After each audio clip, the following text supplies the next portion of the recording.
Hello, everyone, you beautiful people, architects, followers.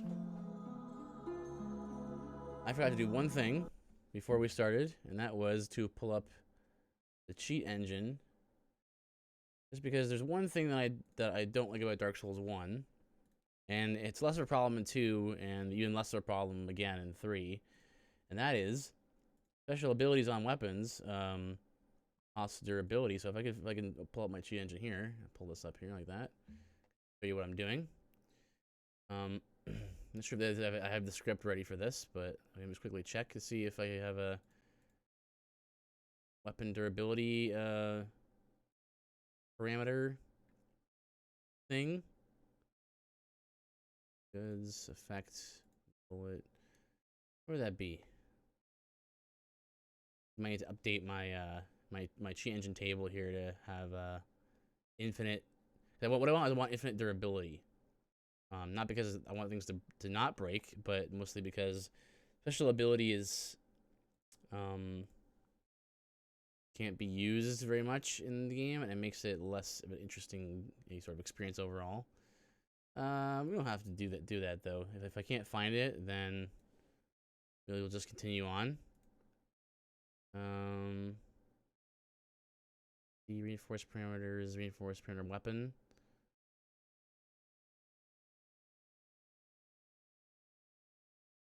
Go to the helper and go to the item swap.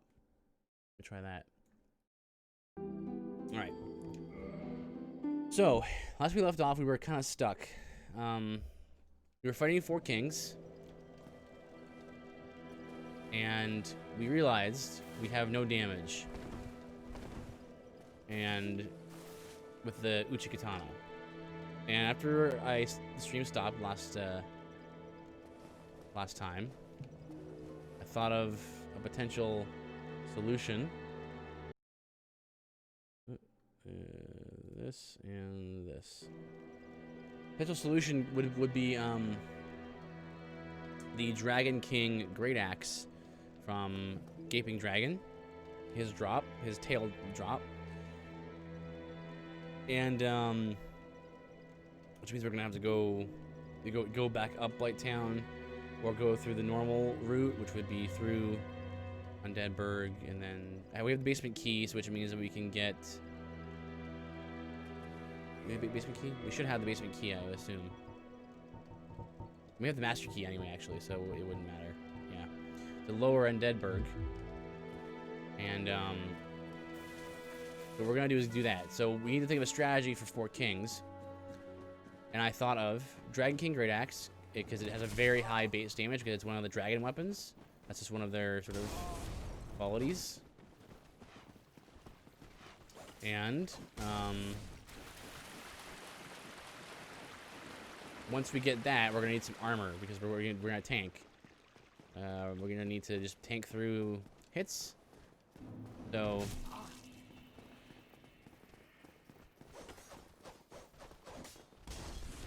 we've been faster to warp to Undead Parish. Perhaps. We used up Havels, so what we're looking for mostly is not so much defense, but poise. I need a certain level of DPS to beat 4 kings sort of cleanly, or relatively cleanly. So I want good DPS, and then the ability to. Oh, thanks for moving out of the way there, buddy.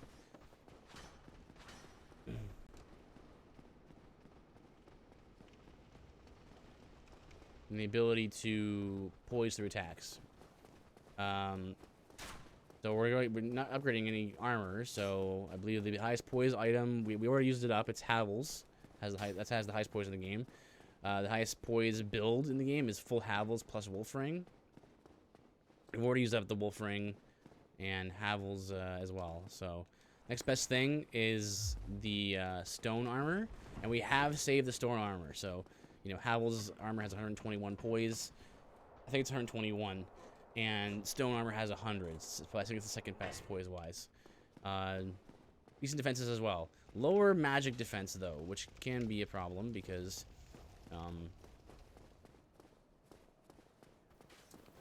because actually the rest of the bonfire, just in case I die. Lower magic defense, which can be a problem because Four Kings does you have some magic attacks.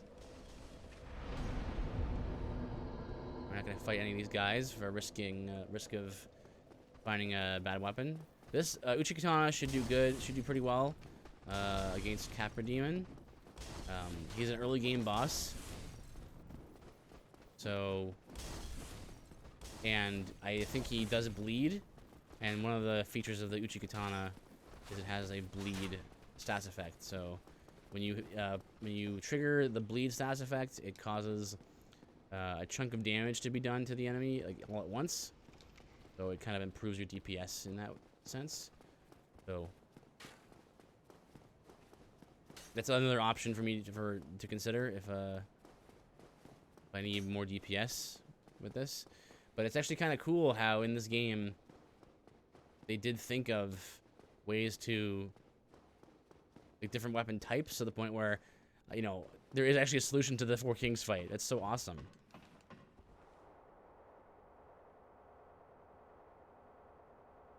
Okay, what am I doing here? Right, yeah. I took the long way.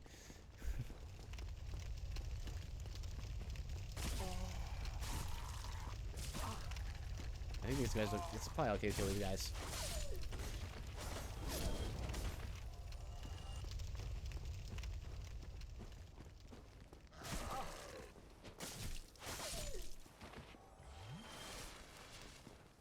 That's bleed there. That's proccing on me. Those dogs do bleed. You. This area is full of these thief guys.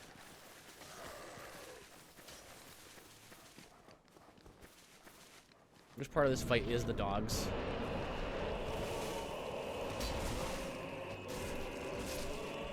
Okay, two shot on dogs, right?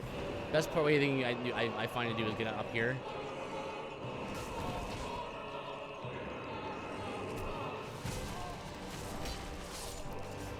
There you go.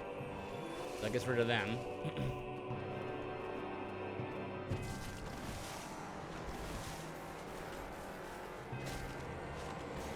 Oop.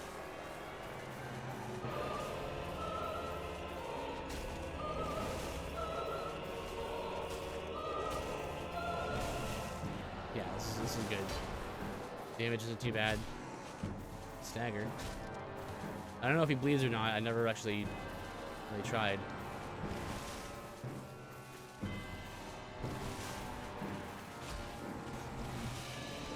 Nice, nice.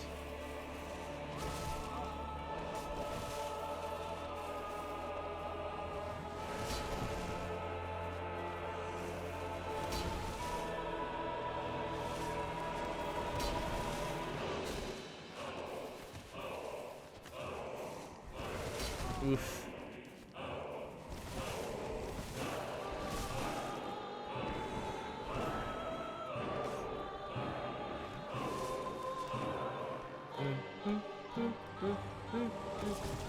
Man, he's really usually does not do that.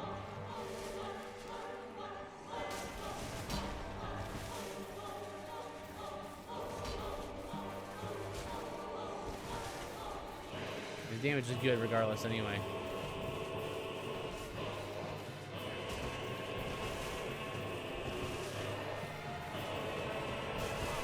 Nice tracking there.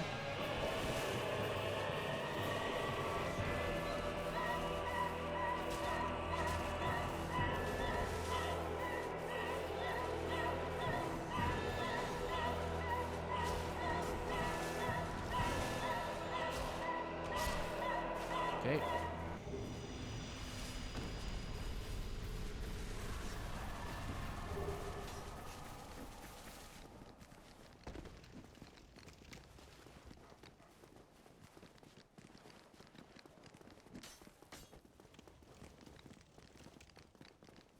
Excuse me, excuse me.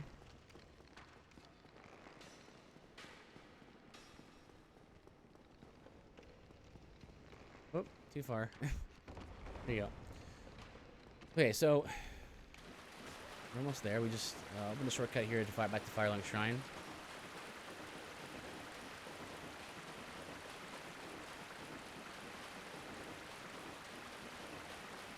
Once we clear the way to Gaping Dragon, then what we're gonna do is either we're gonna fight him, or we're gonna fight him right away, or we're gonna clear the way first, then get the armor set, the stone armor that we've been saving. I think we'll probably defeat him first. I want to be careful though, because I want to beat him. I want to make sure I don't lose. I don't lose the I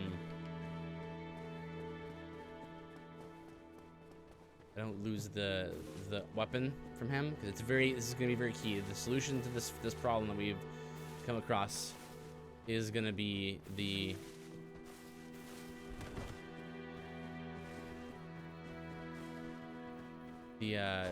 Dragon King Great Axe. Come on.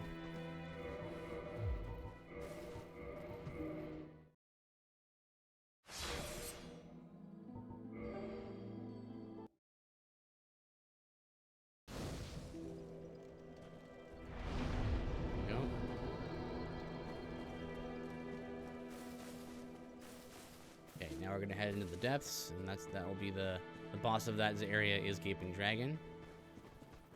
We wouldn't even have to defeat him. We could just cut off his tail and then leave.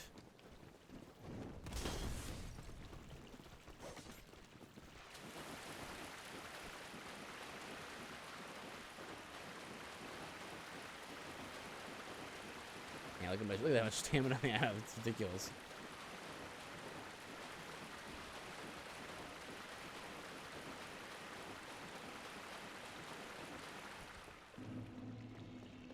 So now we're in Laurendeburg. Have the key we need. I don't remember if you can use the master key on that door. If you even need to defeat. Ooh, this is a soul item here. Yeah, this is why we're making our way to the dragon first. You know, I don't want to pick up the stone armor and then like use it up and have it get replaced by some armor that's not as good. We need high poise, so we're looking for that stone armor set. Where's the way down?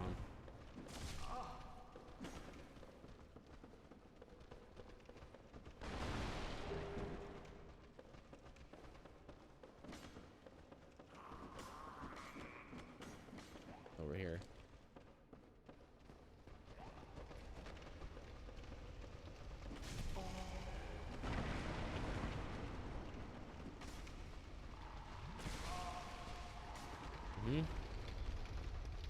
This chest.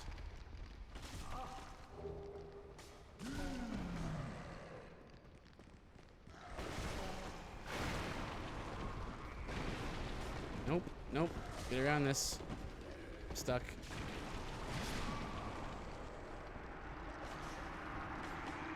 There's two ways to go out. I want to get down there, probably. Shouldn't be a long trip. I don't need anything else in the depths aside from the boss itself, so we can just go right for that.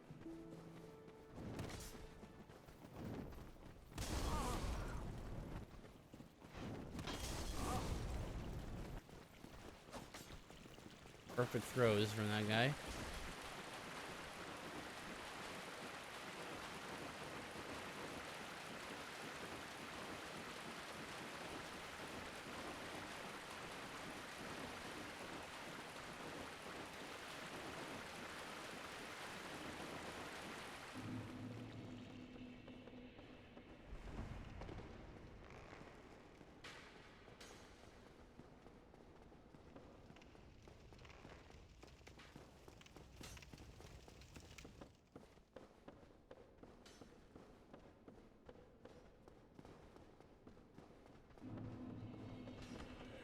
Okay, yeah. And juke some of these dudes.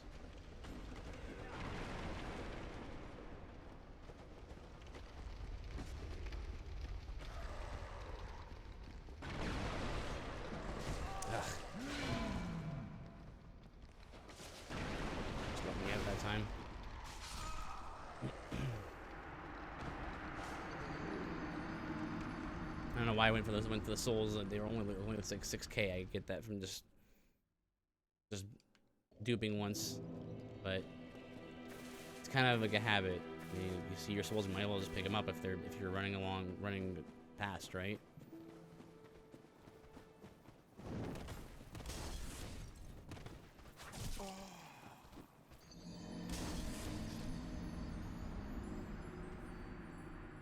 Try to see if I could avoid that firebomb by beating him one way and then going the other.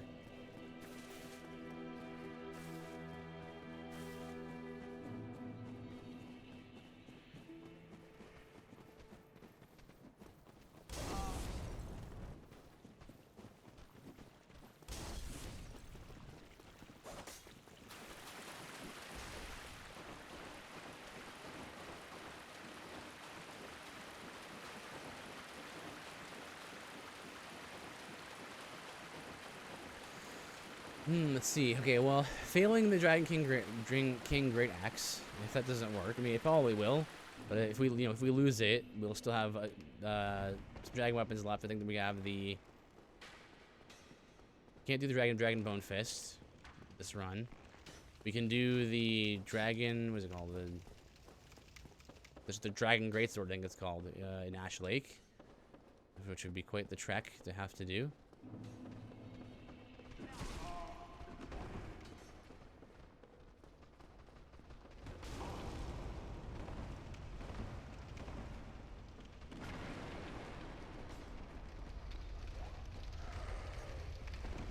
Okay, I thought that was gonna break.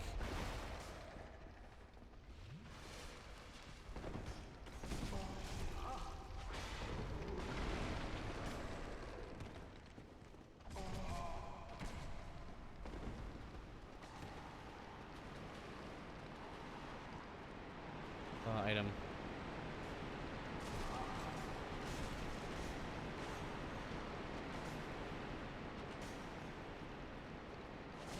Oh, you're still here. I literally did not see you.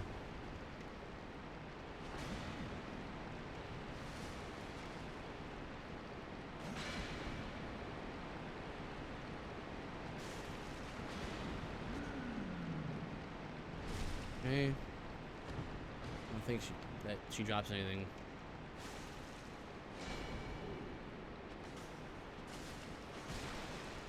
Oh, there's the bleed.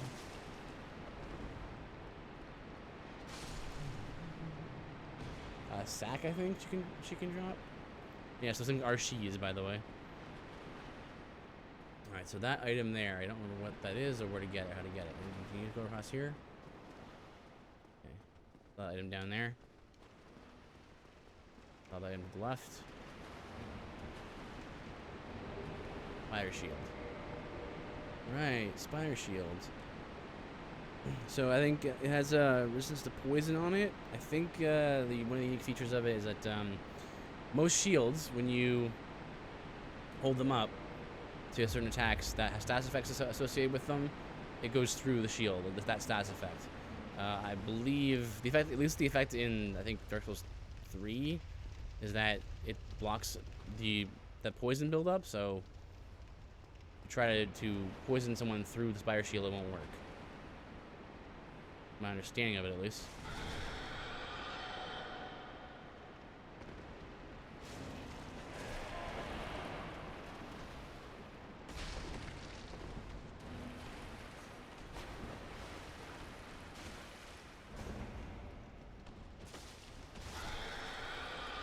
Okay. Unity. This is armor, isn't it? Oh, I think one of these is armor. One to the left here. The AI seems to have been broken on these dogs. Oh, no, there they go.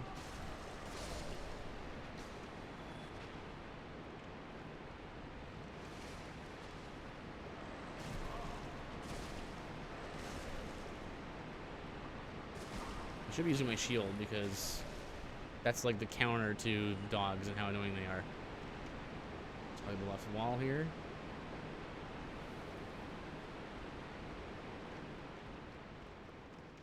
And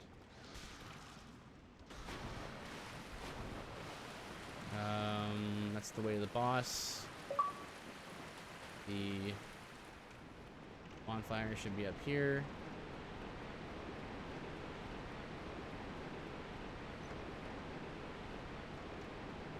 Don't think I'll die to Gaping Dragon, but just in case.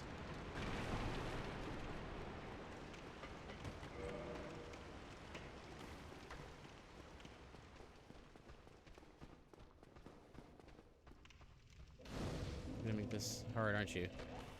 Yay! Rested.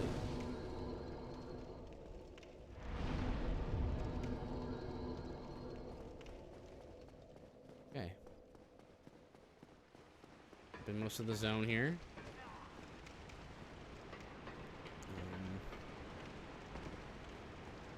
Right. Not down here. This is the way I came, right? You just head out down here, and then you head to the right through here. I should probably actually not do this right away, because the channeler will be here and he'll be buffing the dragon and stuff.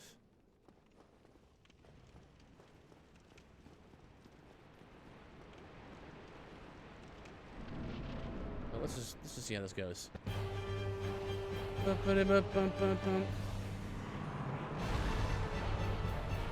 First we have this item. I think this is an armor set. Yeah, the standard leather set, or leather set. Where is that? Is it standard helm? Yeah, standard. And hard leather gauntlets, hard leather boots. Still fast rolling. Chandler's trying to shoot me with stuff.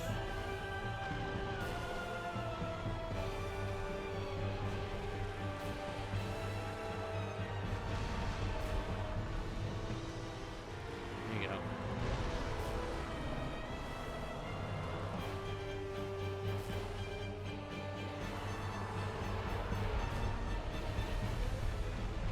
Three steps.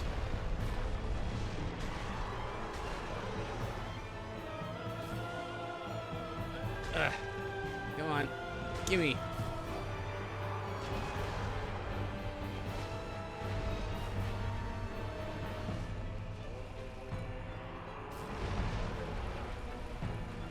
Gaping Dragon is really easy because as soon as if you're like mid range of him, he does that stomp and that stamp and walk thing he does.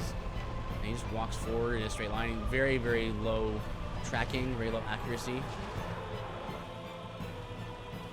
The cleaves are helping me get his tail here.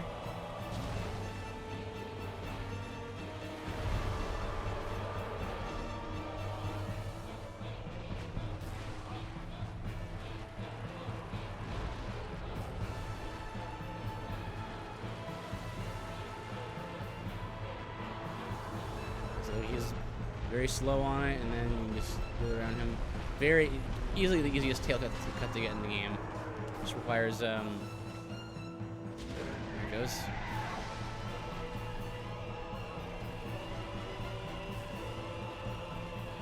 Right.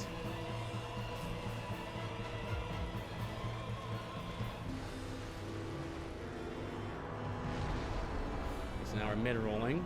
It's okay.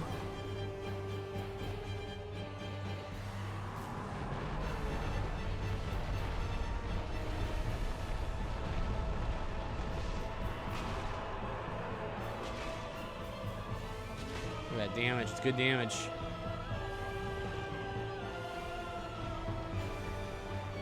Let's see, all he should drop when he dies is the depths key to the depths. So it should be fine to beat him up. And yeah, low accuracy that attack is. I mean, it can be like, maybe tough if you're in a bad spot, but the arena is pretty big, so you can get a number of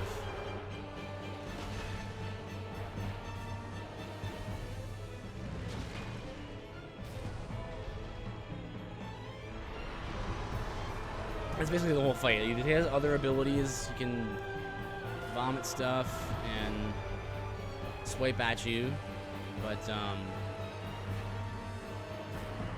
you know, it's all about baiting out that slam and the walk forward.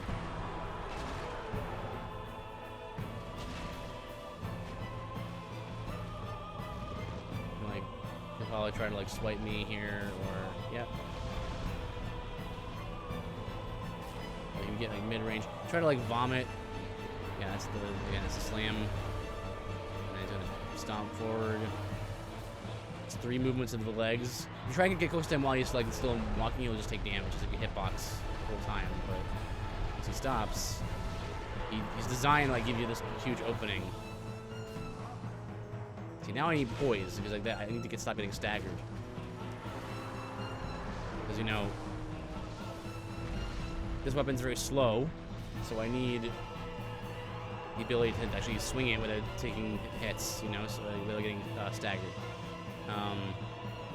Once I have both of these elements together, so stone armor plus Dragon King Great Axe, should allow me to have the victory against 4 kings.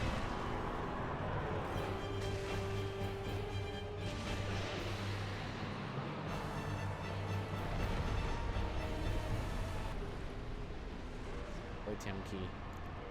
Key, that's a different key. Yeah, Blighttown key I meant to say. Homeward Bones? We have plenty of those, right? Yeah. Okay. Okay, so next thing we gotta do, head immediately to the stone armor. Let's go. I think this is gonna work. I think this will be good. We still have very little HP. We're still operating on base level HP. Most runs I would have at least gotten my HP to like, I don't know, 800 or so, which is like, I don't know the exact numbers, but it's something like 20 vit or 20 whatever the stat is in this game, vitality. It's vigor in the later games. So, all right, and we cleared the way here. We cleared the way both to 4 kings and to the stone armor. So we should just be able to go from here right to there and not lose anything. This will be our best bet, because as you can see, damage is 380, right? The Dragon Tooth was in 290, and this is 380, but with no scaling. We have 50 strength, so we're able to one-hand it if we need to, but it only takes 35, I think, to wield it with both hands. Trying to kill these guys because they only drop. Hey, Adamant. My day was just fine. Just great. A bit pretty busy, I guess. At work and stuff. I saw that thing you sent to me on Twitter. Georgia Guidestones. I think I might go into talk about it in a little more detail on Saturday. But yeah, that was really interesting. How are you? What are you up to now? Go.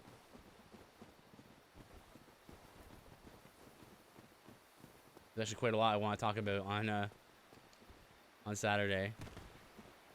That's the way it is. I always plan just to do it quickly, like you know, like hey, let's just quick TRU Twitter roundup, and then yeah. There's a guy. You're a guy. Okay, well I'm getting this now.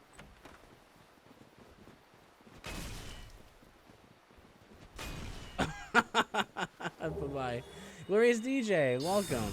Hello to you. Okay, we're not gonna waste any time. We're gonna head right back to the bonfire. So, if those are just joining me, I'm doing a special run called the Scavenger run. This is a run that involves me, whatever item or equipment I find, weapon I find, I immediately have to equip that and then use that until I find something else. All right, my work from home motivation. My work from home motivation is seriously waning. Oh yeah, I know. I hear you. But at least things are starting to open up. At least you'd think so.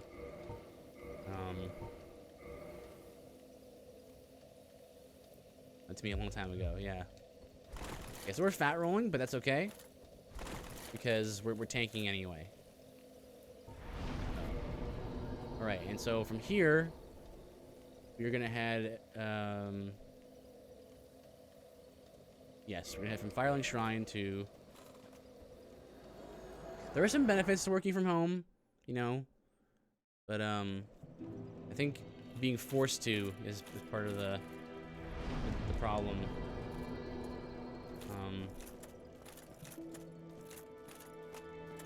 If you have like families, it can be, in some ways, it can be easier to be with, to take care of your kids or whatever.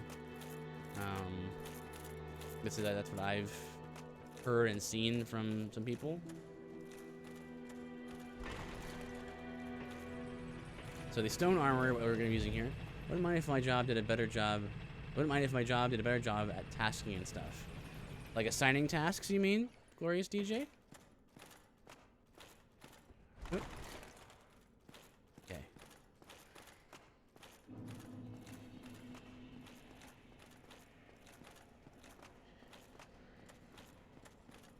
Well, I definitely can't wait till everything's back to normal, I guess. But I don't want things to go back to normal just so that they can stay the same, you know. I hope that, you know, God uses the COVID and all that for his glory, you know, in his kingdom. Okay.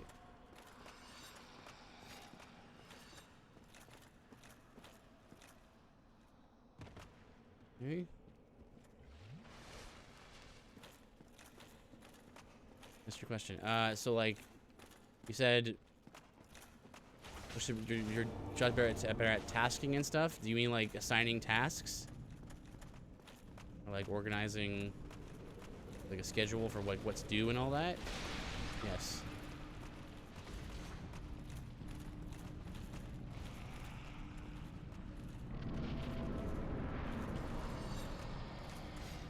Okay, so I already used up 2 Estus here, which is not good, but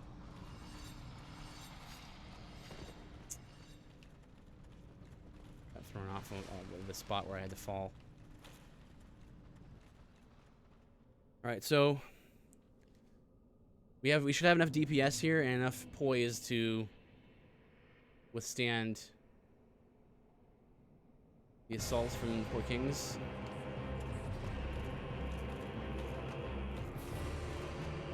So, that's a grab attack. Those damages. The damage is much better than it was. The Uji Katana, the unupgraded, was doing 25 damage to him. So now it's doing 261. Now, one of the reasons why we need extra DPS here is because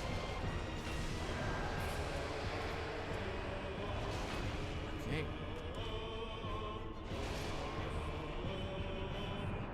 Thank you, Disc. Yes, I finally got a chance to shave.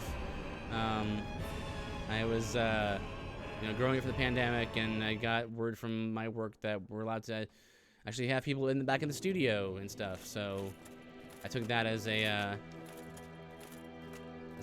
kind of an indication that it's about time that we got back to business as usual.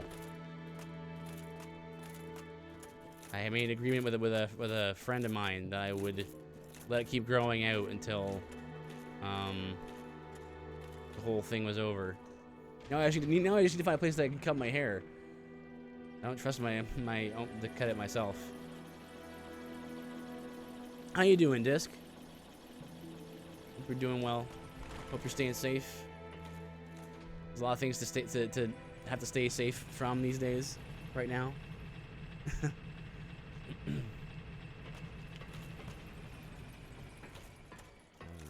Send this back up. This is a common Dark Souls tradition.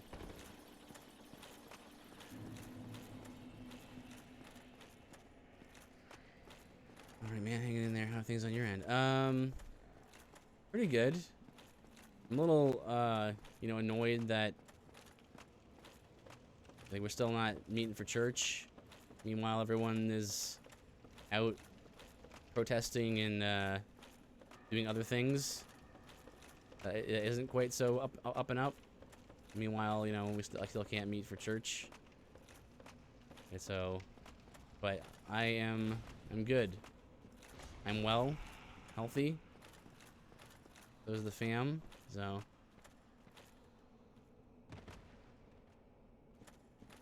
You hear that, man? Yeah.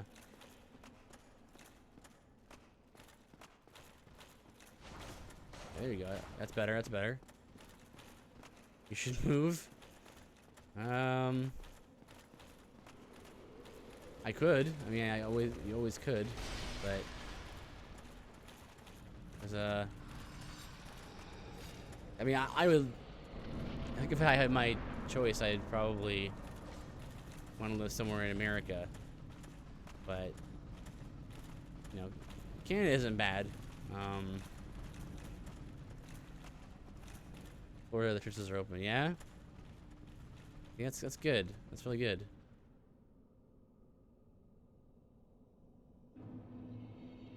Okay.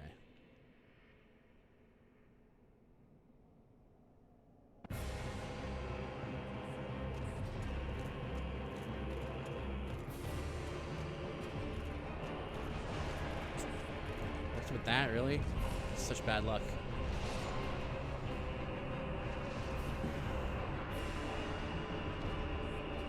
So this is the fight I was kind of explaining in terms of the game design that is a very clever way of designing sort of a fight that's designed to tank in.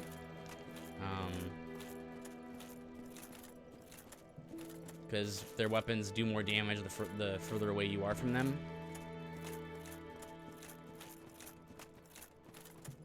And so different builds, you know, allows you to have different access to different, you know, little gimmicks between each encounter and each boss fight as well. This is a fight that gets easier if you actually tank it and you actually have the HP to do it. Trouble we're having right now is not having that much HP. See, would you move to? My wife and I are probably moving to Colorado in the next few years. What state? Probably like Florida or Texas or somewhere warm, probably. Arizona, maybe. Because I get cold very easily, and people go like, "Man, it gets so hot in you know, Texas or Arizona or whatever." And yeah, okay, yeah, maybe it does get hot there, but I wouldn't mind that as much.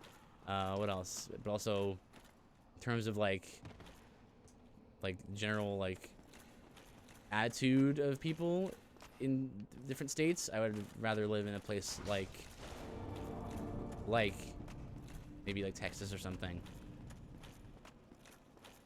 or Arizona. But I mean, I also hear Idaho is nice. You know, this is all from outside perspective. I have no idea, really, ultimately.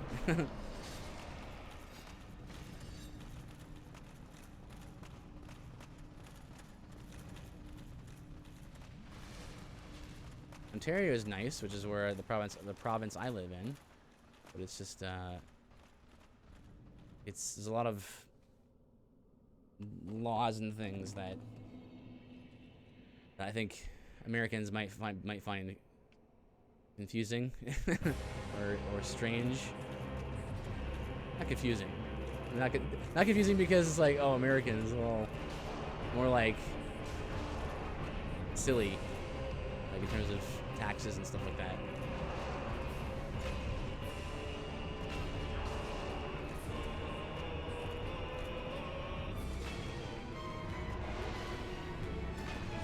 Yeah, because the way I said it, it's made it sound like, oh, you Americans, you wouldn't understand. Here.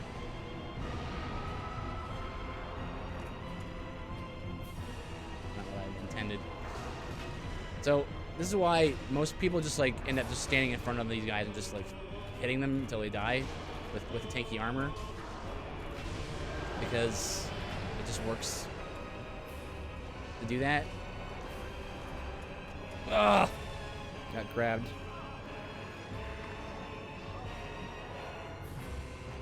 Okay. You can mash the button.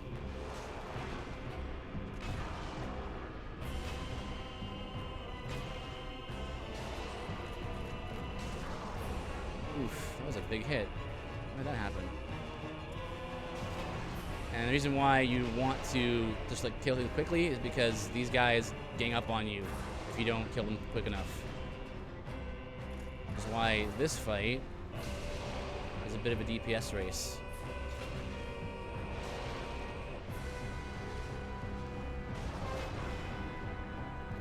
And normally it's not a big deal,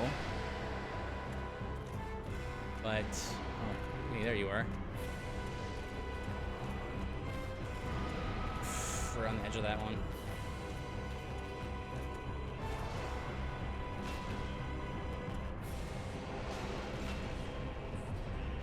Stamina consumption is quite heavy on this weapon.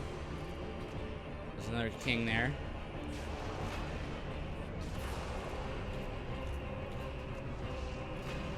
Don't kill me. You can mash the trigger buttons and the bumpers to get out of the grab earlier, take less damage. Go for it. The heal. And again, all these fights are way less of a problem if you weren't in the position I put myself in with this run, where I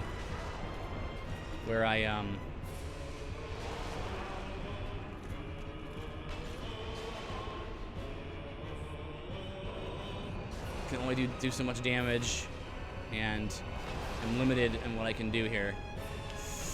I'm gonna die here, yeah. I queued the extra attack there. I should have healed instead.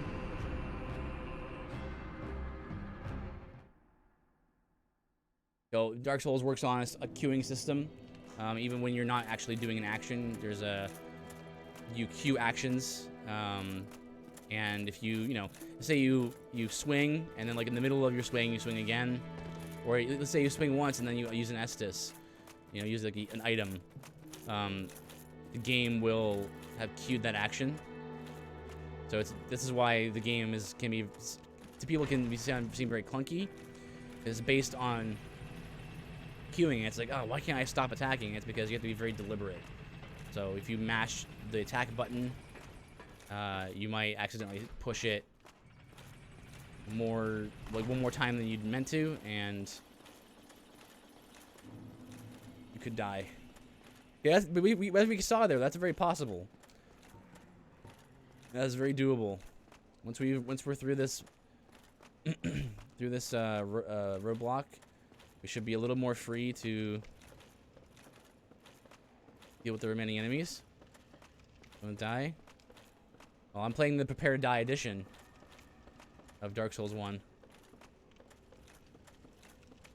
So I know going in, that's what the game expects of me. Also not as good as at Dark Souls 1 that I am as like 2 or 3, I feel like.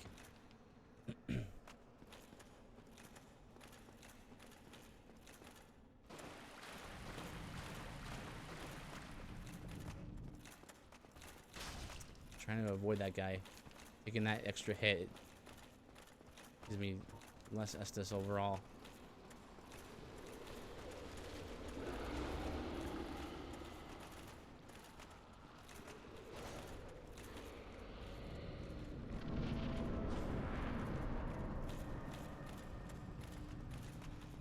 Trying to think of the bosses that are left.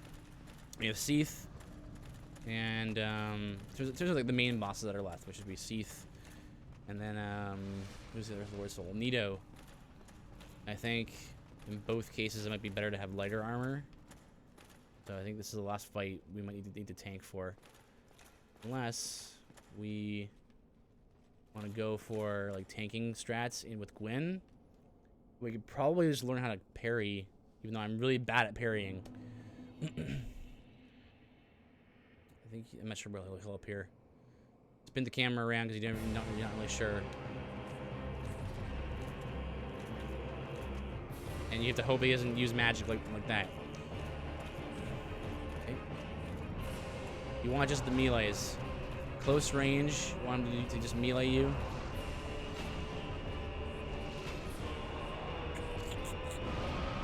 Okay, good.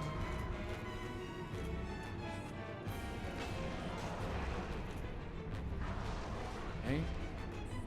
You know, when you're at like a quarter health or so, you can heal.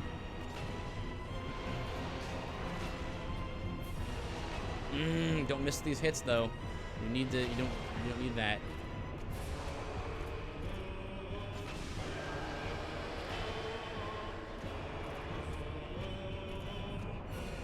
Now, the thing about the stone armor, see how much damage I just took there? Yeah, because I was at the end of his blade.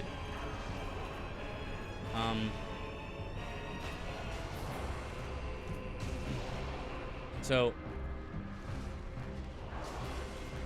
the thing about the stone armor, it actually has a passive where you have a lower stamina regeneration, which means it's gonna be a lot harder to.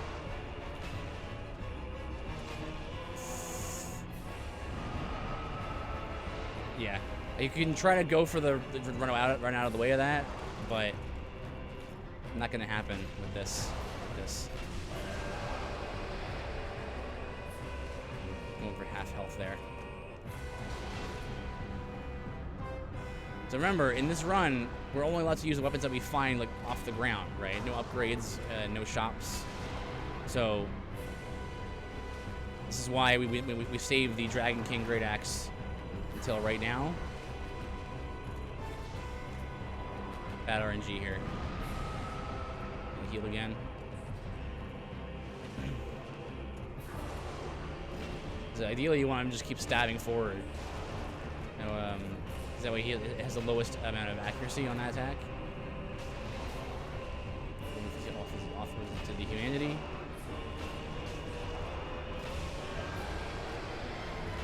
Okay. This is a bad spot to stand.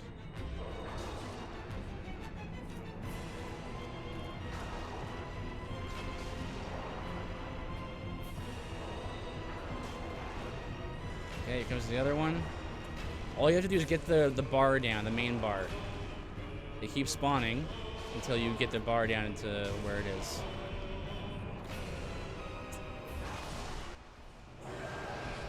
That's a close one.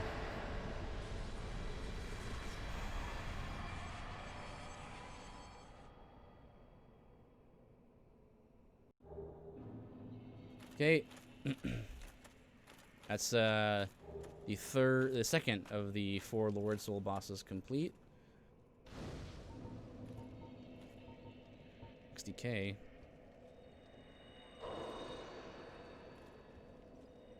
Thank you, thank you. Let's see, what else we gotta do here? One of these.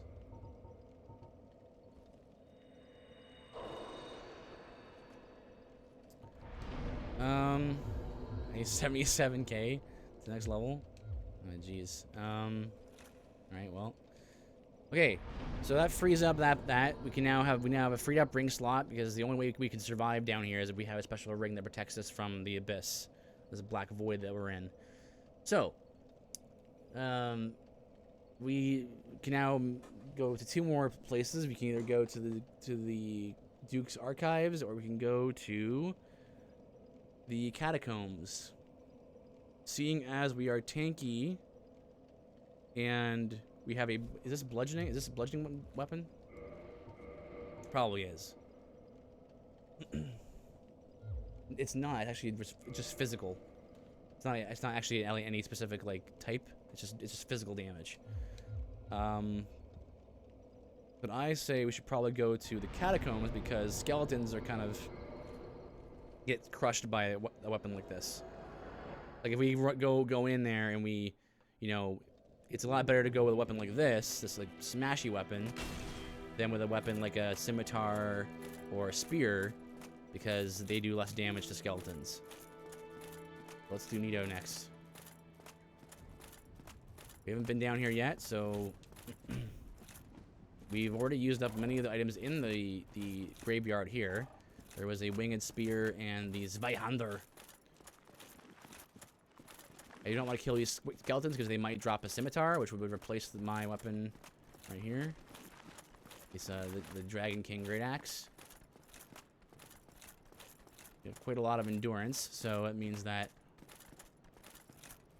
I'm going to still be okay. Like wearing full stone armor and the Dragon King Great Axe and a shield requires quite a lot of endurance investment. But that's why I invested in lots of endurance, because the worst part of the run could end potentially if you get stranded somewhere where you can't like jump or run.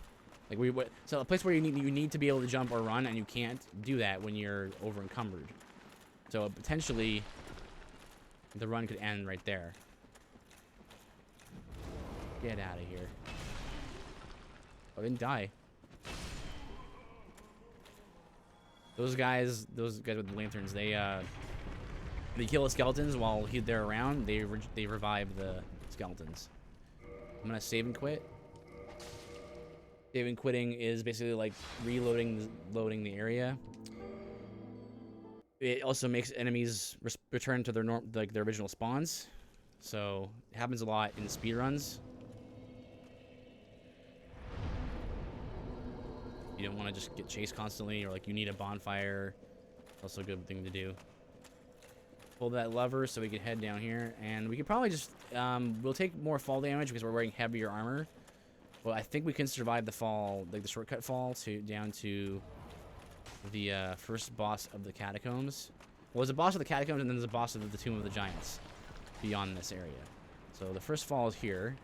Can I make this? Oof.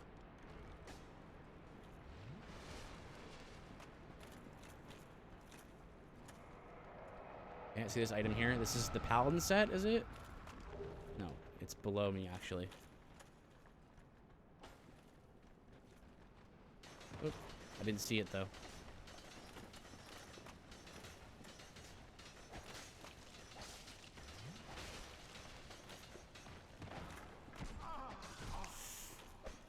Staggered there for a while there, which means I'm gonna get a bone wheel chasing me. We skipped most of the catacombs there. Okay. Good.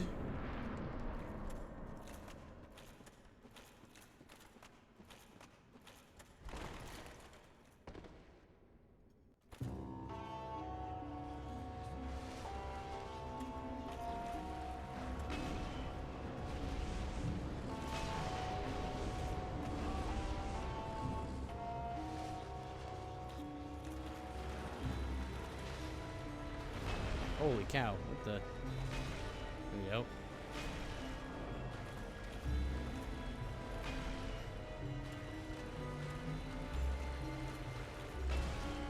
There you go. 4 hits. 4 hits to kill. Okay, so now we have the Rite of Kindling. Oh, also... Oh, the legendary Father Mask. That's kind of a meme. This is actually a piece of gear that gives you equip load, so you can wear heavier armor while you're wearing the mask. Fire up the base cannon. So we have the right kindling from Pinwheel there. That means that we can now have more healing when we rest at the bonfire if we kindle it to a higher degree. Okay, so now we've skipped pretty much the entirety of the catacombs, and now we're in the Tomb of the Giants. So this area you can usually use is a headpiece that illuminates everything. Use a spell that lets you cast light. And the third option to get through here and being able to see is to use a skull lantern. You can hold it in your left hand and hold it up, and it shines when you hold it up. And the fourth way to get through here is just know where to go. And I used to know where to go pretty well to get to the next bonfire, but I do not really remember exactly. And instead of going out of my way to find like the skull lantern or the sunlight maggot, which is the headpiece that you use. I'm just gonna figure out my way through here. It should be an easy run back from the main bonfire in Catacombs. There's actually 2 bonfires here, but this is the one that most people will be using, and just a quick way to get down here. So normally you're supposed to go through all here on the right side. There is an area, and it goes down deeper and deeper. But it's easier to just fall down this way. Originally, when I played through the game, this is what I did actually. Oh, I see the set there. That's the paladin set. Oh, thought I might die right there, but I'm good.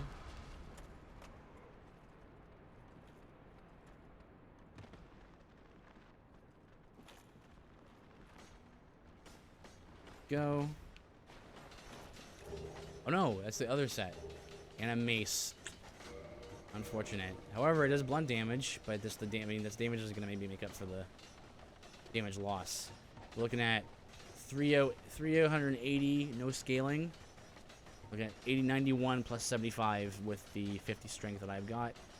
So looking at 160 something, which is like half the damage of the Dragon King Great Axe. Higher DPS though,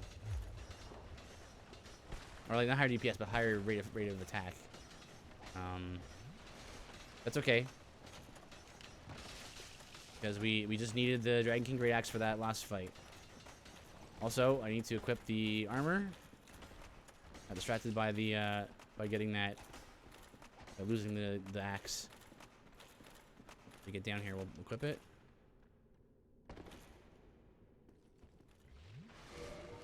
Okay, so it was, unfortunately, I lose it already, man. So it was the priest hat, holy robes, this is the basic cleric set. Was it traveling gloves? Other gloves, it can't be, it's not the leather gloves. And holy trousers.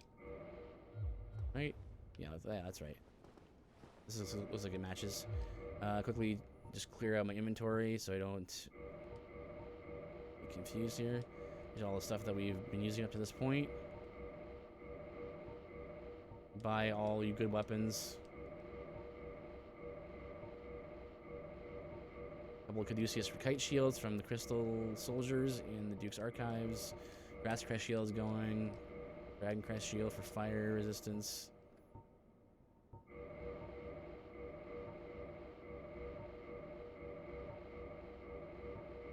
Now, there's actually a mod, you know, for Dark Souls that has a similar.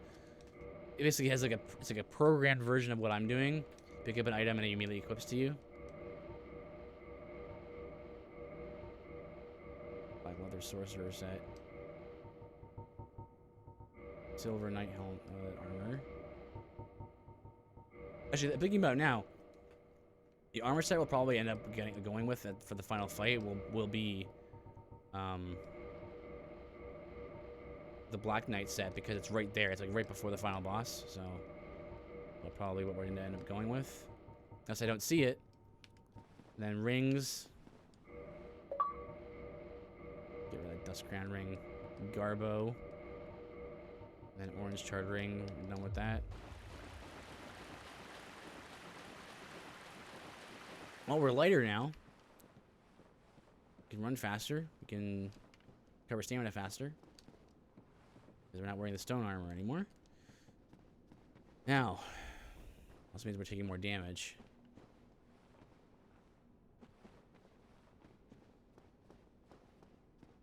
Just remember the path to get to safety.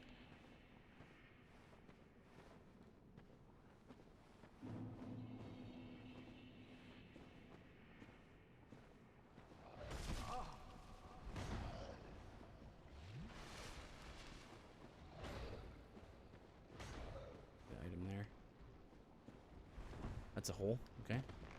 Oh! The left of that, then, is it? Also, usually what you do here is you just run to the bonfire. You know, if I see an item, I have to go for it. I can't think of too many items that are down in the Tomb of the Giants. There's an effigy shield, which is like the lightning defense shield of the game, and then now I'm staggering when I get hit.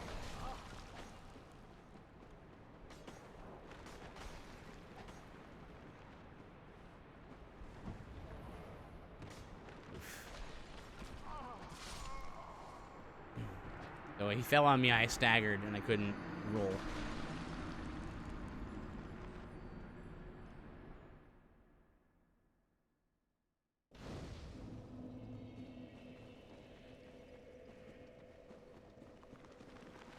I think my death count here for this run is surpassed 100 at this point. Actually, I think I can check using my cheat engine table how many deaths I've actually acquired.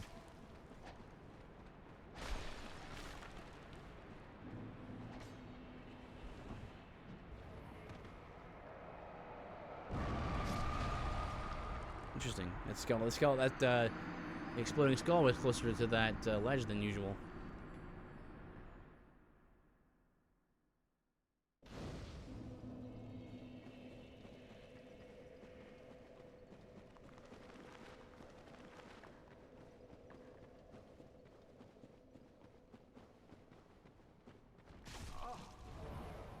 Oh, my shield out. How about that?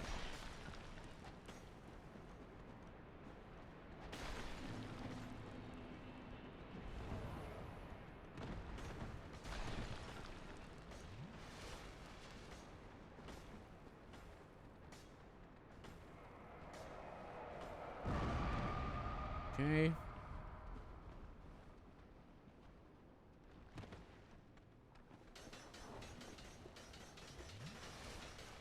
If we kill some of these bone wheels, we can get the bone wheel shield.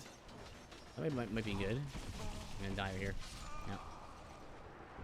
Bone wheel skeletons are notoriously another notorious bad ending. Why not run the mod to auto equip? I figured it would I didn't want to like install it and then uninstall it. I figured I'll just do it this way.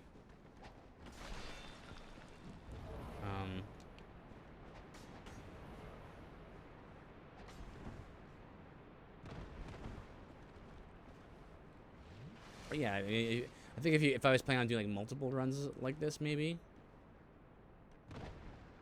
Otherwise, I think. But skeleton wheels are notoriously dangerous enemies. Again, they are more balanced in Dark Souls 2 and 3.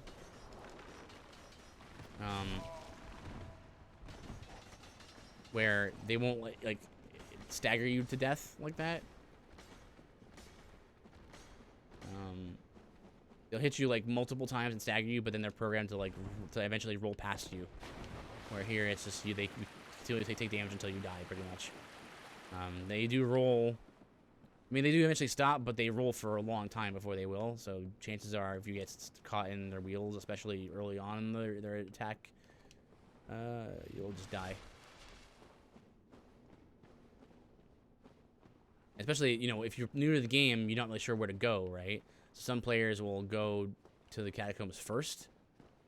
The game's kind of like non-linear. You can go a lot of different ways, even though there is like a way that you're supposed to go. That item I saw.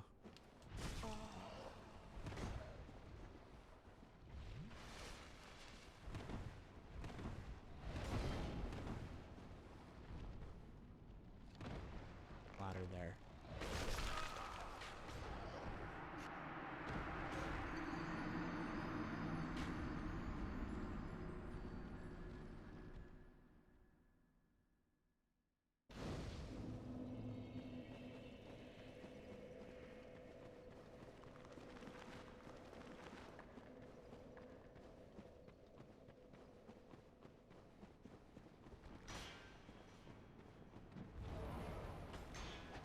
That's interesting. That skeleton did not care about me for a second there. Did not roll that time.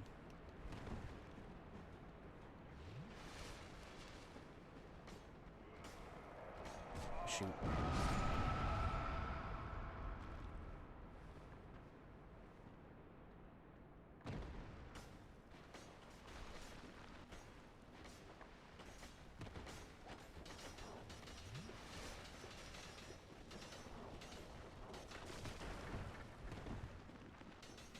Okay.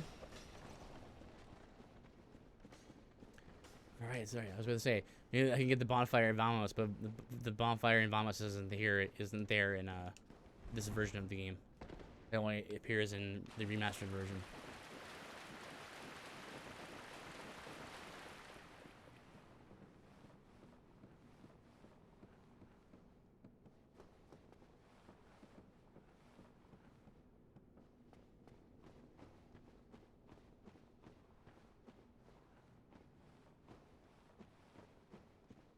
You're supposed to follow these like tomb looking things. Only I can remember the path to the bonfire from here.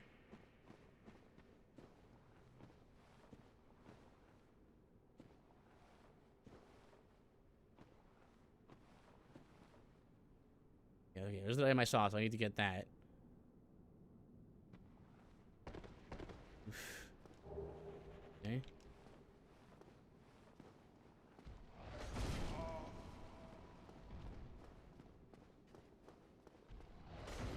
Oop, I thought he was gonna run at me.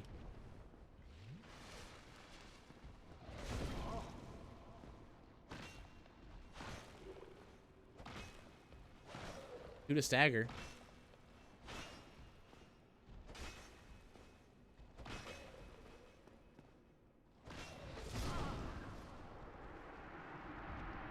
Okay, go to the ledge there, drop down. I think might be a ladder there. His damage is not good. Because remember, at this point, we are in a sort of a late game area. The catacombs is not. Catacombs is like an early to mid game area, and then but the Tomb of the Giants is an end game area. It's like the area you go to once you've beaten Smo, which is kind of like the midpoint of the game. Oops. Oh, get hit right here. No. Good. Dodge that.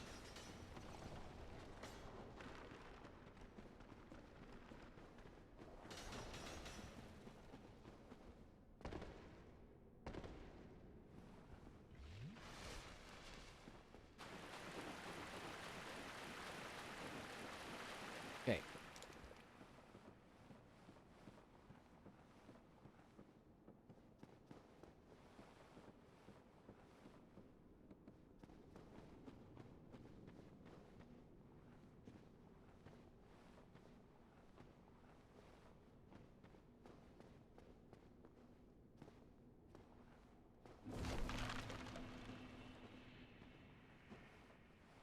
It's proper. Unfortunately, I lost. Okay, wait, the body's still there, so I can still see it.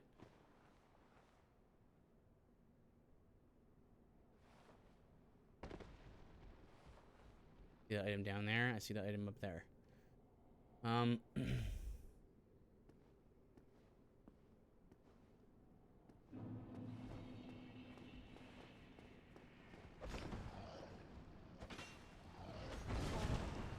Hit me. They die right here, probably. Like fighting on this little ledge.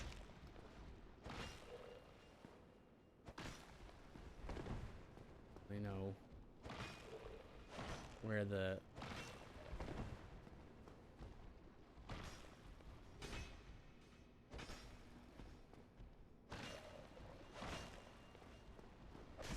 what? I dodged that.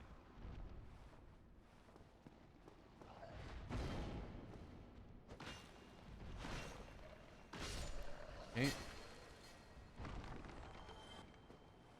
see another skeleton to the left. There's those eyes there. How do I get this item? Okay.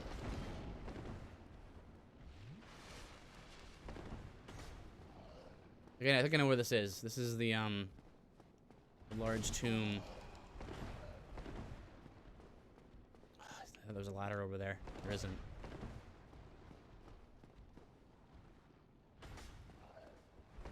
Large tomb to the left of the bonfire. There it is.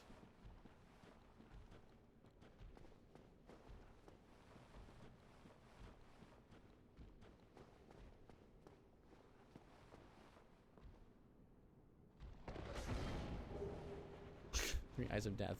Well, that's has some use if it wasn't for the run that we're doing.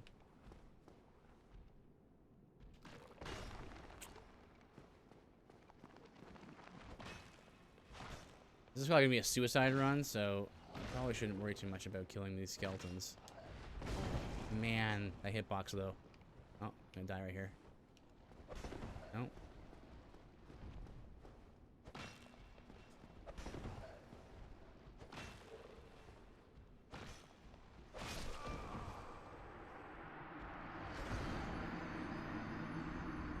But I could squeeze in 2 attacks there to get the stagger. 2 hits to stagger with the mace is pretty good. With a non-upgraded mace, pretty good on those big skeletons.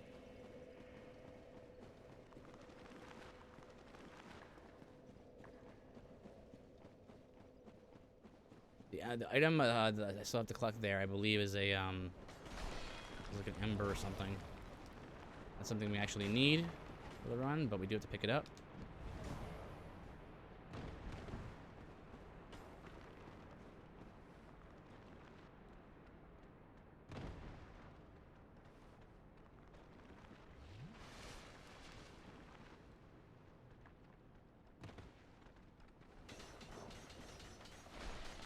Oof, that was close.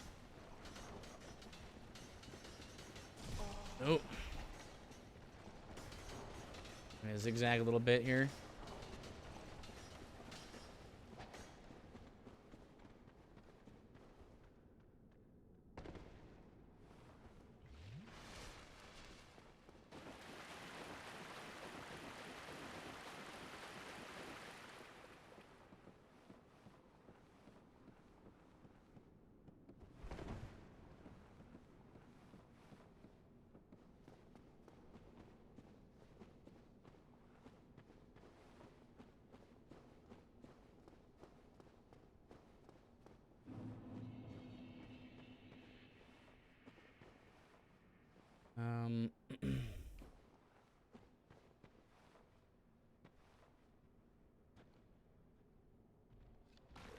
That's not what I thought I was there.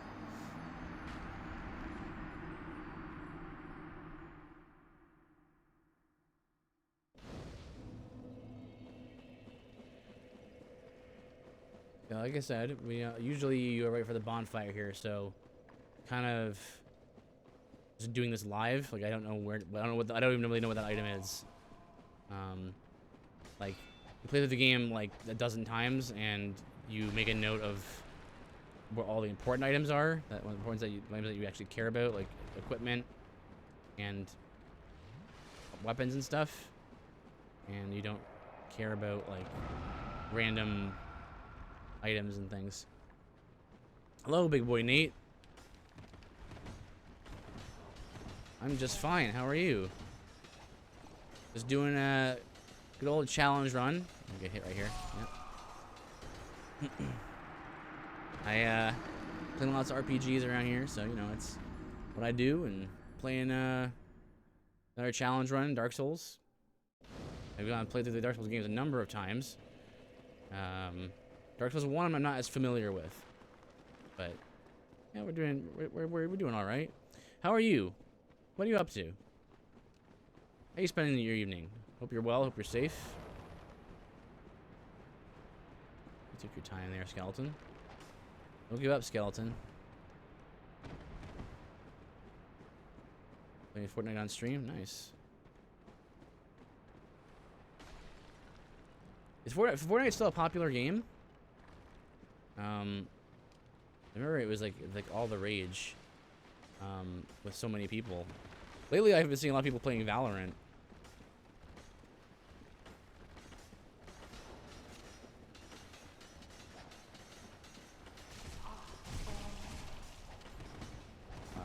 guess.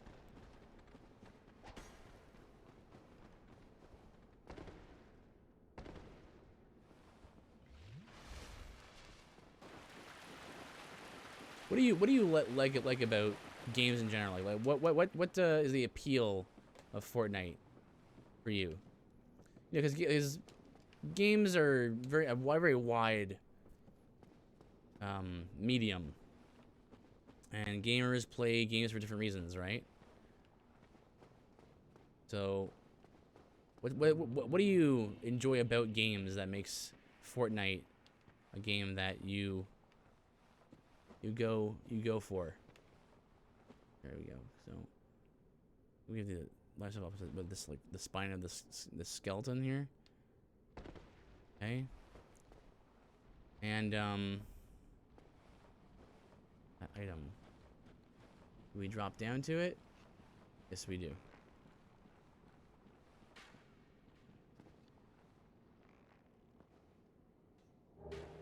Yeah, that's what I thought. Just like a bleh item. Meh item. Couldn't roll. Do we hit right here and die? Nope.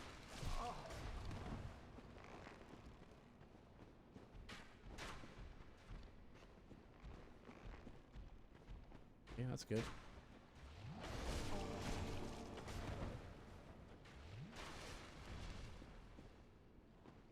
Okay, well, in a roundabout way, I found the bonfire, so.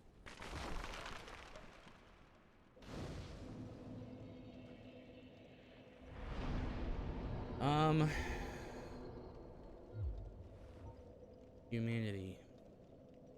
It would take 4 humanity to kindle this. I'll kindle a 10. Kindle a 10.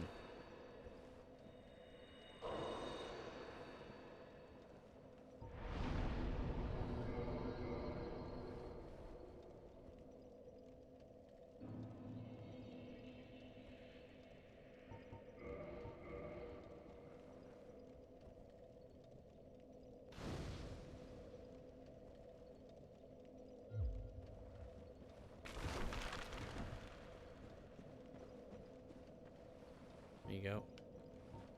Now we've got 10 of those. Get rid of these.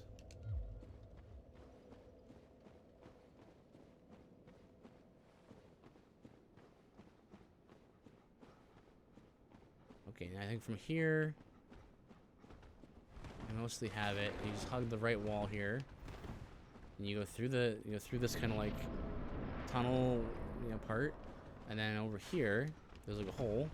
You drop down here, and I think you just go to the right. Was it? No, this isn't the way, is it? You just go to the right as far as you can. Saw that item. This is the effigy shield.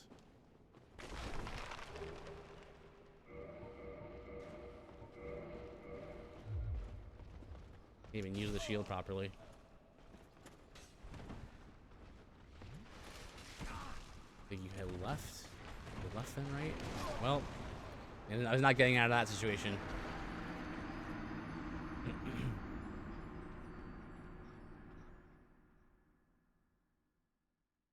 What does it take? Faith? 16 faith. It's against divine weapons and lightning. Yeah, it's the best lightning shield in the game. There aren't too many sources of lightning though, so.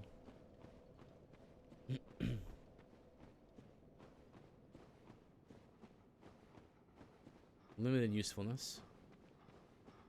Okay, yeah, okay. Supposed to go through here.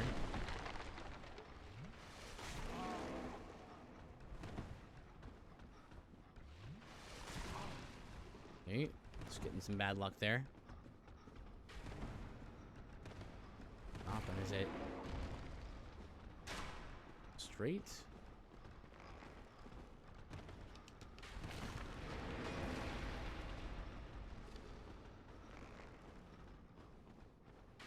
Well, that's not where I wanted to go.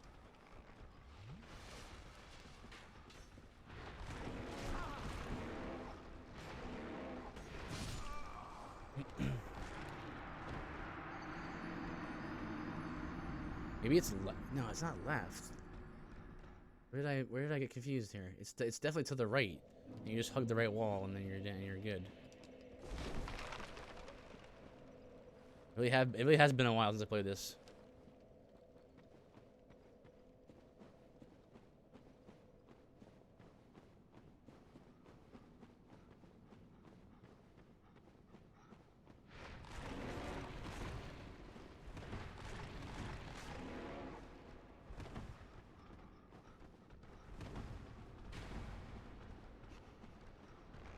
This item here now.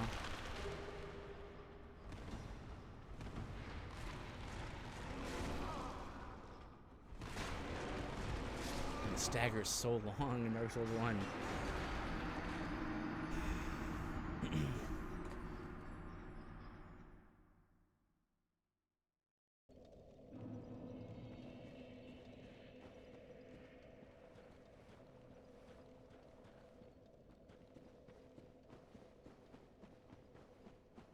Okay.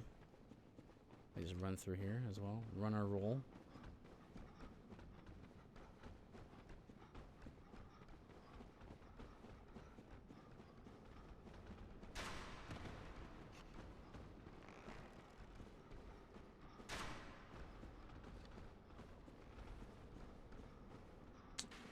I get the item now.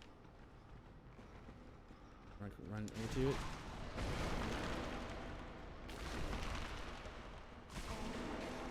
Where this is.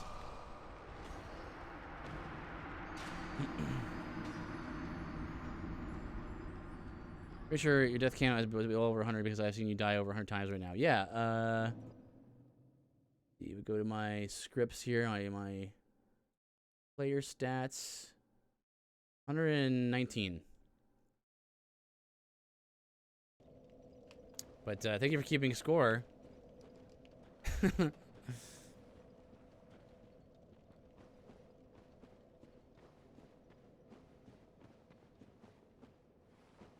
You have an alternate record. Is it over 9,000?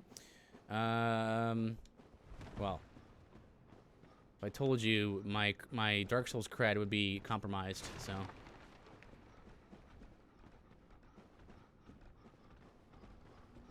I'm expecting higher. No, my actual death record is probably. Well, it was probably during the blindfolded run. I died countless times.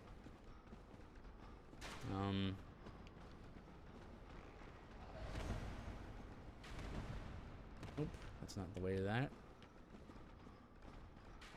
This is a White Titanite slab or chunk, yeah. Yeah, but I think the one that I actually kept track of a little bit was Dark Souls 2, my first playthrough, which was my first playthrough of a Souls game in general. And when I was really bad at the game, it was like 300 something probably. So we can fight these skeletons, and we can kill them, but it might not be. It's probably not gonna be worth it. Spending time killing these guys, knowing that I might not just like fall off a ledge, or I might, because I have to get that item now. I'm not guaranteed the victory here. Also. Soli, how are you? Sorry, I was distracted. I was concentrating. How you been? How you doing, Grant? Hope you're well. Staying safe.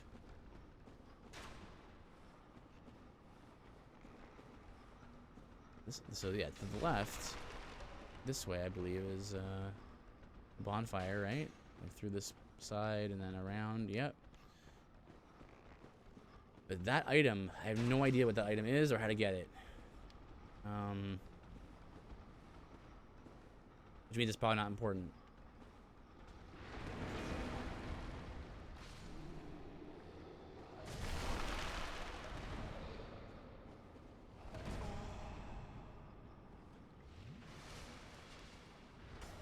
He didn't die, I don't think. I'm good. I was just checking out Pentecostal Nerds Bible Study stream. Just finished. Sadly, he logged off right when he finished. So I wasn't able to get him to raid you. Oh, I appreciate it. The thought, though. He's new to Twitch, so I don't think he thinks about it yet. It's true. It took me a while to think about doing that. Oh. When I first started.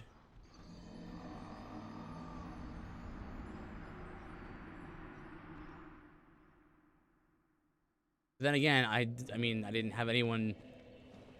This is gonna sound bad. I didn't really have anyone to raid with me, so like I didn't want to raid somebody and be like, check out this raid, it's just me, and it's just, I don't know, it didn't felt kind of weird. So yeah, for the first like year probably I didn't raid anybody because it was just, you know, it was mostly just me on stream. I got very good at talking to myself. Usually just thinking out loud, strategizing. But I'm not saying that just to get pity or anything like that. So you can drop there. You go if you go right here, try fire. Yeah, see, this is the way to progress, but I can't go this way right now. I have to get the item. I hear you. I don't even think about rating someone unless I have over 3 viewers minimum, and even then, I don't know if I would do it. Right, exactly.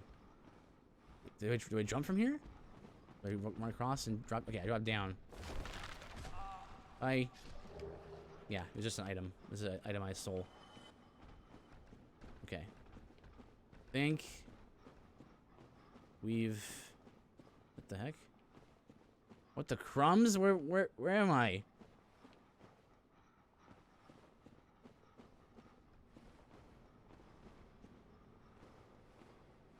Where's this? I want to go over there. What? Drop down. Oh, wait. I know where I am now. Got it. Got it. There you go. You don't need a torch. You don't need a torch.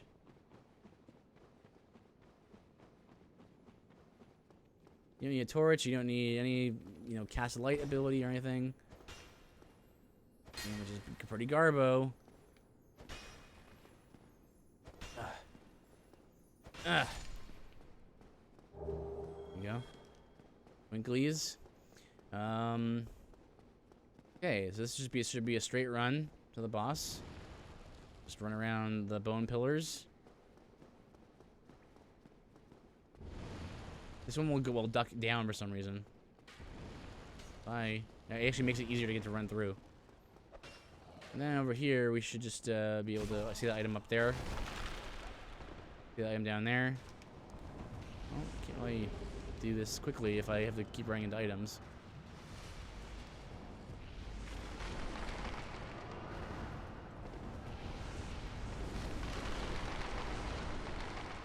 Nope, get up there. Okay.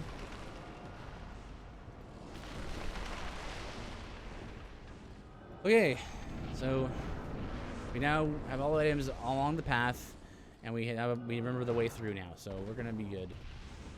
We have a bad shield for this fight. Take damage when we're falling into the pit, and what we're gonna do is, well, we'll see what kind of damage we're gonna do. This is a end game boss.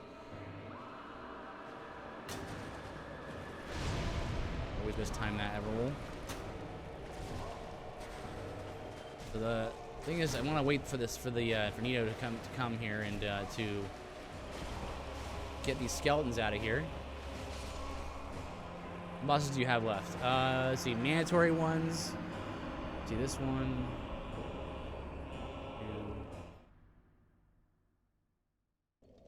Technically, yeah. Thinking about it now, there's probably only 3. It would be let's see, it would be Nito, and then Brave Lord Nito, and then it'd be Sitha Scaleless, and then you get all 4 of those souls. You put them in the Lord Vessel. Yeah, 3. But like optionally, you know, there's the DLC for the game that I usually do, but I think this run I'm going to just do any percent rather than all bosses like normal. So So yeah, if it's any percent in all bosses, then I will. What the heck? That wasn't the item.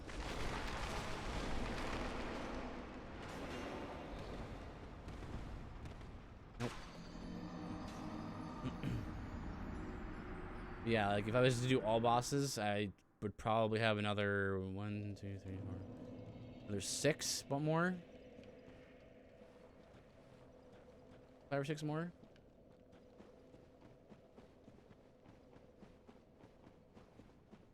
I usually enjoy the playthrough a whole lot, but this is turned out to be more of a challenge run. Not all the runs I do are like challenge runs. Some of them end up just being like silly runs. That's why I usually tag my runs like not only with like challenge run, because they're not always that way. It's more like I go with a theme, and then if the theme ends up being difficult, then that's that. But if the runs ends up being cake, then that's good too. Did not know they could do that. Interesting.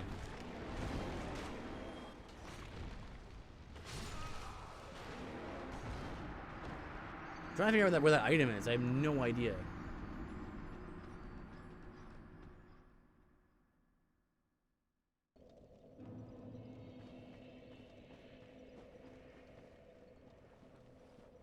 If we wanted to, we could like we could turn human and then fight Paladin Leroy, and he would give us. I mean, that's not a bad idea actually. Assuming we can get over there without dying, we could. Where's the hole?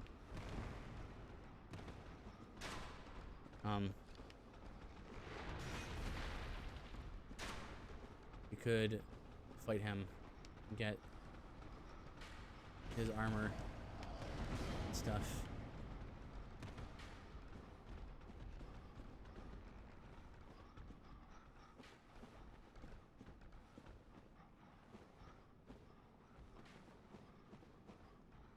Drop down there. Oh, there's 2. Yeah. Trying to look around for a clue.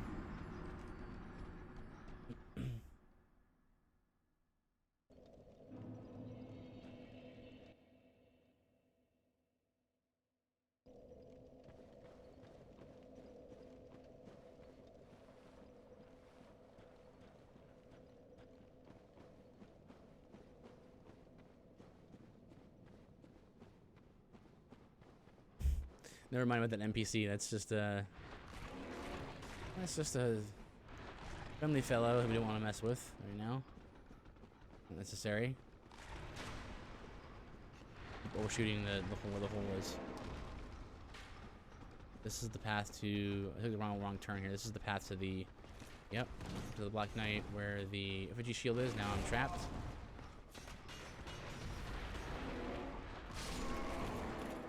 Let's see if I can jump for that bonfire to get out of that. Huh! The Black Knight killed himself. He's like a little mini boss type thing, so he's dead for good.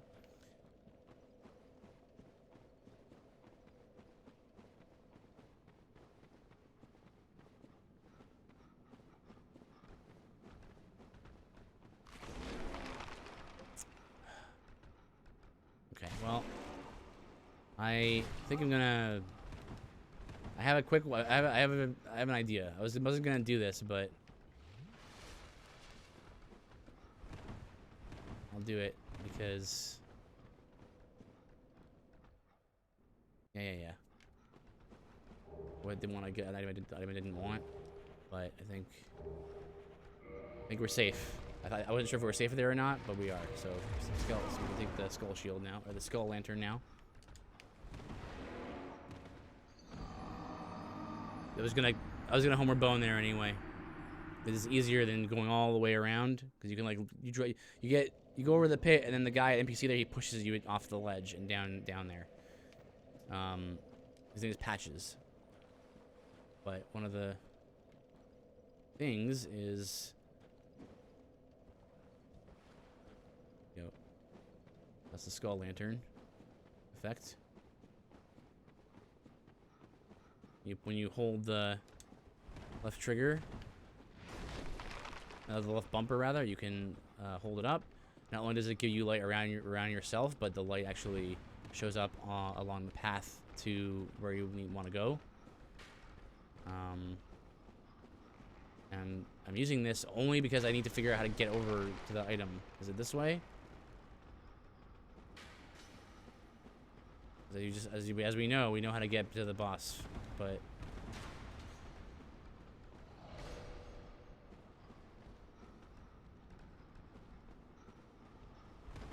what? Do you just roll up that? What the heck?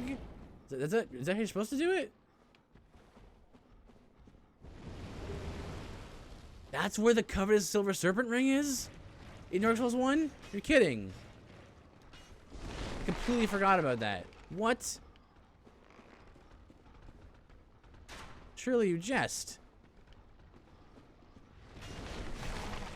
Okay, well. Good.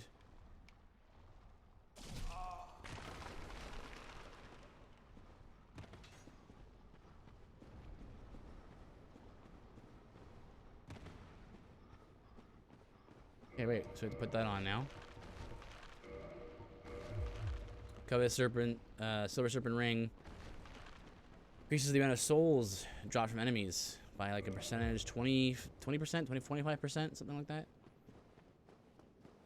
Now we have no shield, but that's okay because we weren't using a shield anyway.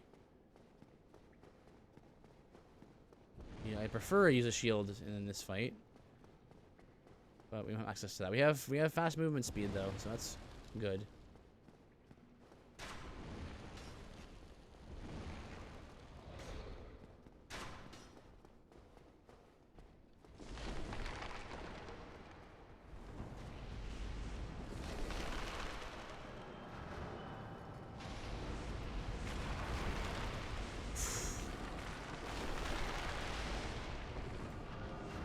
I think I was blocking there.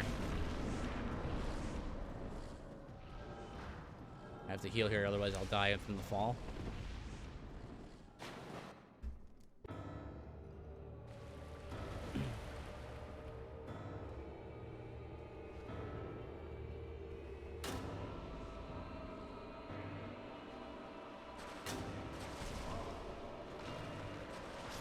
Hits the kill, that's good. We're gonna heal off here.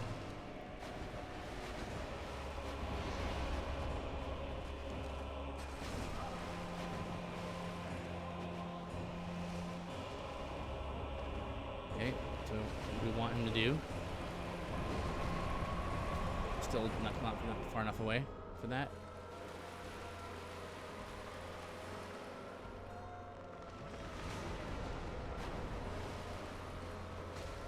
Holy cow, that damage is garbage. Okay. The thing about Nino is that he kills his own skeleton, like, minions. And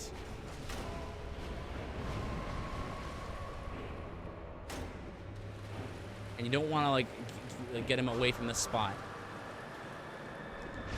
So bad dodging that. Oh, it killed me. You don't want to get away from the spot either because there's actually more minions around the arena. The arena is kind of like a donut shape.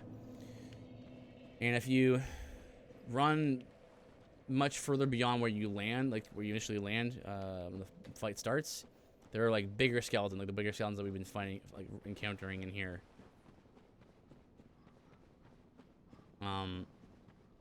Not those skeleton dogs, like beast looking guys, but the bigger skeleton, the tall skeletons. And they're a much bigger problem than the normal size skeletons. So what you want to do is you want to just hang around where you initially started the fight.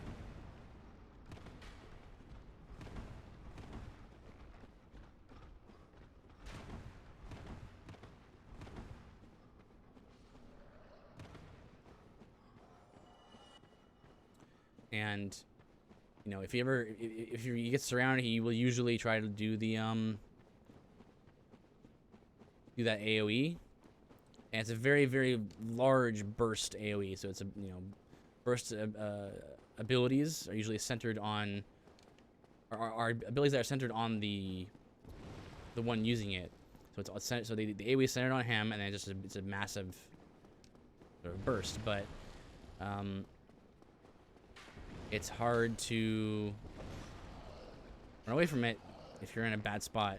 Usually what you do is you hold up a shield, and you know, if you're in a bad spot, you will only take some damage.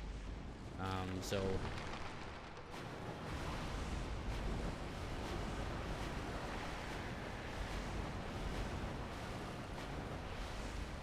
getting the skull lantern, though it helped us find that item, which in a way it didn't help us that much because we just had to roll up that hill. There was not actually a clear path to that item like I thought there was. So that was good, but then not having a shield here means we just have to hope that we're far enough away from him.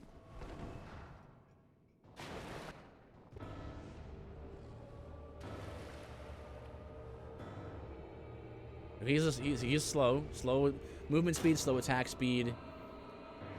His minions are a little faster.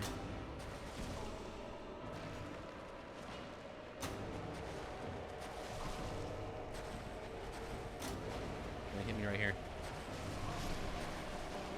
Oh, he grabbed me. It's a rare grab. I'm gonna die right here. Oh wow, I actually got out of it. Surprised.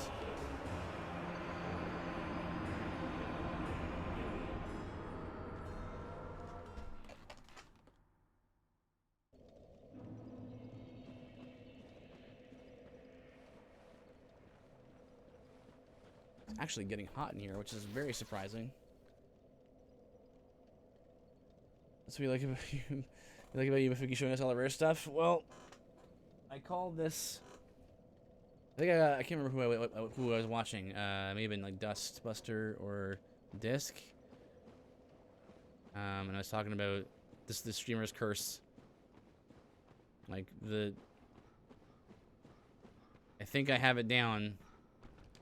And okay, I'm gonna go ahead and do it live. We'll do it live and show you it's not too bad. And for some reason, all the rare stuff happens where enemies don't respond. We'll do it live.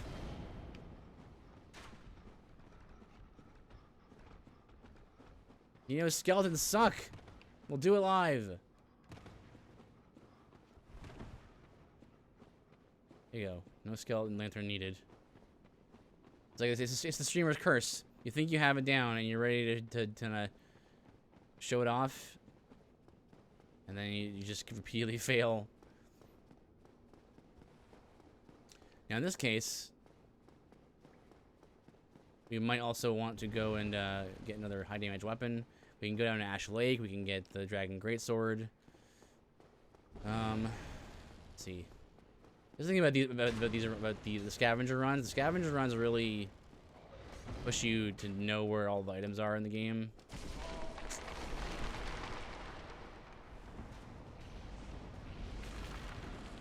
Don't jump. Jump. B to jump is the worst button layout. I'm so glad they fixed that in later games.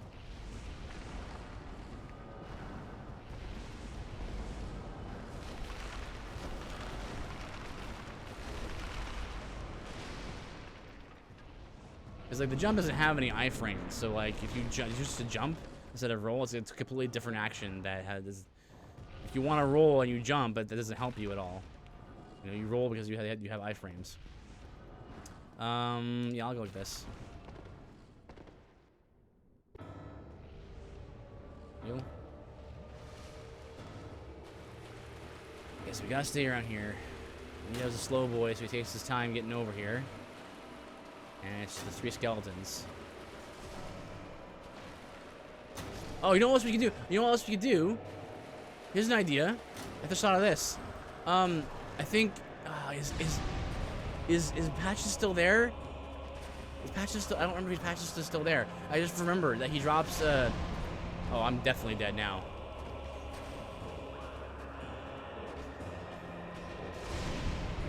I was as good as dead there. I got toxic. Forget it.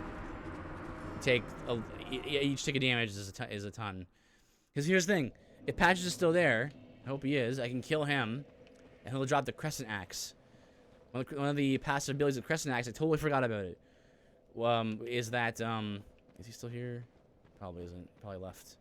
He is still here. Okay. So one of the passive of the Crescent Axe is it has a it's called the Divine property, and it's sort of like radiant damage. And what it does to the skeletons in Neo's room, it kills them permanently, so they can't come back to life. So that's what we're gonna do. And since we don't know anything about merchants, all right, if that's the way it is, you silly little bastard. Well, I've had enough of you. oh, he's a spear user. Good for nothing. Wallow in your spit. Can die right here. Nope.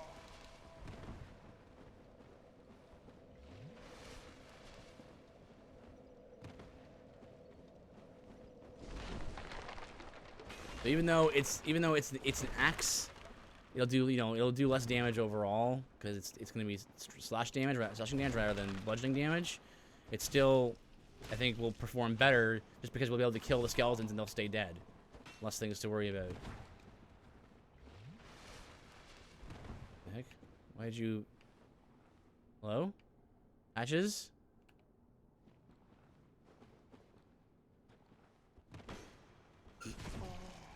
Nice spear. Nice spearing. The righteous prevail again. Hey, don't blame me, mate. Man, everything killing me is so rough. Not having to be able to upgrade weapons is insane. I've never actually done a challenge like this before. Even in my more extreme runs, I usually allow upgrades. Not in this run. And like everything takes so long to kill. Dark Souls is a game where you die quickly and your opponent dies quickly. That's the whole point. So this is... Alright, so what I want to do is see if I can knock him off a ledge. That's why I lured him down here. Now, if I remember right, he does still drop the Crescent Axe, so...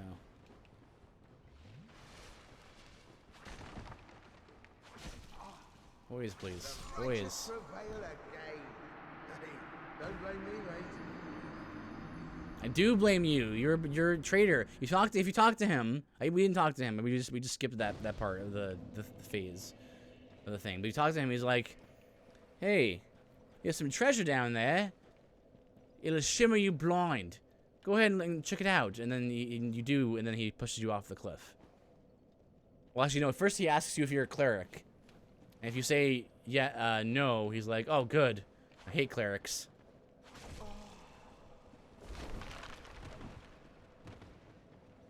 Oops. Also, what's like with me taking half shotting but from everything? What is this? Don't blame me, mate.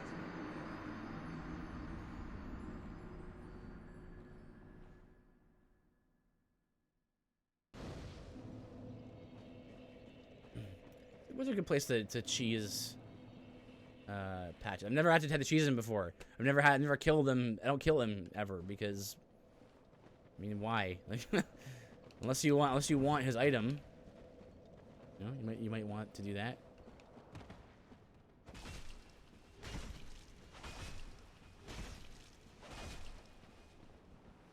Oh, I didn't mean to do that, but okay, bye.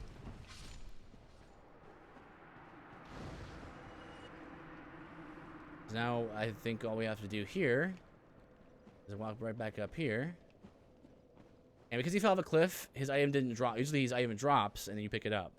But he fell off a cliff, so it didn't spawn. But in the Dark Souls games, if you save and quit and reload the area, the item from the NPC will be where he was. Yeah, there it is. Humanity, Crescent Axe, okay. So, 115, so we're looking... That's actually good damage, too.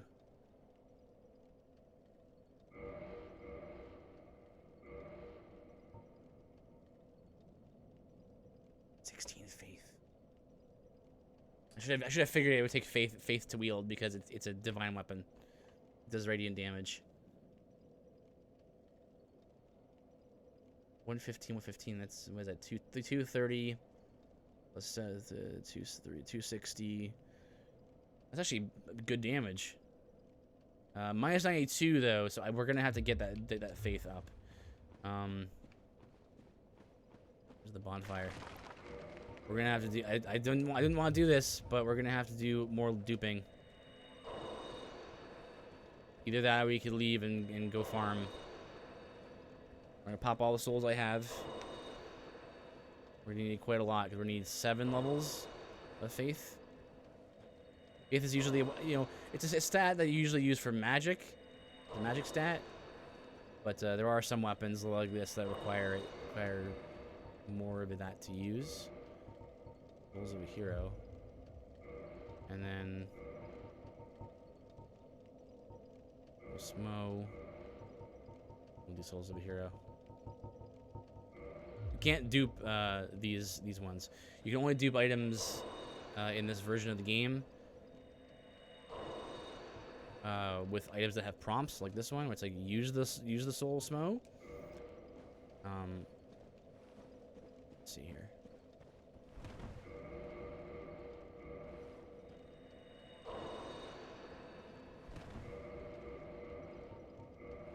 12K. Didn't they have a soul I said it's worth 16? What was it? Quaylog, Iron Golem, Sif? The Sif?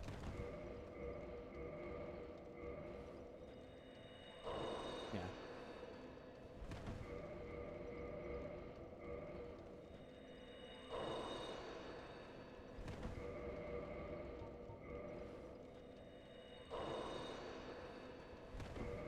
So basically, this is like the kill queuing system that was happening before. This is actually how I'm able to do this.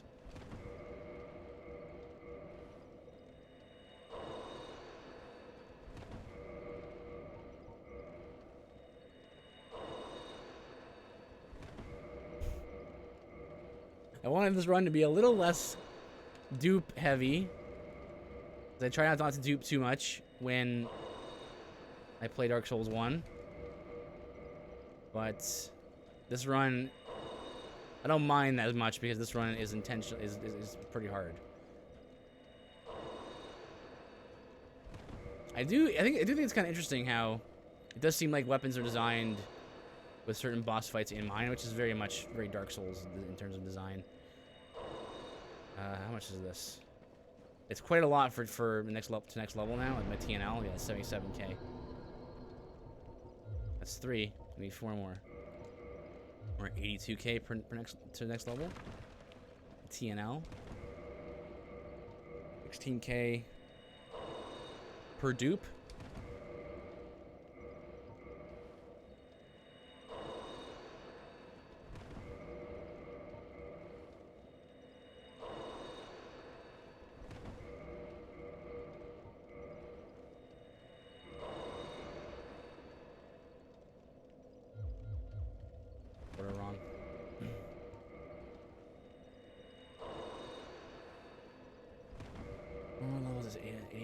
So we're looking at like 400K left to 16 faith.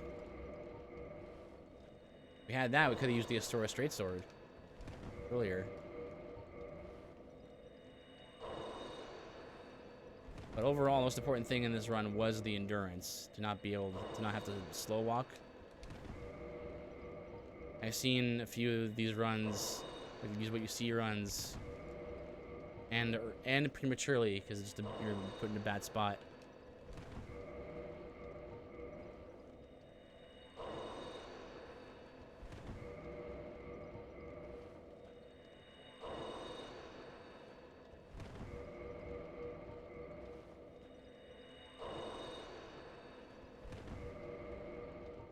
This will be good though. We'll be able to knock out the skeletons, and then once the skeletons are gone, like Nito is actually not that hard of a fight.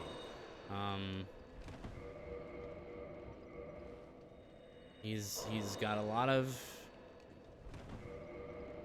he's got a big AoE and all that, good amount of HP, but he's also extremely He has very low accuracy, very low tracking, slow attack speed, and the combination of a slow attack speed and a low tracking or accuracy means that you're gonna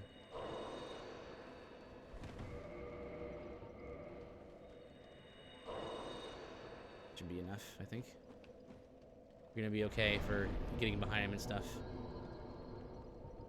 Yep.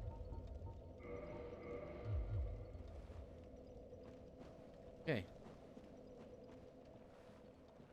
Okay, I haven't actually used this weapon before, so let's see. Oof. Okay, right, yeah. Dark Souls 1, if you miss with an axe, it has that, like, still stagger. A little stumble into the end of the animation. Makes it a little less wieldy.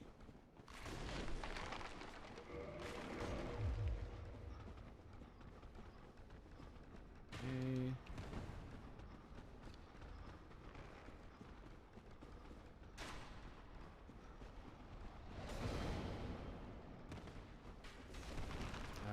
To the right, isn't it? Look at the right wall. Over here. Yeah.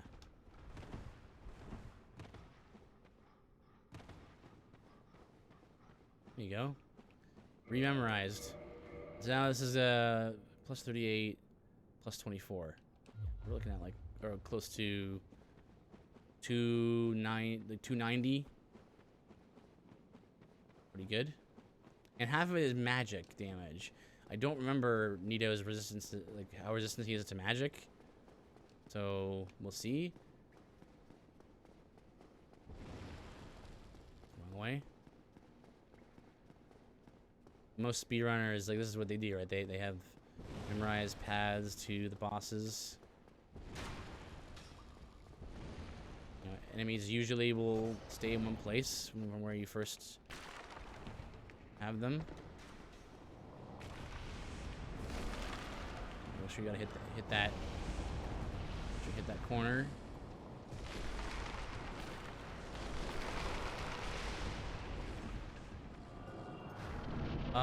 Let's see. Well, let's drop kill me. We'll get close.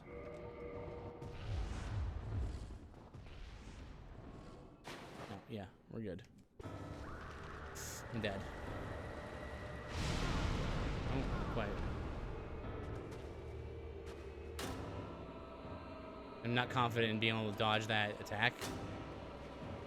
So if he does it, Jinho, welcome. Welcome, Raiders.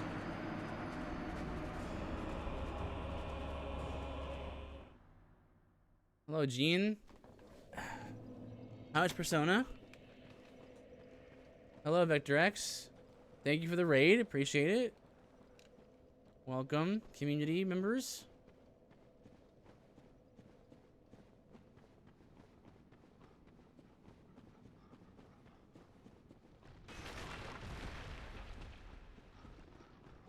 How's everyone doing tonight? It was good. We're past 100 hours now. Oh man, I can definitely understand that. The game seems very complex, not only character-wise, but I saw you messing around with like the the monster like using system. Mostly cutscenes today. Right. What do you think of the story? I don't know much. I don't know much about the story and stuff. Pokemons, yeah. I was watching you do that for a bit. I was like, huh. I can see how you could spend some time doing this because it seems complicated. Pokemon, man, I want the poker and the man. That's the one.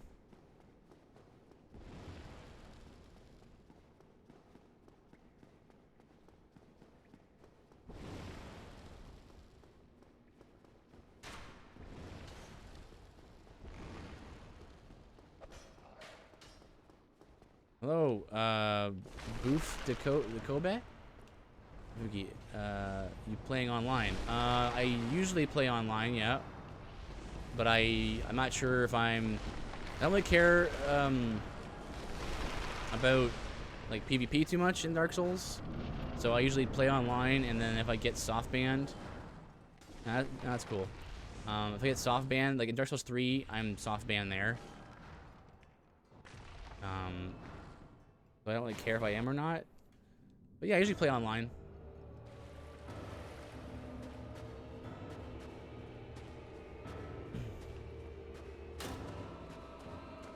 Are you familiar with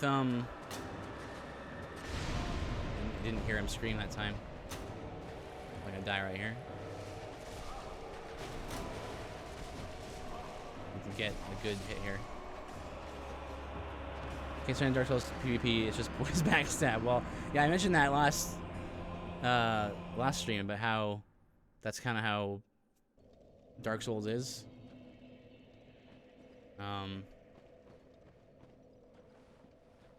Is Dark Souls 1 PvP, Dark Souls 1 especially, the way the backstabs work is they're not balanced very well. So, but I really do think that overall the games just get better and better over time. They get more refined. There's a number of objective improvements that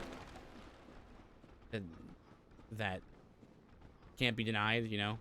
Omnidirectional rolling, L stick to jump. That's just undeniably better.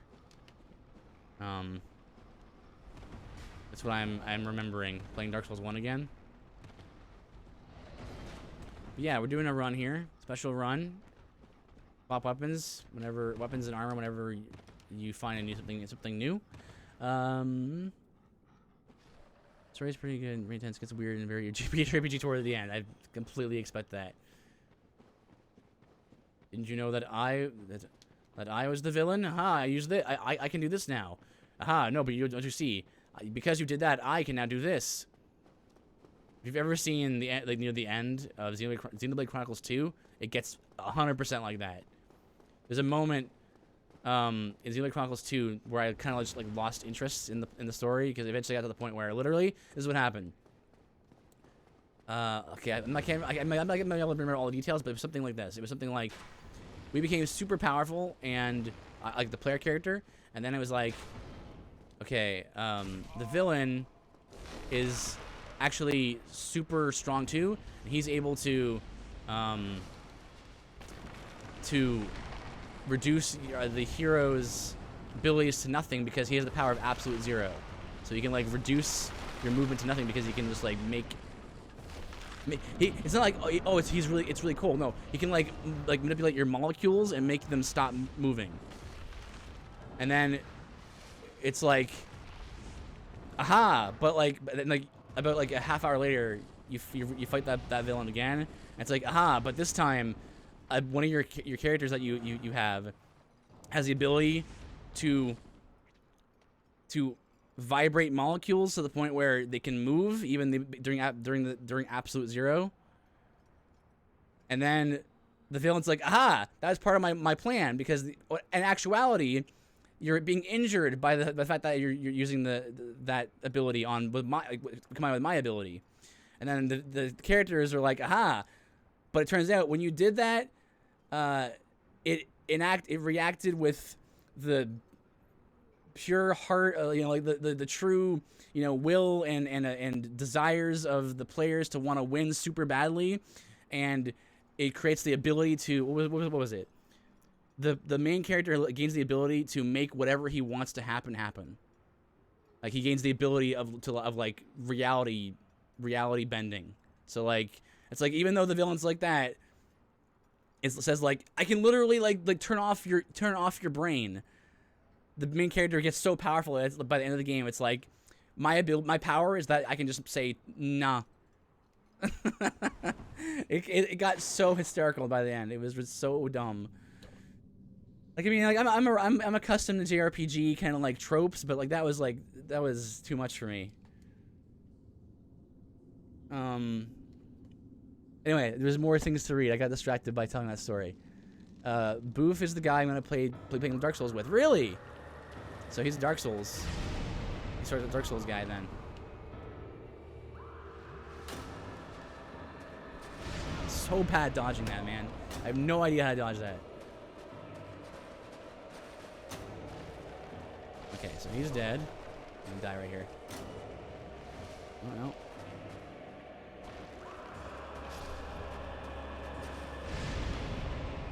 Go in the car real quick. One more skeleton.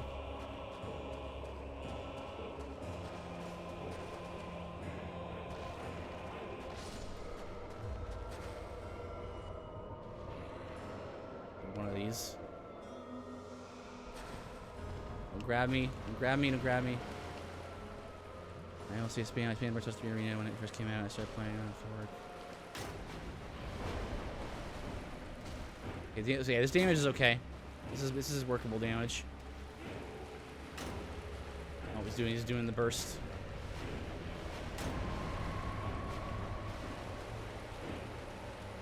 They're playing after work. 6 to 8 p.m. Stop playing. Really?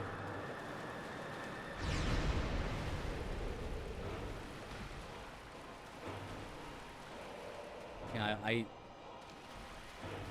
Dark Souls PvP just does not do it for me, but I do enjoy watching people do it. Like I watched a number of like PvP videos. There you go. Oh gosh, get out of the way, pillar.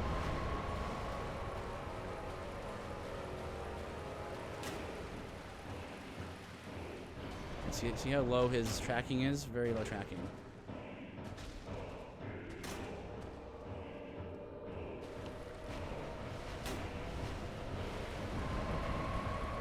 Close to these skeletons, I don't like that.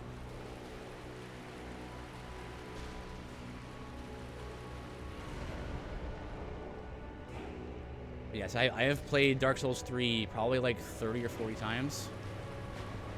I absolutely adore what kind of ability you at the moment. So we are technically we're a strength build, but we're doing a challenge run. So basically, I'm doing what I do on my channel is I do a number of like sort of challenge runs with some of the RPGs that I really enjoy, and most commonly I've done a number of them with Dark Souls, and we're doing something called the Scavenger run. And the Scavenger run is something I kind of made up. Basically, the rule is whatever item you find, you have to go and you have to use that item. So if it's a weapon, you gotta equip it immediately and use that. If it's a armor, you have to use that, and then as soon as you find it, you have to equip it and use it. And no merchants, because basically the idea, I'm role playing as a character who kind of like he's a scavenger, right? So he's just kind of he picks up whatever items other people leave behind. This is bad. So yeah, I have like 50 strength right now. So it makes me a strength build. But what I need to do is I need to be mindful about endurance. I'm mostly an endurance build actually.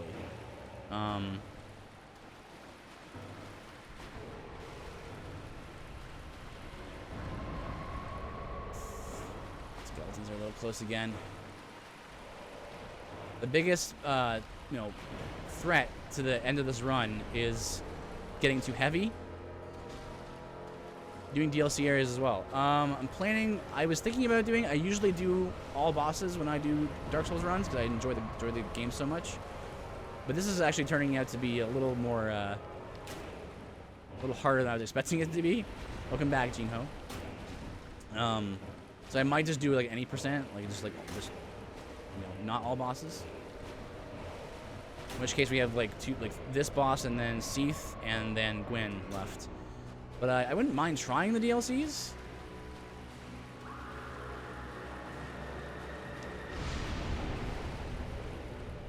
Oh, I've dodged that the last few times. That's good. Bad spot. Bad spot. Bad spot. Okay, that's good.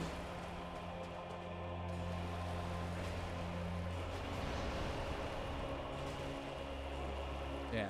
So we're doing one of the reasons why I'm thinking about cutting the run short is just because, oh gosh.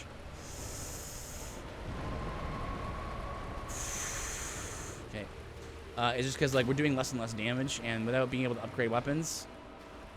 No! No grab. No grab. No upgrading means that doing less and less damage each time.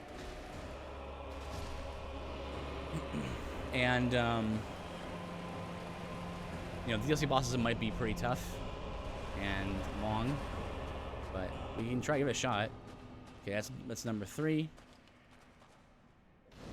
I've done the scavenger run for a number of the games. I say a number. I think it was just Dark Souls 3. I think that one was interesting.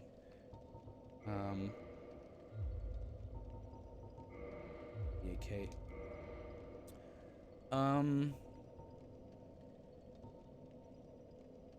Let me think now. You can try for the DLC.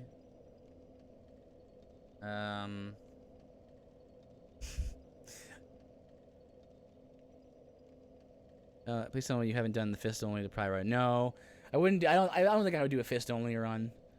I might do like a fist weapon run. I would definitely do that, but yeah, I have not done that. I'm not necessarily looking for challenge. It's more just for like sort of like the exploratory, the things you learn when you play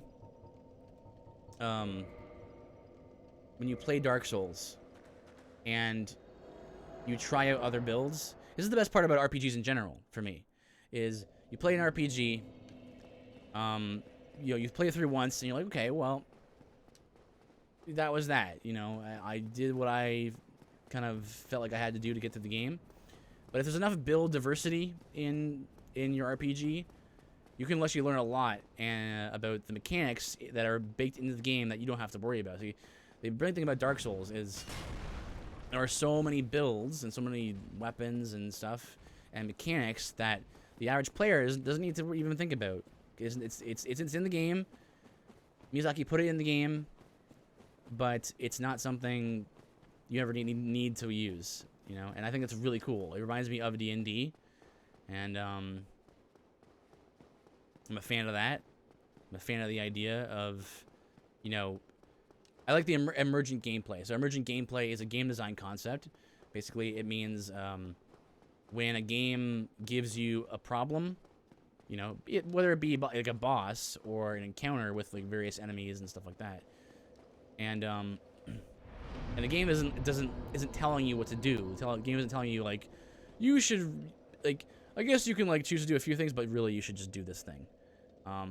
Really, it's more like the game says, here's this boss, here's what it can do, figure it out, right? I want my RPGs to give me the biggest toolbox possible, and then leave it to me to figure out what the solution is. That's what's really fun for me. And so, doing runs like this actually helps you to explore the systems and actually makes you learn new things. But I do tons of runs like this, not only in Dark Souls as well. I've done a number of them in Final Fantasy. I've done a few in like Castlevania. Okay, so this is damage isn't great here, but the cleave potential is a lot better than it could be, or than it might otherwise be. So I might do like a deprived run, let's say, and that would be interesting, I think, in the Souls games, because there's like weapons designed to help you with that. In Dark Souls 1, the primo weapon for a deprived run, I believe, is the lightning, the great blacksmith hammer. So there's like a viable weapon if you want that. What I'm doing is, instead of running through everything, I'm actually killing these guys because they drop the item I need from. Well, they don't drop it, but the golem there does.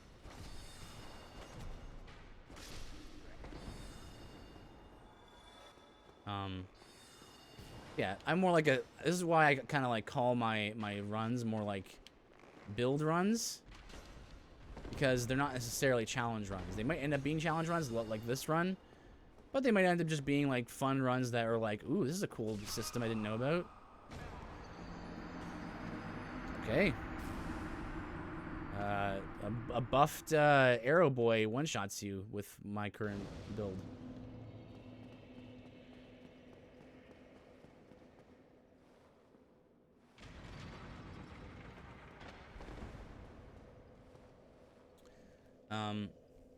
Yeah, that was definitely a headshot. That's why that's probably why it killed me.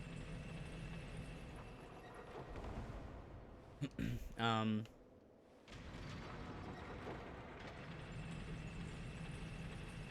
Chin buster, no joke. Yeah, it's like a 50% attack boost.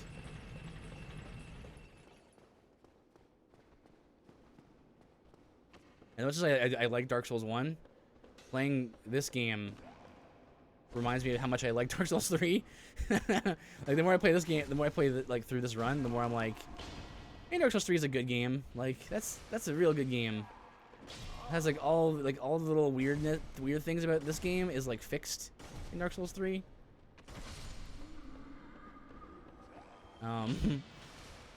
Oh gosh, I saw that item. What is this?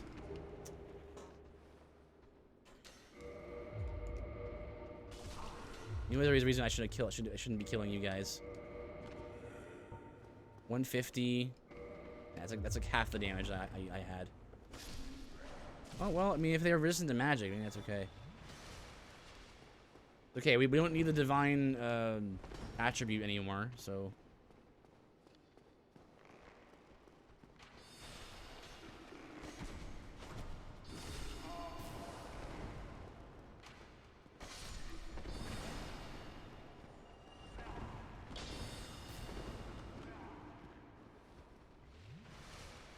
Okay.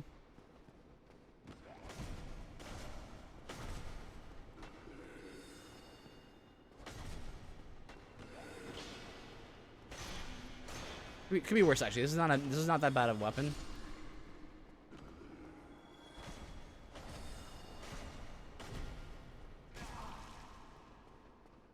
Don't shoulder me.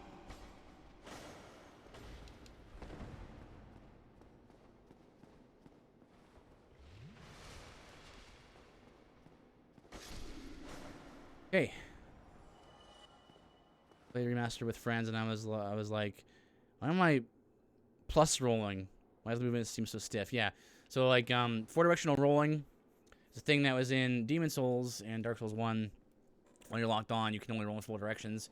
It feels bad, and like they fixed it in Dark Souls 2. Dark Souls 2 gets a lot of flack for a lot of things, but there's actually a number of improvements that Tanimura made that improved the game, improved the overall series, I believe.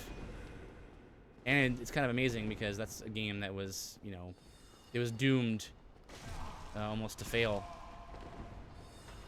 because of the just the production woes.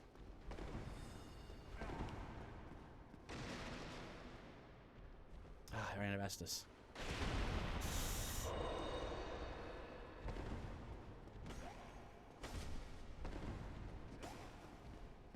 But yeah, omnidirectional rolling, L stick to jump is like objectively better than B to jump. It makes no sense for it to be on B. Of course, item burden was in Demon Souls, which is a terrible system that just is tedious. IMO, I mean, I think it's kind of hard to disagree with that. I feel like.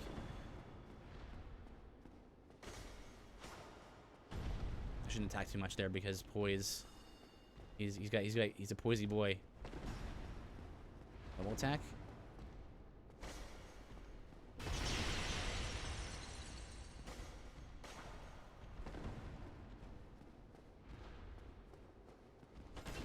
Oh, nice. Good stagger. Broken pendant. There we go. Now we can. I'm really bad at navigating my way through this this area for some reason. So let's just see if we can do this quick. And I want to fire back up Demon Souls talking to you. Also, what do you think about Bloodborne? Bloodborne's amazing. I think the build diversity is a little limited, which is, you know, that's an important thing for me. But Bloodborne is it feels very like a very nice game.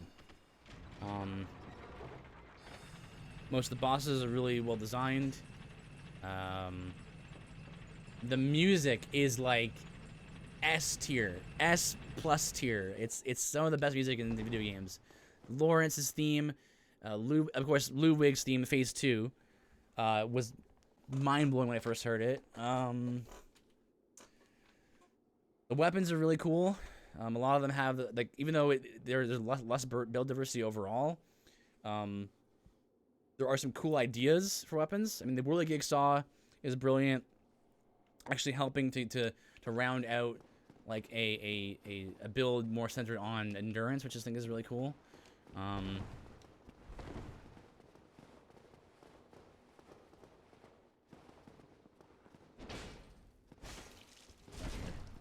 Two hits to stagger. That's good. I do a long attack. Nope, it's not long enough. Oh, oh!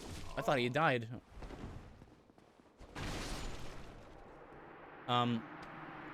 Yes, but Bloodborne is like a great game.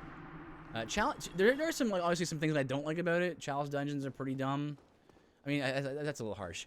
The way you set up challenge dungeons, I think, are a little like they're a little more confusing than they need to be, right? Most people I see play through the challenge dungeons, they pull up a guide for it because it's like in order to get through all the challenge dungeons, you have to like go to certain places and then get the ritual blood and the tomb mold and all that. And at first, like it seems like a cool idea. It's like, oh man, cool, like, lots of dungeons, right? But there's not actually anything really that cool to find in the dungeons a lot of times. There's the beast claws, which also are a very cool thing. But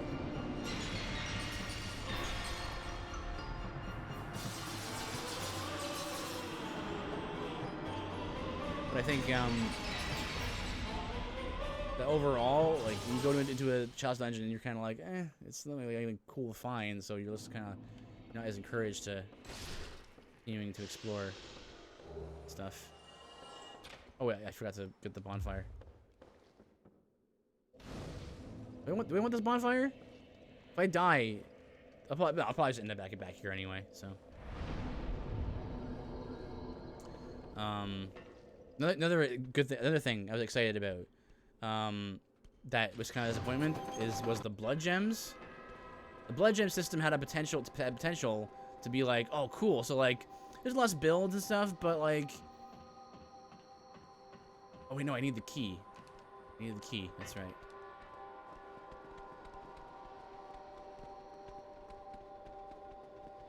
There's less builds and stuff, but you know, the blood gems could be cool because it could be like modify your weapon. So it could be stuff like, you know, range plus or like, you know, magic accuracy or like to create stuff like that. You know, like more outside the box stuff, right? And then combining them would like make the weapons different, and that would be really cool. But honestly, what ended up happening for me, and what happens to most people that I've seen play through Bloodborne, is like, which gems should I put into my weapon? The one that does the most damage. Okay. like, which one should I put in? Attack gems. Attack plus gems. Because they're just so much better than every other gem. So what's the, like, it's like it becomes a kind of redundant system. The music, Gene uses the Bloodstar Beast theme for a campaign. Yeah, he mentioned that to me. It's pretty sweet. It's a good choice.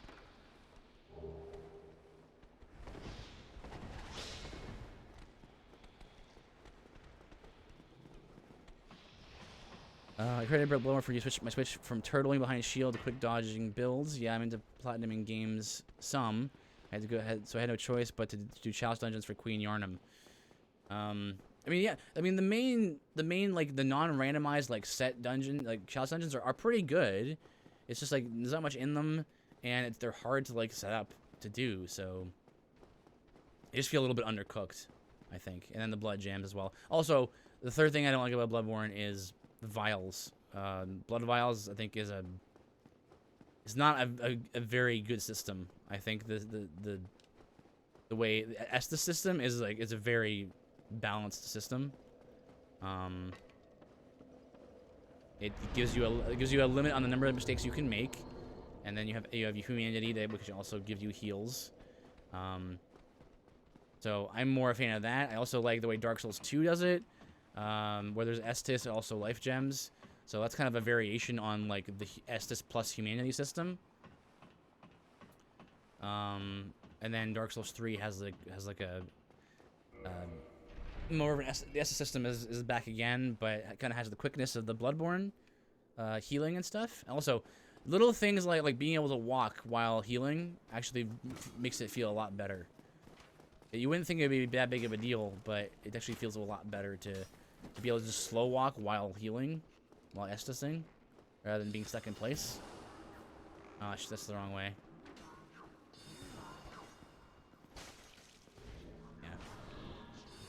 Yeah.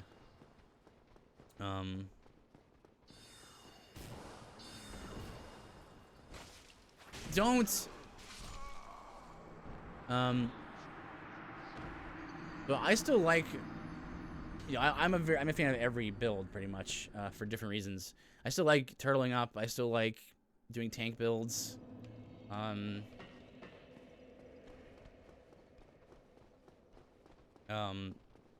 It's actually kind of a cool thing you can do in Bloodborne.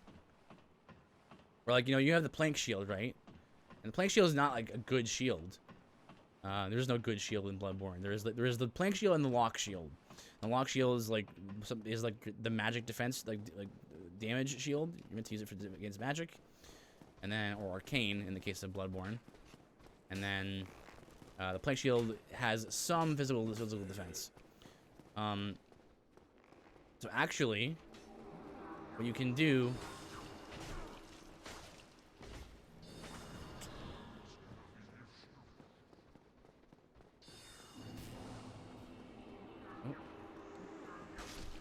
Nice.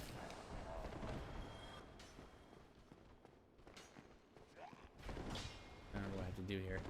Oh! What's that dance? That was the Chandler's Trident dance. You can do it yourself if you have that his weapon. Gives you a buff. You and allies get a buff, attack buff. Very popular meme, as you might imagine. So bad at knowing where to go in this place. This is that's the main room.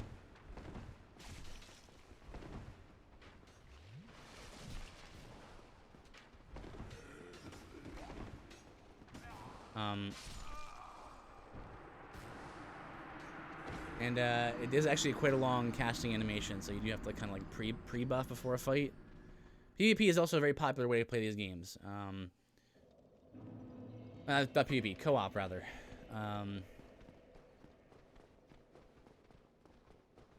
Dark Souls 1's co-op is very iffy. Like the net code is very iffy. I've tried to play online with some friends and just didn't. It's not easy to see your friends, right? Whereas in Bloodborne, Dark Souls 2 it gets better, and then Bloodborne and Dark Souls 3 you get even better at it because then it's like you actually can set a password, and you can give the password to your friends or whoever, and then you can. Oh, you don't despawn. I thought you were a one-time kill. Okay.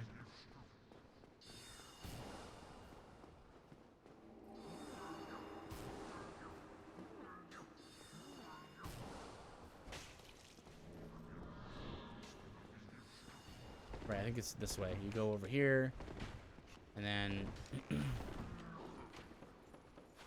you hit this, and it spins the staircase.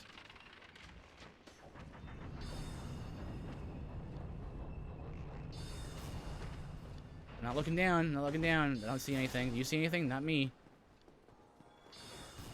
I definitely don't see the Avalon down there. Please don't hit me.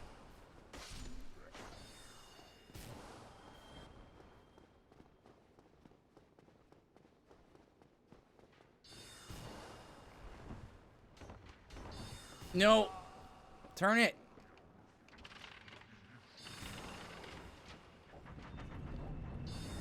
Oh, gosh. Okay, we're okay. HP check on that one.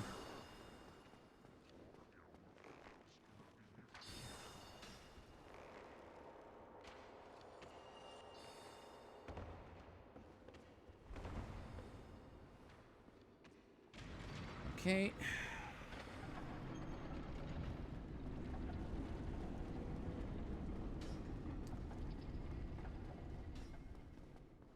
Yeah, I really do feel like overall, From Software's games get better and better, which makes me extremely, extremely hype for Elden Ring. Like, I don't get hype for most games because I try to keep my expectations kind of measured. And, like, well, you know, like, I'll probably enjoy the game. Like, Elden Ring is the one game, even games I'm looking forward to. Like, I'm looking forward to Bravely Second, or wait, yeah, Bravely Second. No, it's called Bravely Default 2. I'm looking forward to that. Looking forward to Baldur's Gate 3. But, you know, but I'm like kind of like, yeah, okay, they're gonna be good games probably. But Elden Ring, man, like, I am dying for some more game like news about that game. Someone please, Miyazaki, please give me something. Like, Sekiro was good, right? But it didn't really do it for me, because like I want the RPG, you know. Sekiro doesn't have much of an RPG. The default looks good. Played the demo earlier. Oh, dude, I forgot the China Fallashing was here. Oh, that's probably bad actually, because Seath is a dragon who resists magic, so that's gonna be not so good actually. Welp, let's see how we do. Yeah, if you ever played Bravely Default or Bravely Second, those games are amazing.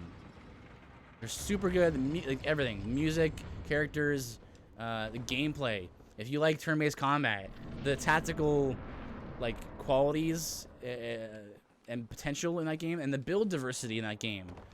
For me, any game with a job system is gonna get a thumbs up probably in my book. I'm very, very partial to that. If you give me a job system, I'm gonna be like, not bad, you know, like it could be like a not the greatest game overall, but if it has a job system, I'm like, and with a job system and like a good amount of jobs, like those games have, I'm gonna be like, it wasn't a great game, but not bad, because like I said, right, like just show me a game that has like a lot of tools, and that'll make me happy, because it'll be like, it'll make me go, oh wow, well, wonder if is this possible?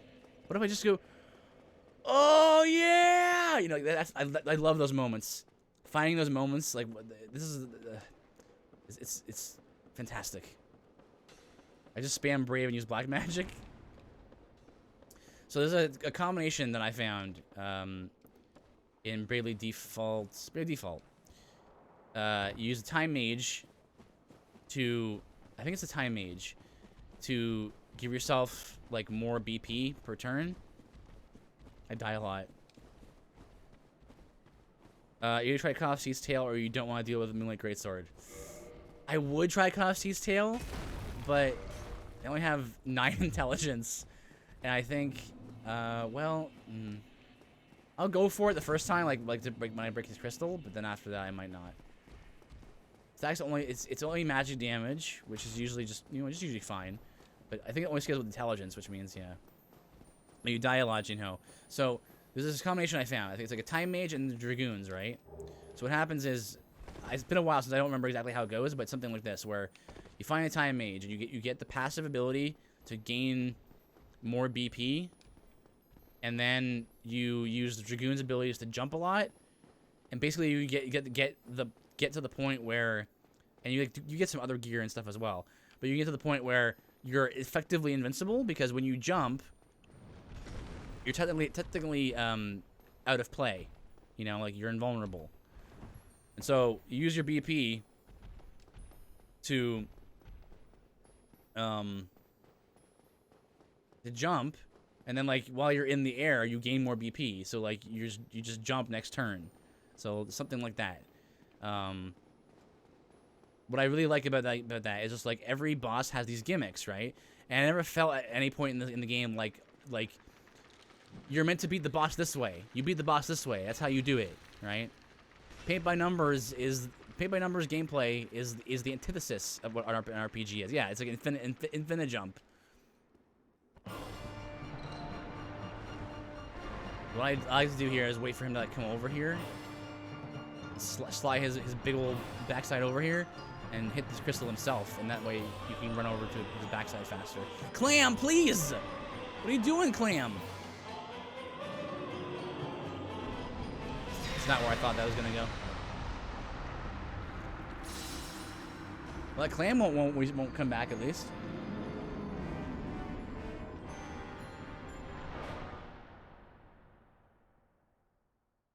Choose my favorite job in most games. Is it the... What's your three favorite Final Fantasies? So I usually ask or answer this question in two different ways. Sort of like best, like favorite one overall, and then favorite one to like replay. There's like one that has the best combat that I enjoy playing again, and there's another one that's my favorite because it's like the best all-around game for me. So like, but there's some overlap too. Because I started with F9, Freya was one of my favorite characters. Oh, that's why? I was gonna ask like if it's like because of like the draconic elements, or because of the ability of just like the acrobatic air. The air acrobat is kind of a thing. See, there it is. See, like I'm too predictable. Like Quina, also dragons, right? Dragons are cool, right? Quina, I'm partial to Quina because she's a blue mage. And I'm a complete sucker, and you give me a blue mage, and I'm like, no, it's pretty good. But yeah, Final Fantasies. So after replaying through Final Fantasy V, I actually really like Final Fantasy V. But like mostly for the combat, I think the story it's there, but it's very, it's just like combat in the job system. I think overall, like my favorite Final Fantasies is probably like 6, 7, 10. No, I mean if we're including MMOs, which a lot of people don't, it has to be like from top to bottom, it has to be like 11, 6, 7. But then if you're talking about like not all around, but just in terms of like enjoyable like game combat, like 10-2 has like some of the best combat in the series. It's too bad it's tied to a game that is 10-2. Are you invincible right now? Yeah, Super Crystal's still there. Don't curse me, please. Like 9's not a bad game at all. I actually like 9 quite a bit. 11 Dragoon was super cool, man. You got a pet who you could command to do different actions and spray different breath attacks and stuff.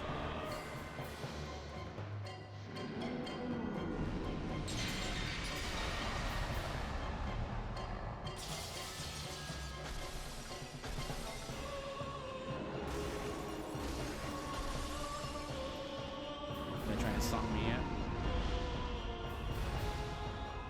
3. Okay, yeah, the opportunity is gone now. Like, I tried first playthrough to get his tail. And I didn't know better. Oh, that's the no, I thought he was going to do there. 965 for me. Yeah, like 5 is super good. Like 5 is really underrated, I think.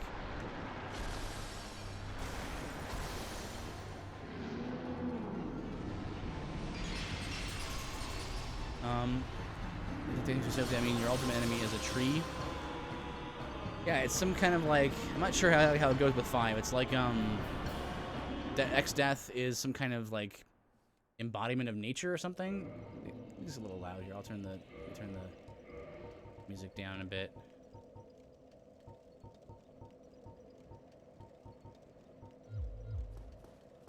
But yeah, 9's super good. 9's replaying 9, the combat I think brought it down a little bit for me. Even though I love the characters in 9, overall I like the story of 9. I think the gameplay itself was a little bit slow. I'm not sure why, but like the ATB system in 9 just felt kind of sluggish. But yeah, recently replaying a number of the Final Fantasies has changed the order for me. So I used to put 5 pretty low, and then replaying it was like such a good experience. Such a fun experience. The fact that like one of the parts of the final boss can be doomed was such a satisfying moment where I was like, you know what? This whole game, like, there were a number of times in the game where where I was like, hey, will this work on this boss? And it totally did. And I'm like, that's not how video games are. That's cool. And so like it culminated at the end where I was like, this is gonna work on this boss, right? Like Doom on the final boss, this is gonna work, and it totally did. Like it only works on one part of him, but still, it's something. Like Doom.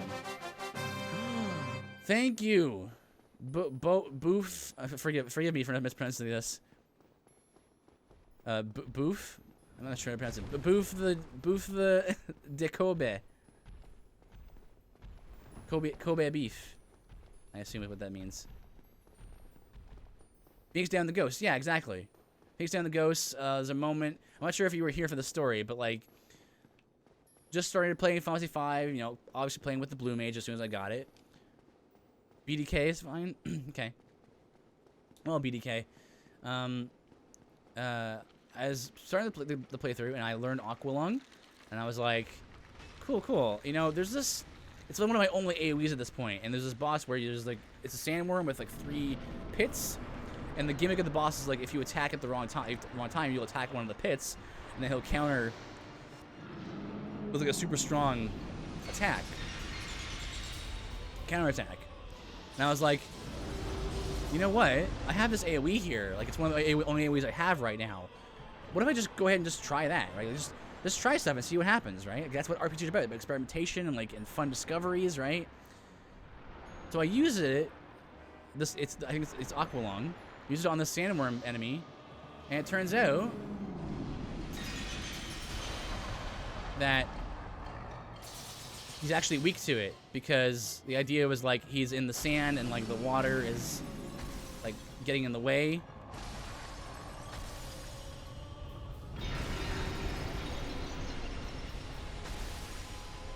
Oh. And the water gets in the way, and like it kind of like clogs all the pits. So you can just like, you can hit him no matter what because you're using like water to like fill all of the pits and stuff. Is the idea. So like that was a cool moment where I was like, oh cool, I actually stumbled upon his weakness and like because just I wanted to see what would happen. And then the big moment where I was like, this is like I remember my reaction too when this happened. There was this boss that was level 20, and recently, and just before I got there, I had learned level 5 death.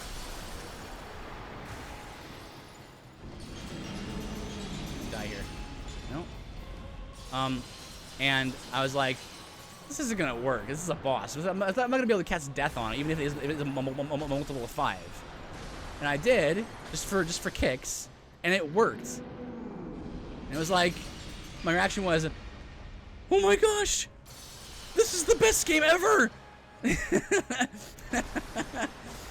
Like it was a game that constantly rewarded me with like just trying stuff. You don't think this is gonna work on this boss? Just try it and see what happens. It was so good.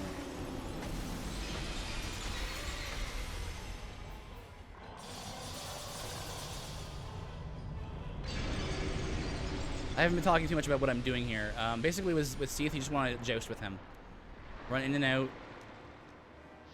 because you want to like bait out his certain attacks that attack you from a distance, and then you run in, you hit him a bunch. They'll usually try to like do the burst AoE or that, and either way you can just like run in and out and get him. That way. Oh, he's very rare. He doesn't have for him to do that. Like if I run in here, he's gonna probably do the side to side.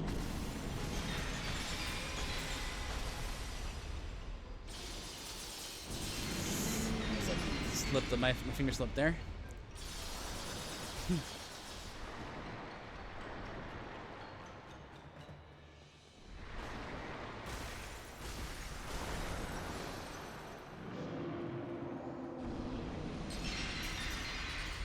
Oof. Oof is a bad spot. Oof.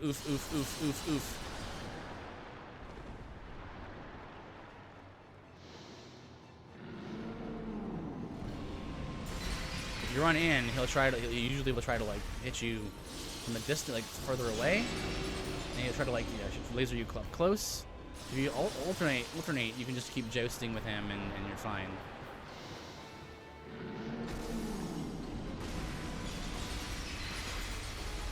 This is a bad weapon for him, also, as I mentioned, because it's enchanted. Seath resists magic, so. The other thing about Dark Souls bosses is that they all have like this kind of thing where, well, not all, but like most of them have like tricks to them that makes them, don't jump, it makes them like more manageable. So Dark Souls 1, a lot of the fights are about jousting.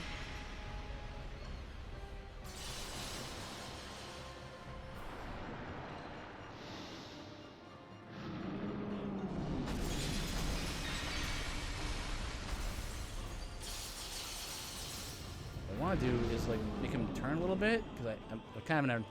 I want to turn this way, like the lengthwise. I want to pivot a bit. See, I had to be boring and do flare, rapid fire, spell sword, and do. Yeah, those are all viable, right? Dual cast white mage and black mage with black mage later being changed out for necromancer. Totally. Like, I mean, that's sort of like the min max sort of. Ooh, that was a mistake on my part.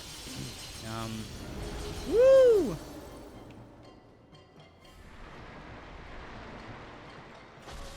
But see, the cool thing about that, right, is like that's super viable, right? Like, you know, 50 intelligence. Oh, I'm gonna die right here. 50 intelligence. Manus Catalyst Darkbead is like min-maxed mage build in Dark Souls 1, and you can like wreck bosses. Like you can like 3-shot, 4-shot most bosses with Darkbead Manus Catalyst plus like 50 intelligence. So like. RPGs, I think, shouldn't be afraid of making, like, of giving you the opportunity to be OP, right? Like, rapid fire, like, flare rapid fire spell sword is super OP. Like, you can get what is it, like, rapid fire, and then, like, there's a combination of like, the bow plus, like, counter, I think. Like, you can do, like, rapid fire counter or something like that.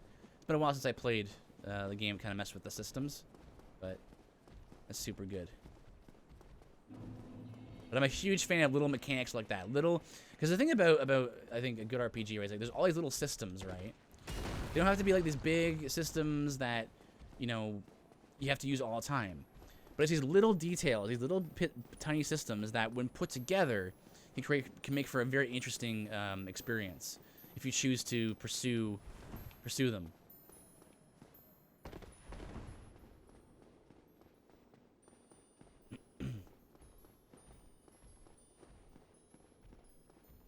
You know, obviously, you can do, like, Dark Souls 3, you can do, like, I mean, there's so many, but you can do, like, Morian Blade RTSR. That was a bad thing I just did there. Morian Blade RTSR, and then, like, Life Ring, and, I mean, blue BTSR as well. Those of you who don't know, RTSR and BTSR are red and blue Tearstone rings, respectively, and it boosts the damage that you deal when you're at critical HP, so around 25% or less. Dark Souls 3, I believe it's something like 20% boost, and then Morian Blade gives you a 10% boost as well. Morian Blade is actually a weapon. You can put it on your offhand. You can also dual wield them if you have enough for two of them. That's like another way to boost your damage, that like sort of a boost your damage that way.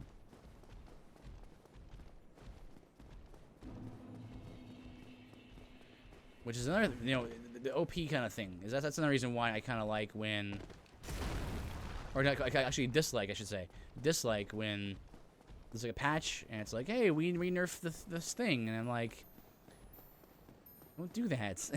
Don't nerf things. Like, I get that it's powerful, right? But, and I also understand that, okay, Dark Souls is kind of like a PvP thing. There's like a PvP component to Dark Souls. Like, okay, fine, but like, I wish you would like balance the game separately, PvP and PvE, because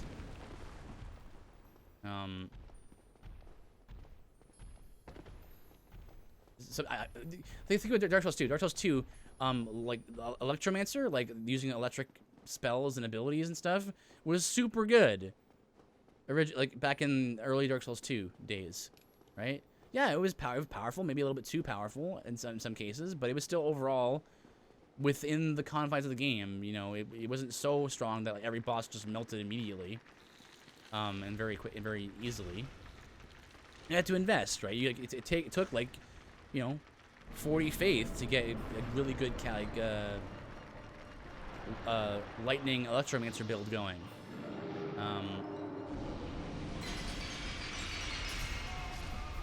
And it wasn't that strong, but like for PvP purposes, they were like, we're gonna go ahead and nerf like the amount of damage it does and how many casts you have of it and all this, right? And it made it so lightning wasn't no longer that good for PvP or for PvE. So like in a bid to try and make it more balanced for PvP, it made the build way less viable in PvP. PvE, which I'm super not about because I'm mostly a PvE player.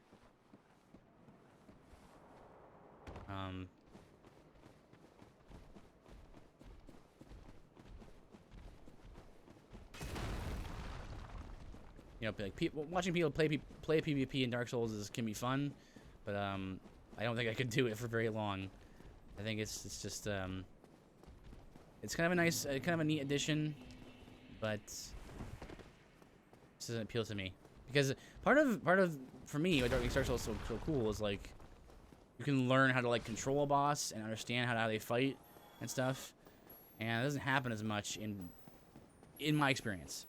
It doesn't happen as much for me in PvP where it's like, well, like every guy you run into is gonna fight differently, so you can't really learn as easily how to fight them. I feel like, or like you might fight like Old Monk, or I see the item right there. You might fight like Old Monk.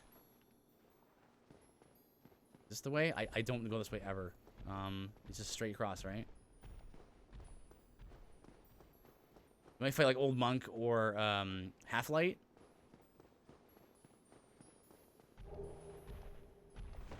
And you might encounter a PvP fight there, or Mirror, or Looking Glass Knight, and you might be like, cool. I'm fighting another player. It's a cool gimmick. Miyazaki himself said it's probably one of his favorite bosses is Old Monk because of like the achievement he managed to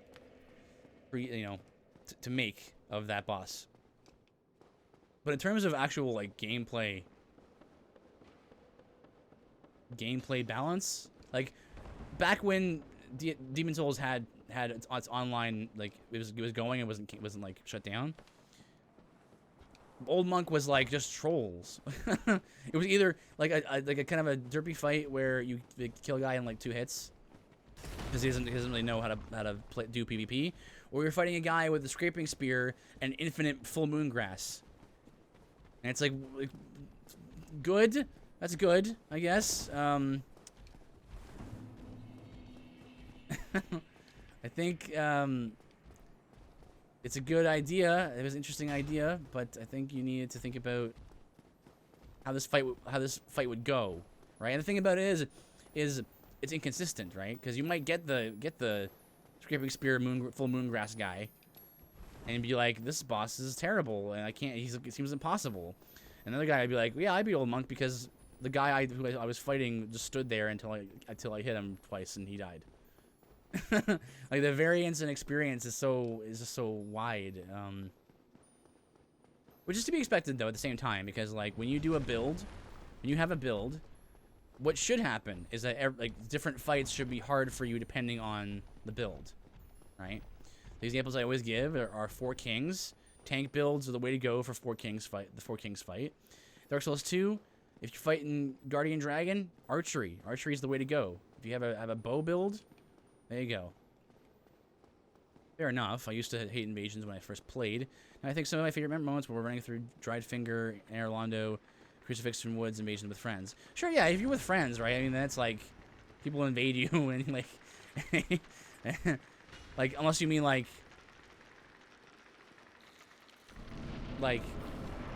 you're the invader, or like, cause like I can see like that being a lot of fun if you're with friends and like, you know, people invade you and like you. It's like a 2-on. It's like a what is it? A 3-on-2. If you have the dried finger. So, but I mean, I think there's a lot. There is some fun to be had in with those player character interactions, right? But I just think that having people by Nameless King boss door.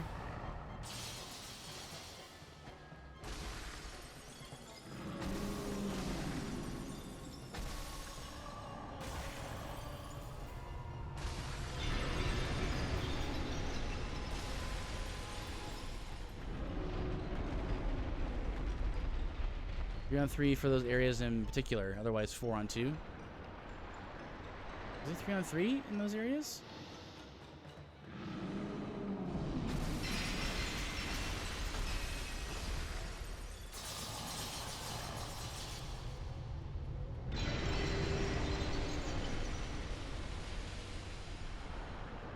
Oh, lag.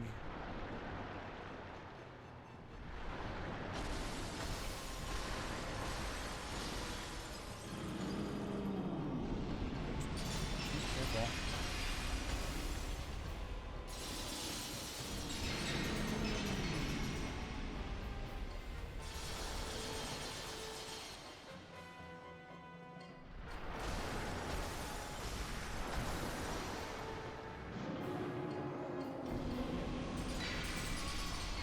I ran it too early. There's 3-on-3 in those areas? Yeah, I remember. I didn't spend much time in the Crucifixion Woods and stuff.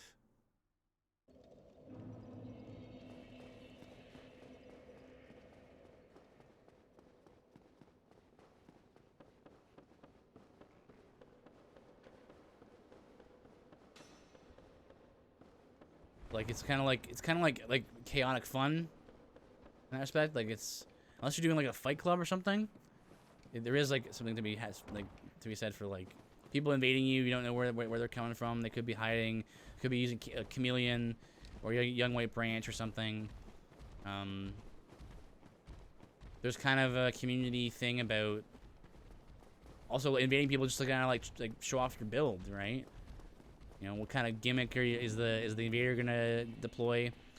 I think for me, a lot of it has been like a lot of bad experiences with invaders. Like most invaders I've encountered, like, are the kinds that, you know, they just constantly hide until you have low health, and then they just hit. They run up to you once you're out of Estus, and they hit you, and then you die.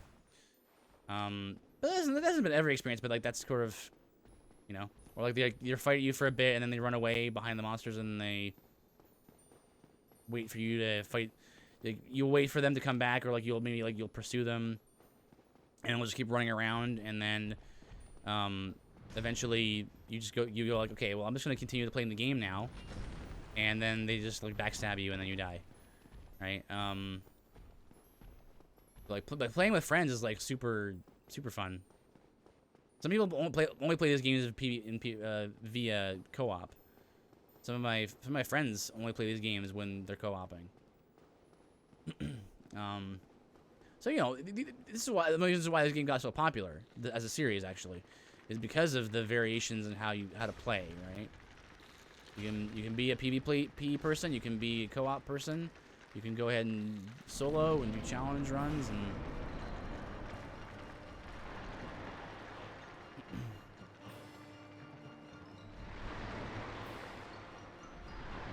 Actually, good we have light armor for this.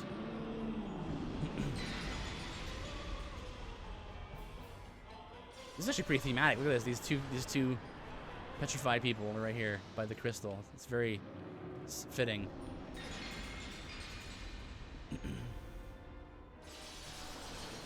case people don't know, the reason why I have to break this is because it makes him he's invulnerable until this breaks. You roll into it or hit it, and then it breaks. But it's better. I think it's better to have him do it himself.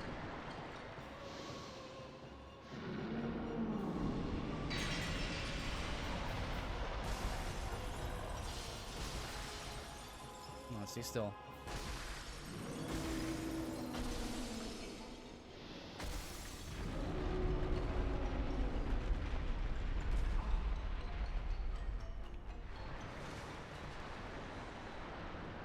That's like the best chance you have to get his tail.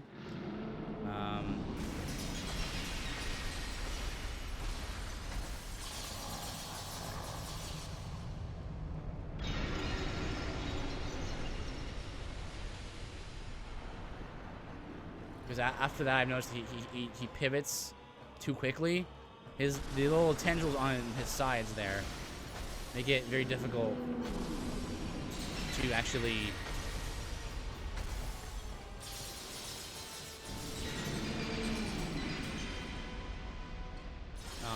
like get around him. He's like a little too wide.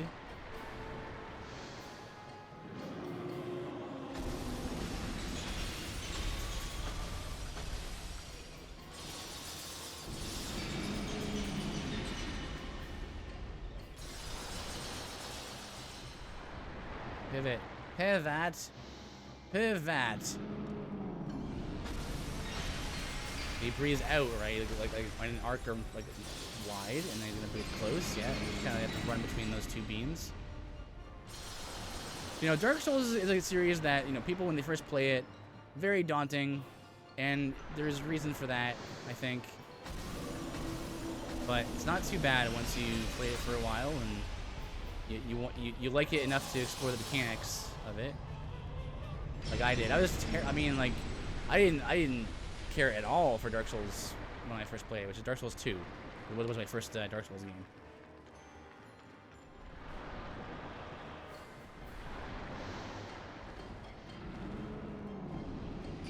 Interesting. He went for the line attack. And pivot.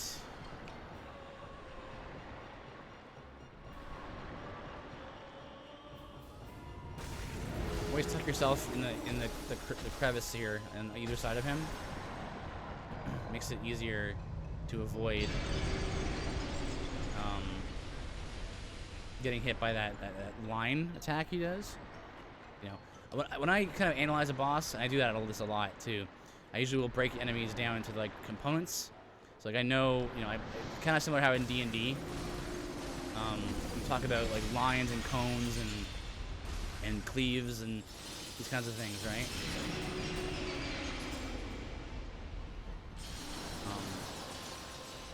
I find it helps me to understand a system better if I kind of think about it in terms of in those terms.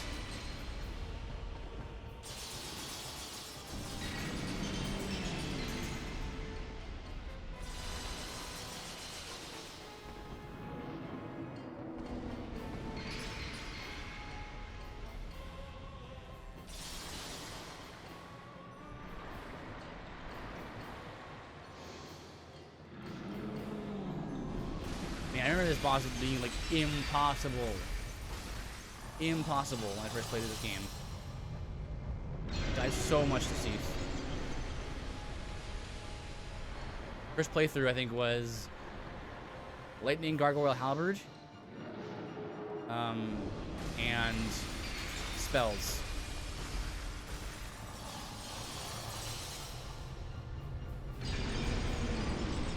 Oof, a little bit on the close side.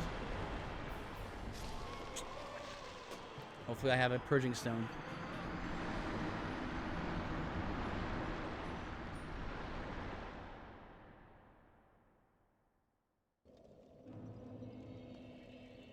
Like I bought one just in case this happened.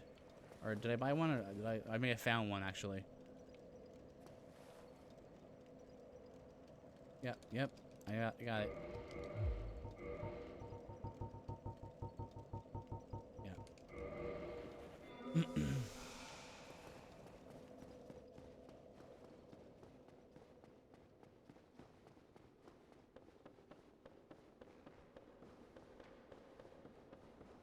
So how do you consistently take down Orphan of Kos? I had a really hard time beating him. He had the entirety of the Old Hunters DLC was a toughie for me. Didn't help that I was on like New Game plus 3 or 4. I consider Orphan of Kos to be the hardest fight in the series. So I do not blame you for that. I think all in all, I probably spent about 5 hours on Kos, Orphan of Kos.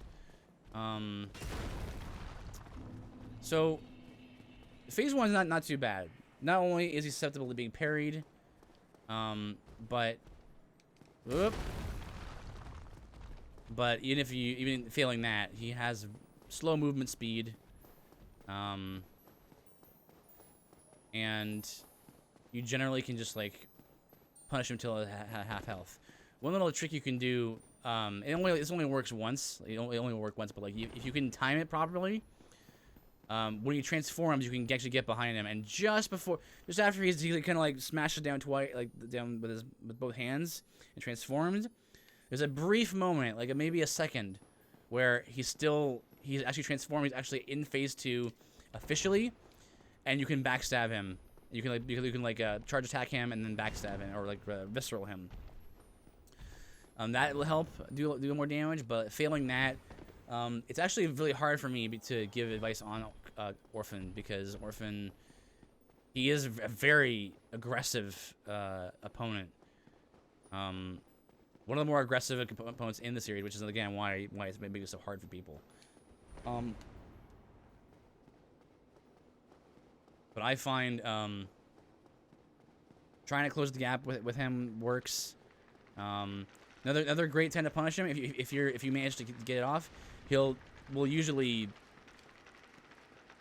as soon as he kind of like stand up and kind of like put his arms out, you know he's kind of getting ready to do the like that roar he does where he summons the lightning down. When he does that, he's immobile during that ability, so you can actually get behind him again, like charge R2, stun, visceral. But getting him to that reliably can be tough. Ludwig's actually, like stuff like Ludwig, phase 2 what gets me. Phase 1 I got down. Yeah, phase 1 is not a problem. He's repostable and all that. But I could never seem to tag him in phase 2. So another cool gimmick with is like with what's it called? With Orphan is he's like has like a gimmick passive where he's susceptible to actually being visceral. So no matter how much damage you've taken, you will heal the full whenever you visceral him. I don't know why that is, but it's just what he can do. So Blood Rapture helps there. Yeah, and like you're saying, like you never seem to tag him in phase 2. Phase 2 is like he's just jumping around, he's throwing down like the grenades, you know. Totally. But I haven't fought him in a while, but as far as I can remember, what I would do is really for the okay, that's weird. Not mean to do that. Probably dead here. Nope. What I would say is like, yeah, there's like a few attacks that are punishable via backstab. So I think he's a boss that's designed to be reposted and parried and stuff. So.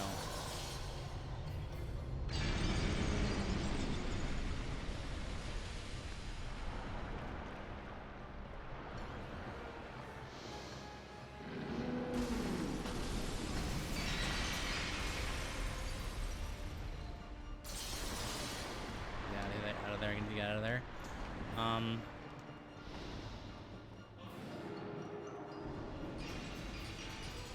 Let's see, what else does he do? Yeah, he can jump around and the one that he usually gets people is the one that where he jumps back and then he kind of does like the lunge or where he lunges forward.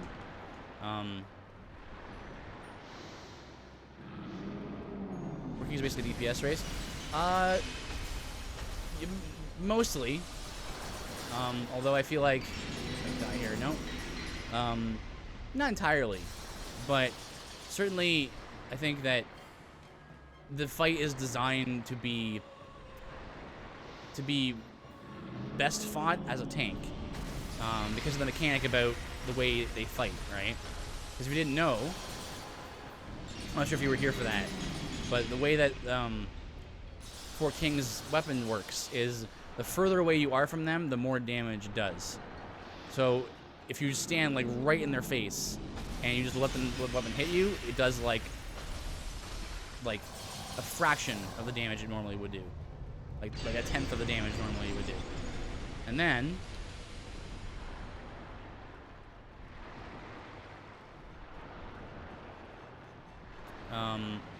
the only like sort of DPS race part is the fact that you need to do a certain number, a certain amount of damage before you get overrun.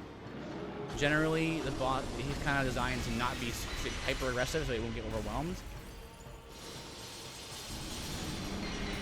And yeah, so like there's all those kinds of mechanics put into the game that you don't think about, that actually are in the game for a reason, because they're there to encourage you to be like, if you're a tank build, you might be like, well, I mean, like, I'm not really, like, it's kind of annoying how I'm, like, so slow and all that stuff, right? But it's like, but you have an advantage here, I've seen a lot of people complain about Guardian Dragon, for example. That's my other example I give about Dark Souls game design. And everyone's like, Guardian Dragon sucks because, like, you have to, like, wait for him to land until you can actually swing at him. And, like, just stop flying around, right? But it's like, but if you use, like, a bow and you're using archery, he goes down fast. Especially if you're using a poison arrows with a poison build with arrows, he is nothing. Like, you just stay on the corner and shoot arrows until he dies. That's the whole fight, right? So he goes from being a really annoying fight that everyone hates to being a fight where it's like, yeah, it's good, easy, like, no problem. And so every fight's kind of like that. But not to the point. This is the brilliance of the design here. Not to the point where you feel like you have to beat the boss that way, right? I'm beating Seath with a non-upgraded enchanted falchion right now. Like, this is like the worst way to fight this boss. This is like this is the worst weapon you could use for him, pretty much. Outside of maybe like a spear or something, like a magic spear, right? But it's not like impossible, right? It's doable. So if you actually sit and think about the mechanics of each boss and fight them enough where you learn about this stuff, it's actually a really cool, well thought out game series for the most part. Some exceptions. Bit of Chaos is still trash. Everyone knows it. Everyone knows it's trash.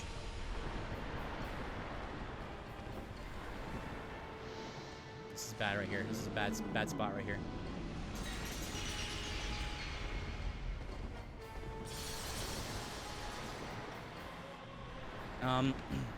So for example, I know that people have a hard time with Ludwig. Ludwig actually has a super easy way to beat him.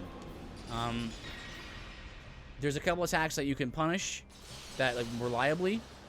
I know that people will often be confused by him and be like, well, what even do I do here? He's flailing around. He's like, when's my opening? When's it my turn to attack, right? That's what Dark Souls is. A lot of Dark Souls is trying to figure out when can you attack? When's it your turn to attack? And for Ludwig, there's one attack. It's hard to explain, I think, but it's like when he does the one where it's like the right hand swipe, and then it's a 4-hit move. It's swipe, and then there's a pause, and then a swipe. If you can reliably, as long as you're standing away from him and maybe mid to close range, he will do that attack more often than usual. And you do the swipe. As soon as you start to do the hand out here, swipe, you're almost guaranteed to dash. If you dash to his right side, your left, his right side, you will get in there for sure, like almost guaranteed, and you'll get it multiple hits in. Because he's not done the attack, right? So you actually got in him. Yeah, you dodged in the second swipe, yeah. And then besides that, there's the one, and then there's the you know, there's like he has two different kinds of leaps. People get often confused about that one, I noticed as well. The one where you can always tell which leap he's going to do because one's like a quick sort of like he gets low to the ground and jumps.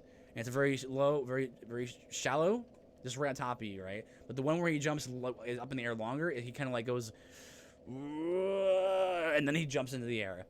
And then you have to watch, like, you can either watch there's actually sound cues and audio cues for him for that when to roll there. So it's the dropping, the blood drops. It's like drip, drip, and he goes, and then he lands on you. And actually, if you manage to roll that attack properly, you can then turn around and hit him again. And another thing about Ludwig that actually makes him not too bad is he's actually not that sturdy. So he actually has he's very susceptible to being stunned. Even in phase 1. You can also run, yes, that's true. You can run away from the super high jump. If you just run full tilt, he'll miss you. And you can turn around and do it that way as well. I think your strategy there might depend on the weapon that you've chosen.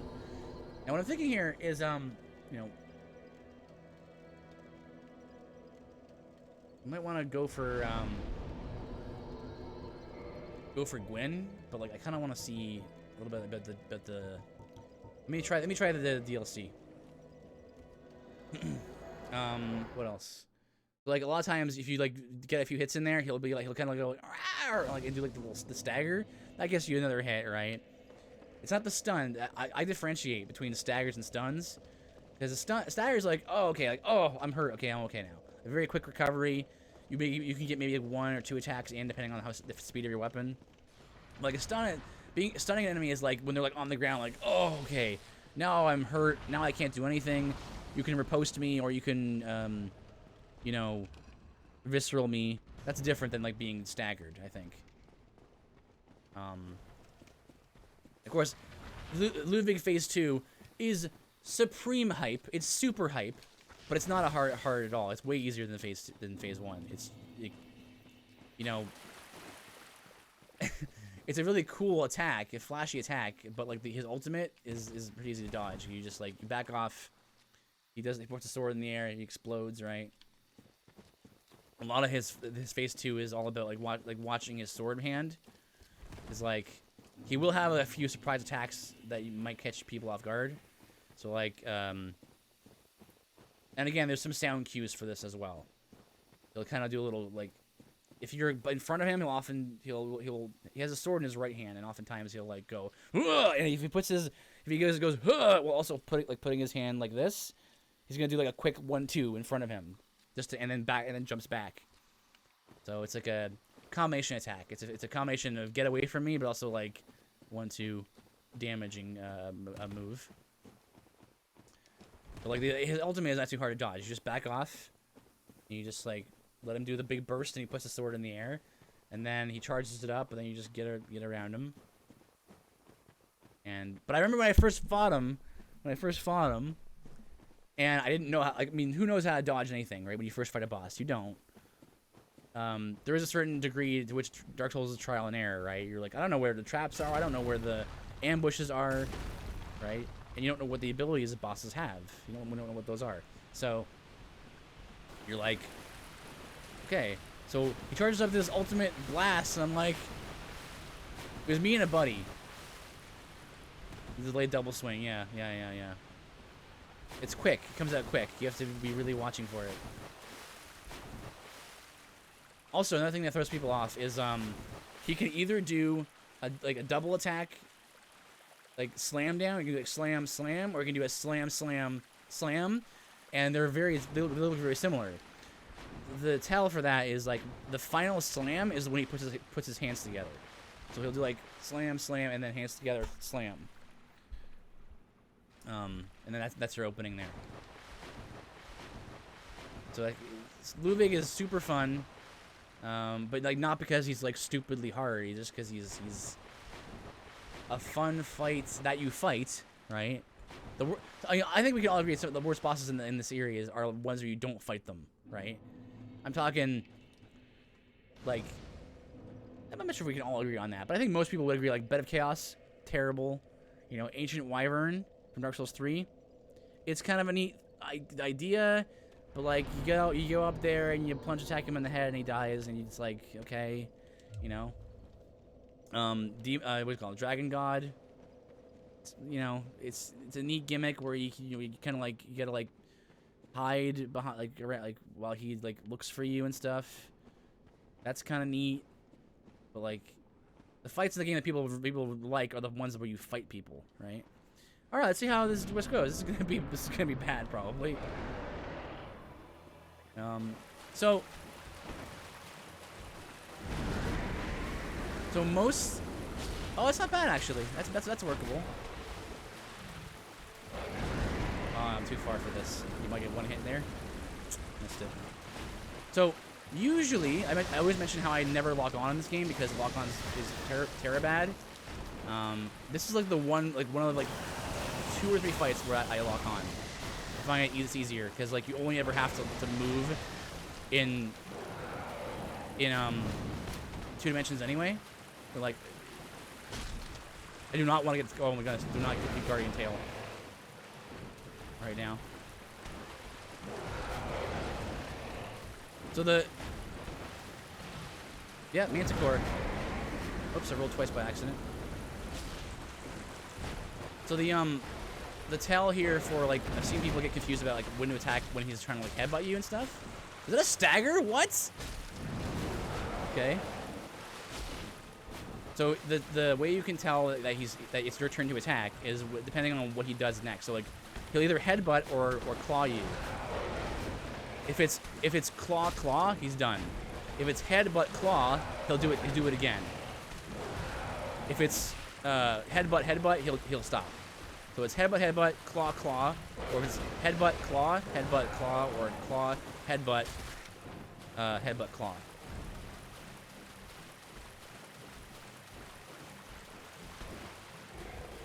Just roll the side for this and just run up to him.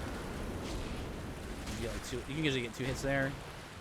And again, if my weapon was like at a proper level, this would like he'd pretty much be dead at this point.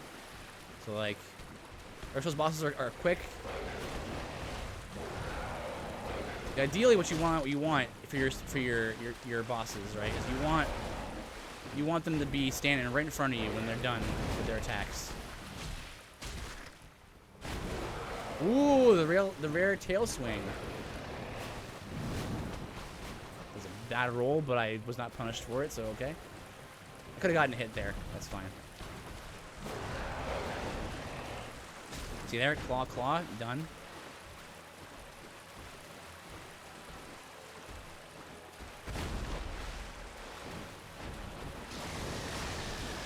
Watch the terrain effect on that lightning, because it's all water here.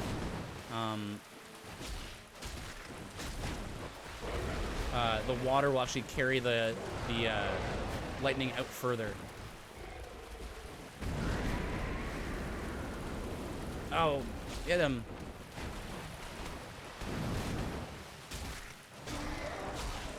Look at these staggers. What the heck?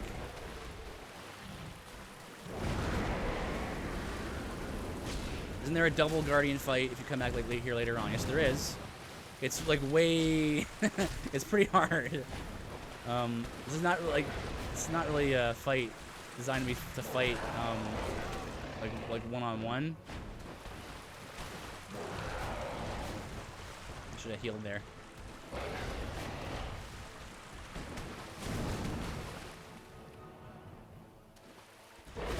Woo! What? How did I dodge that? Lightning? No? Yeah. So you gotta get away from that. It keeps traveling on the water there. Oops, that was too close. The range of the falchion is a little bit shorter.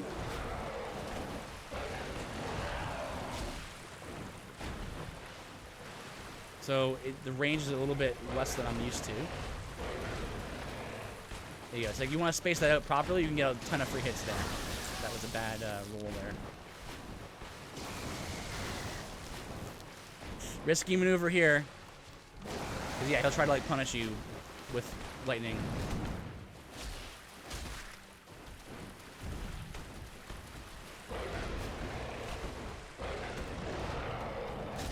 Good. Come back here. His damage is very bad, but it's not bad enough that I can't manage a victory here, I think. Oh, I should have got in there. That's too late. So Dark Souls is to me, Dark Souls is a turn-based game. It's just a game. I forgot he could do that. I forgot he could do that. I'm gonna get hit here probably. Nope. So Dark Souls, yeah, Dark Souls is a turn-based game, but the point is that you have to like figure out where your turns are. So that is the wrong roll. Ooh, take that. Don't roll backwards. I'm misreading that attack. I think that's the stomp. Oof. Whoa. Woo. Tail swipe? No. Watch for him rearing his head down like that. Ooh, good stagger. No greed.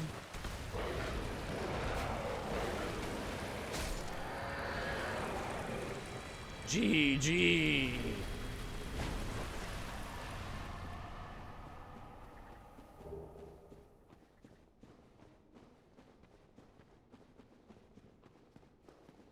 Okay. So, next would be Artorias. Now, let's see here. I don't want to weigh myself down with any heavy armor. It's best to be mobile with Artorias because he's a very mobile encounter. Should I even go baller with my HP? I haven't leveled my HP once this entire run, so I still have base. That's probably why I've been dying so much. Because like I'll base level HP still. So and yes, my endurance is at 70 because at one point we were slow walking. I had gotten Havel's full set and the Dragon Tooth, and I forgot that Havel's Great Shield was down there too, and I had to pick it up because that's the way the rules work for this run. So I was like, okay, I guess I'm slow walking now. So I leveled my endurance way more than I probably needed to. It was fun. Didn't last too long. I decided I would what the heck? I'll level vitality. Look at that. Look at how much HP I have now. I have like 20 more points.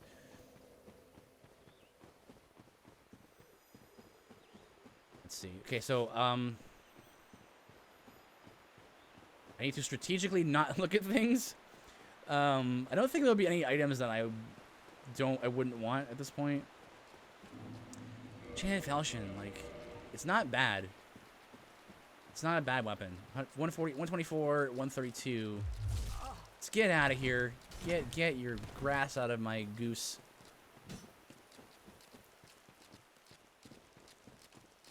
I'm just gonna fast track over to Artorias if I can. I think I know the way. Hey, one thing. You know, this run has a very heavy endurance investments. Normally, I never level endurance. I only level it as much as I can, as much as I need to. I just like to say that item right there. What for the tracers? I only have 25 dex, and the tracers scale with dex. I'll leave the tracers up. If I need a good weapon. There was twice in this run where I had to replace a good weapon with a broken straight sword, so that was good. Hey. Bye.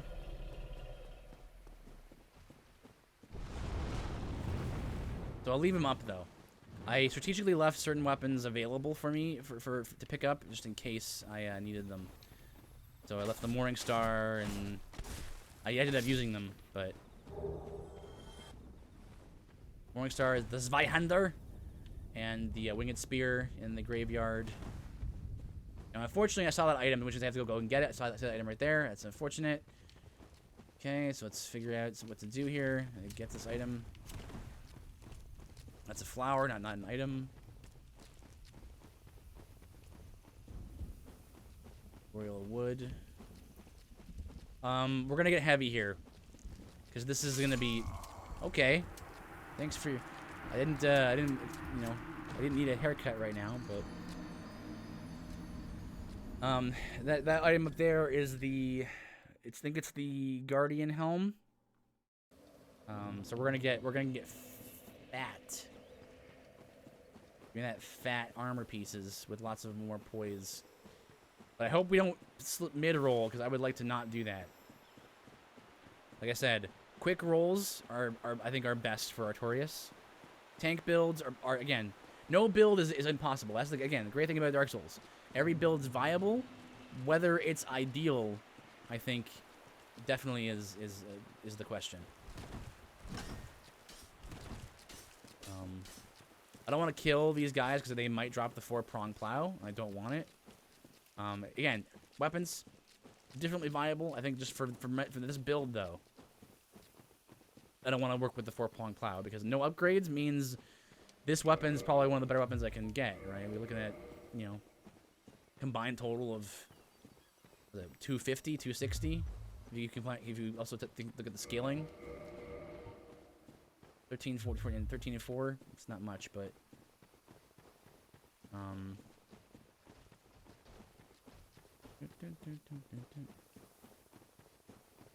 we were talking about. Oh, gotta get to bed. It was fun watching some Dark Souls. Good luck with the rest of it. Yeah, thanks, man. Appreciate it.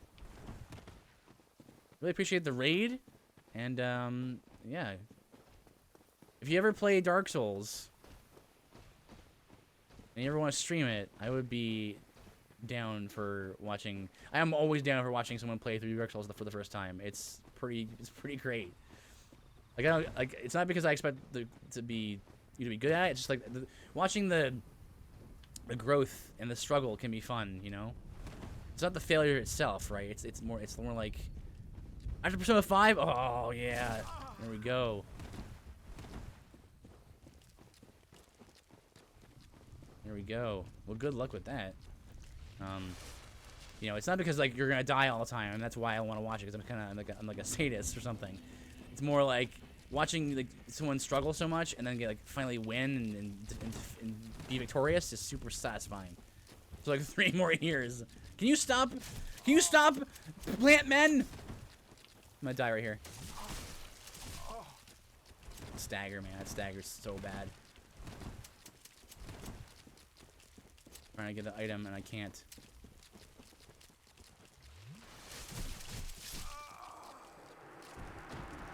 Should have just picked it up and just like gone for the suicide run.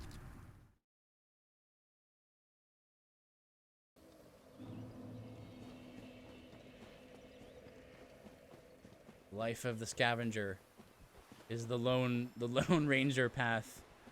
I know not merchants. I know only to scavenge.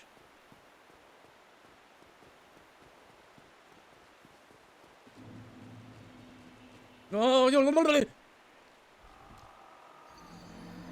the first time I fell down that hole, actually. That is a very common mistake to make. Don't you, you know, look at me like I'm some guy who hasn't played these games for like hundreds of hours.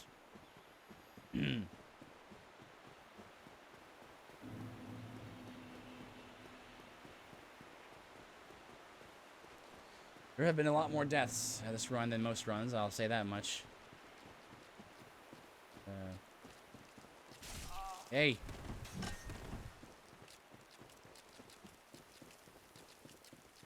That sound clip? You can clip it if you'd like. People do it all the time. A couple of the regulars around, in my chat clip me a lot, saying weird things. Oh, my eyes looked up and I just saw this here. I was trying to not look at it. It's the Guardian arms. Yeah, Guardian gauntlets.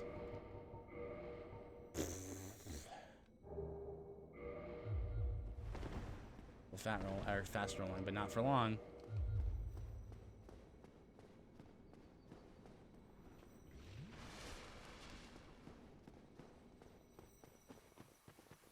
I keep looking around at things. I'm gonna get the whole set. I do not want. Stop looking at things. I see that item up there. I tried to get it last time. It's gonna be. I see that one too. She's just looking at the ground. Where's the thing? Where's the place where you fall? Hello? I lost my place. I did a basically like a kill what you see run in Dark Souls 2 and 3 so far. Basically the rules are, one of the rules is that whatever you see, you have to kill it. That's the rule. And Dark Souls 2, that run was so hard. It was so hard. Because I did all bosses, and those like extra areas. I love Dark Souls 2. I know people give Dark Souls 2 a really hard time, but I actually really like Dark Souls 2. There's a lot to like about it, I think, even though it is kind of, it has its flaws. You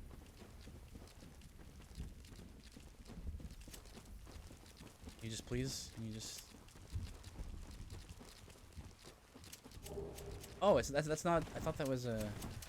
Stop. This item. Here it is. Oop. Yeah, this is another piece of the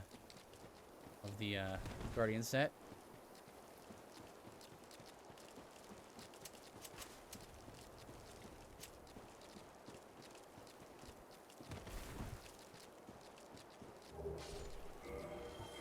Right.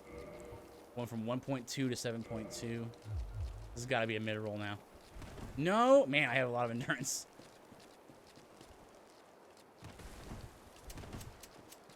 Let's see. Was that everything? Did I get all the things I saw? Oh, dear! Dear, oh, dear! Dear, well, where am I? Elizabeth Mushroom, that's good. Oh! I'm gonna die right here.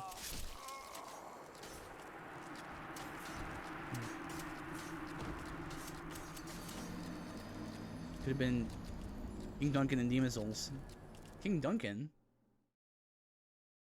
Oh, you mean King Doran, something like that. Yeah, I know what you mean. Also, fortunately, you get the orange charred ring for items in lava in this game. True. We have already acquired the orange charred ring, and we've beaten Bed of Chaos, and we've had to since throw away that ring. We're not going back there. That's not an option any longer. Actually, technically, it is, because the way it works is when you throw away important items like that, they actually show up in the chest in Firelink. I just remembered that. But items like the Covenant of Artorias or the Orange Charred Ring, because they're like necessary for completion, there's like a failsafe where if you throw it away for whatever reason, the game won't let you be stuck and be soft locked.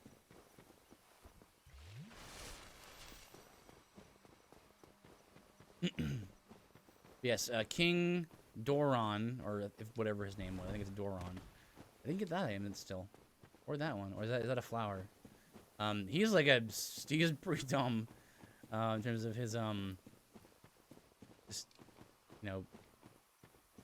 his damage is absurd, and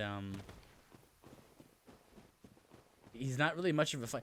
Honestly, Demon Souls, it's a good. Oh, come on, get yourself out of the way. That never happens. Demon Souls is a it's a well-made game, but I think in my opinion it's like the worst of a extremely good lot. I don't think it's a bad game. I just think it's the worst of the Souls games.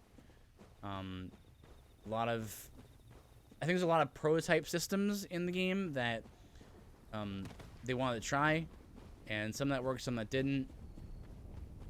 So like I think item burden is a system that really doesn't work for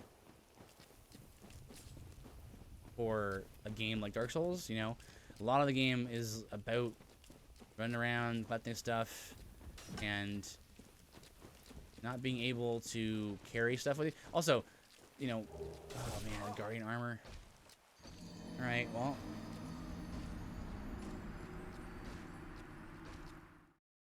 The fact that the upgrade materials work like, you know, you need cloudstone and sharpstone and hardstone and spiderstone and there we go. There's your mid roll. I am never need to go true. There's also character and world tendency. So yeah, again, I think world tendency and character tendency works. It's a cool idea. But I do wish there was easier ways to influence it. So like if you died a little too much in, you know, as in human form, to make the world go pure black or something like that, but you want an item from pure white, then it's sort of like, well, how do I make it pure white? Well, you beat bosses usually is how you do it. But chances are, especially if you're dying a lot, you're not gonna really get a chance to do that. And anyway, another thing that bothered me about it was like, you only had 2 ring slots, and it's pretty much guaranteed that 1 ring slot will be occupied by the Ring of Binding. So really, you only have 1 ring slot. Because the Ring of Binding is just so good. It gives you 25% more health in the form that you're probably going to end up being anyway, which is like the ghost form. There's only so many Stone of Ephemeral Eyes to get in the game. And it's like doing so is almost a punishment, because you're going to make your tendency go more black. Which makes the game harder. I get up here.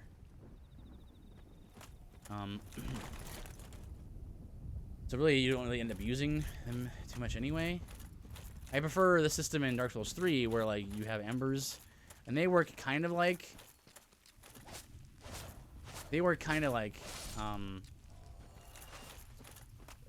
ephemeral eyes.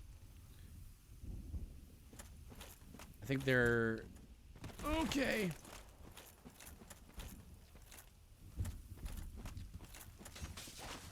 Don't plow me.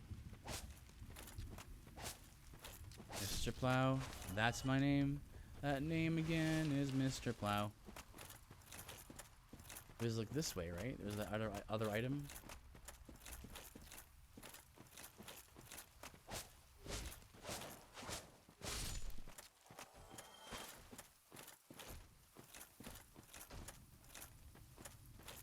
Alright. You could go all the way around like this. So yeah, item burden was the big one for me, and then like world tendency is a good idea in theory that I didn't think it really works out super well. And then whoops, what else was there? Most of the areas I don't think are like super well designed. I think that pretty much all Balteria is pretty good. I think like maybe half of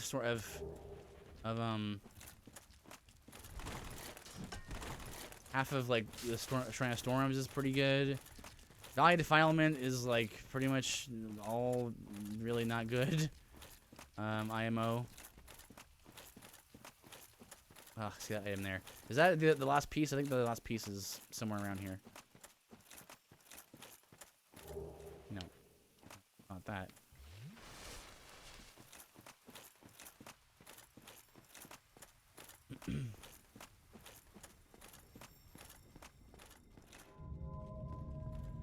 Where does this go? It goes down to where Torius is, right? Yeah. Where Marvelous Chester is. Go across this way.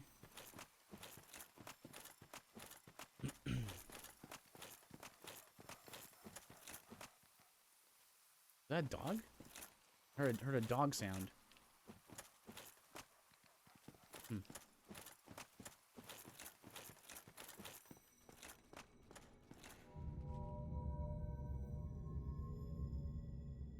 Let's see. Transformers and Snowfang Tunnel. Like half of that is like Guys, Violent and Blighttown, big no thanks for me. Yeah, like even Blighttown's like I think is better than Valley of the Island, but only marginally so. Like the Valley of Defilement, like those crow-faced enemies are the worst. They're so like they're put in such annoying places, and they don't actually. It's and there's this one part in like I think in 5.1, Valley of Defilement 5.1 stage 1, where it's there's all these like plague rats, and like plague is super bad in that game. Not only is it like toxic, but it also halves your healing. All right, we're fat rolling, so I'm not. We're mid rolling rather. Let's see what we can do here. Warrior setting is another fight that I lock on for. I think I don't really remember. I think we'll just try that. So go mid. Roll the side on this. That's not good damage. I have to go mid range for him. Roll aside whenever you see him charging up that. You get like a free hit there. You can like roll forward a lot here. You can roll forward, just like stay still, and you can often like.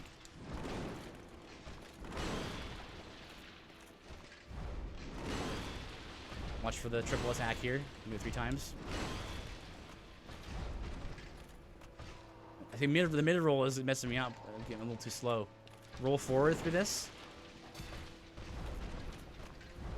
Roll aside for this. Yeah, see, it's not. It's too risky to go in for the attack on the double. You gotta do it on the triple.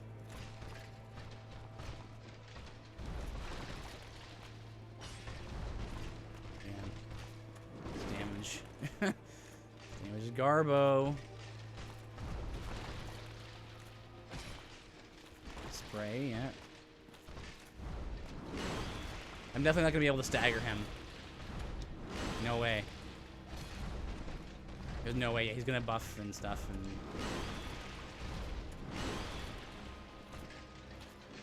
Oops. Oh no.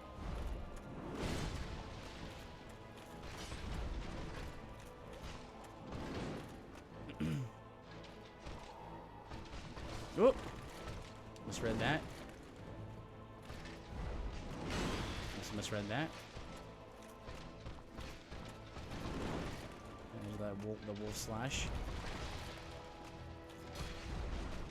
It's the one hit, man.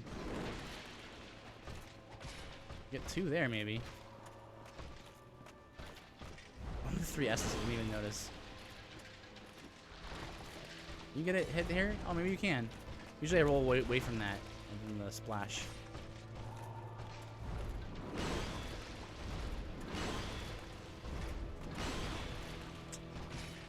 You can't really get a hit there.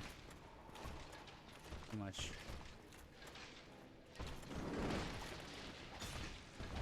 Get 2 there. Well, I'm tankier, so I taking less damage, so that's good.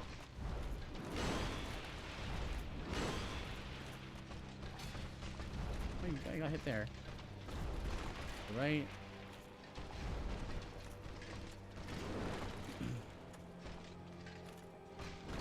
Oh, that was a bad roll, man. No buff? No? No buff? Rise. Maybe he's just too like, doesn't do enough damage to him yet.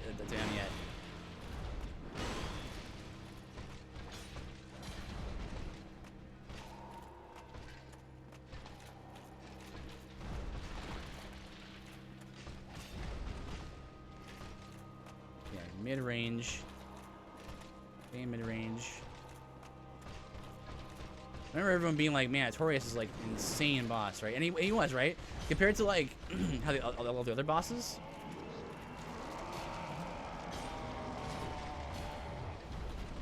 I did not think I would be able to stagger him. Okay, stagger him with a falchion. It's not, I did not think that would reach. Usually it's like a Zweihander you have to use on him. Oh.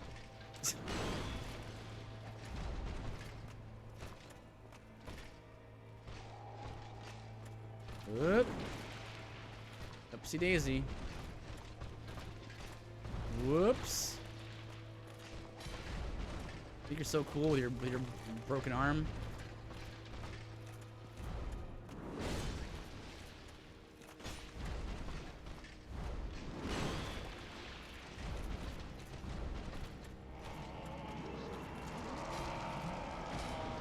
Three hits to stagger. It's 3 hits to stagger with the Enchanted Scimitar or Falchion for some reason. You get 2 hits there. That was a bad roll. Woo-wee!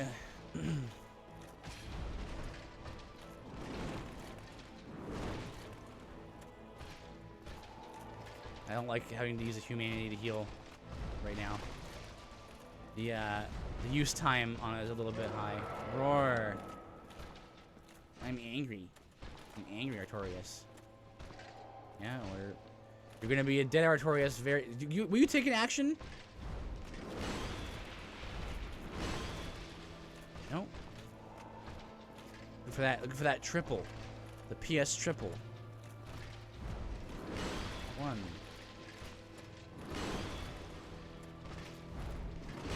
That was not mean to roll that way.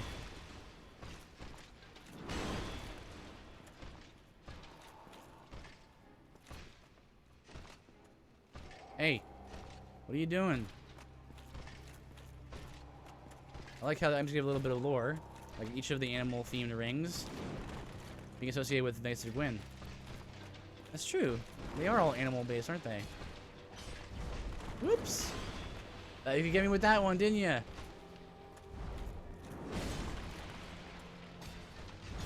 This mid-roll, though. This mid-roll, though.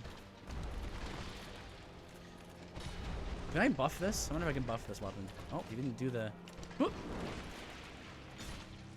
It's already infused, so I probably can't buff it. You do it!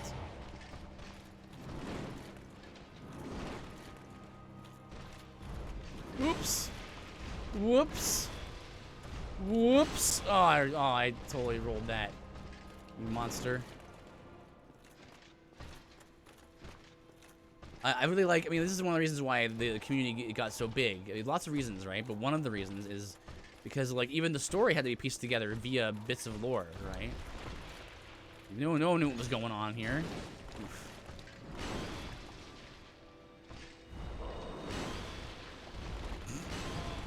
Ooh-wee! Let's see. What other weapons can I get? So what's also hindering this fight when it comes to this Falchion, even though it's pretty good? This is kind of a dumb thing, but basically, they made this DLC and they were like, From Software was like, hey, magic's kind of powerful. You know what we should do?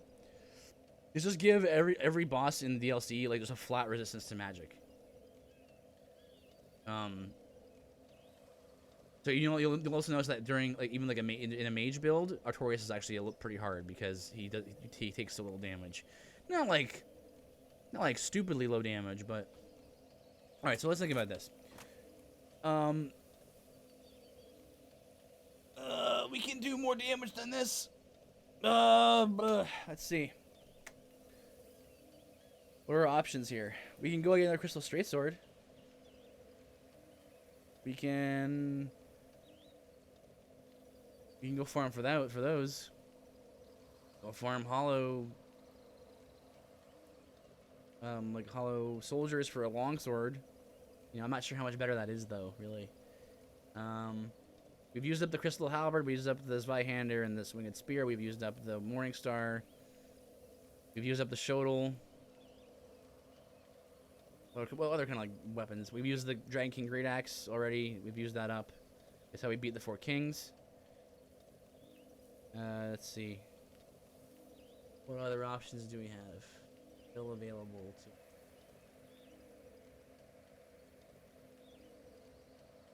Serpent Greatsword, Man Serpent Greatsword. That might work.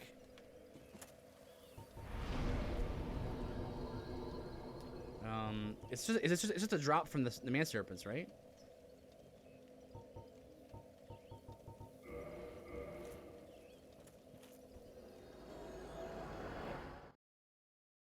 I think we need more. I think we need more damage here. And luckily we have the gold serpent ring too. Nice, lucky, lucky.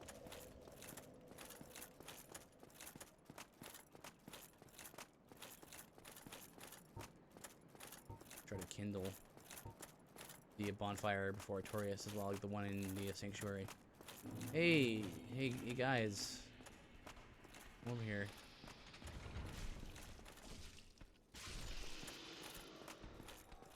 Walk on. Ooh, Rocky.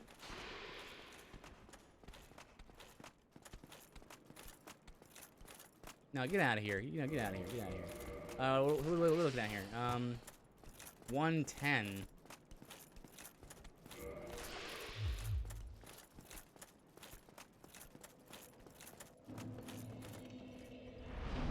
So lucky, right? It's go figure. I've been having a lot of lucky drops. Lucky and not so lucky drops. I beat the first thing we did was go fight the Taurus demon, and he dropped the demon great axe, which is a great weapon. Great axe, which is a great weapon, but it takes 46 strength to wield, and I had like 10 at the time, so I had to like go find another weapon quickly. 110 with 90 scaling. That's 200.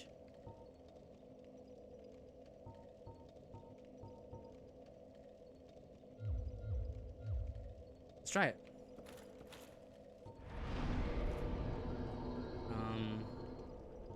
We'll seal sanctuary.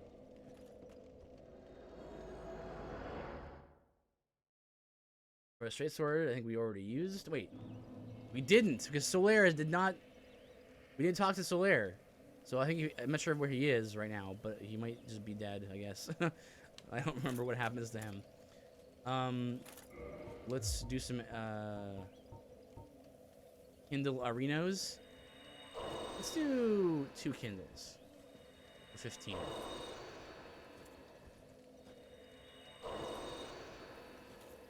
Right, is that good? You know, let's go all the way. Let's go all the way. 20.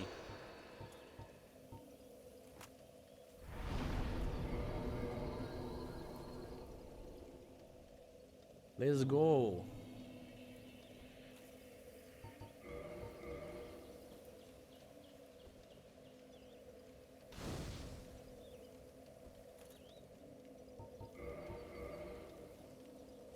Like wind won't be a problem because you go with Lord Vessel. Lord Vessel is always maximum Kindle, and then I mean, healing to really fighting Gwyn is almost impossible anyway.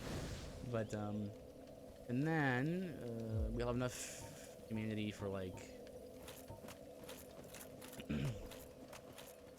the Kindle the township at bonfire, the Ulusil township bonfire, which is also the bonfire for Calamite and Manus. No, the Manus bonfire is the one in the prison. It's a little weird, like just before the chasm of the abyss. Chasm. That's 2 more bonfires. Yeah, you know. Don't know if we'll need that. Get out.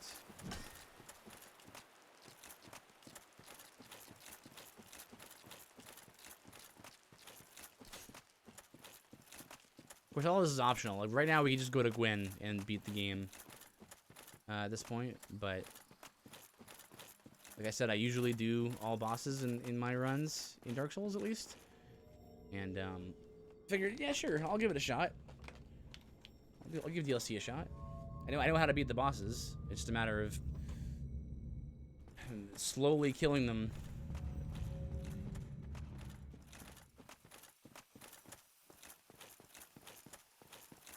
I know that some people watching a run like this might get the impression that like Dark Souls is like such a tedious game because the bosses take forever to kill. But it's not really the case. All right, so what were we doing? How much damage were we doing? Like 24 damage last time. Let's see what we got here. Give me a good move that can punish here. Give me something here. This is okay, but not super good. Ooh, okay. So we got a cleaving running attack.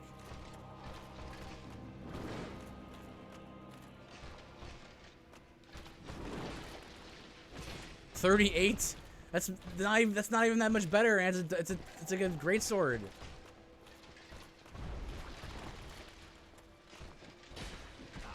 It's much slower too.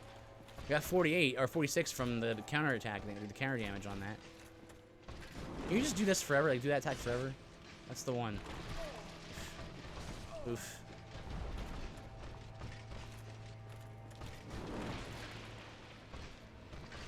Don't attack.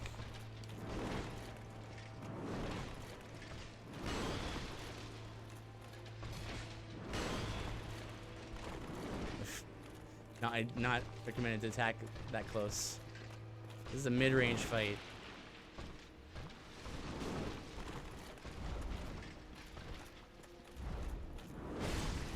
Oof.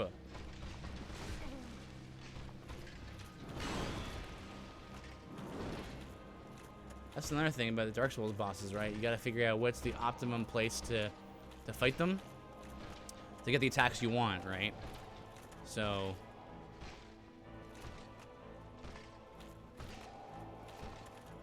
you know, AI manipulation, very important thing.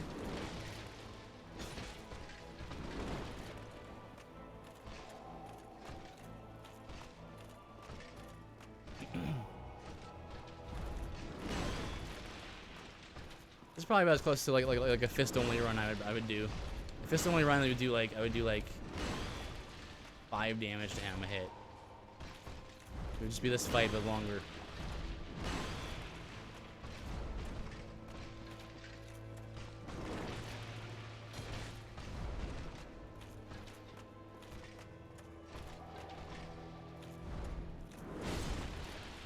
You can dodge that.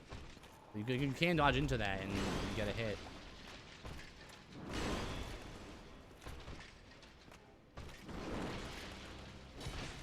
If you just did that the entire fight, like the fight would be over. Like that. Wait, that attack is a very easy tell and stuff. So it's not a good heal. Yeah.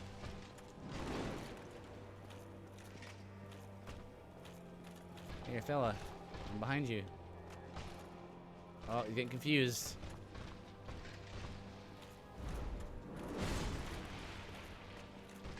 Ugh.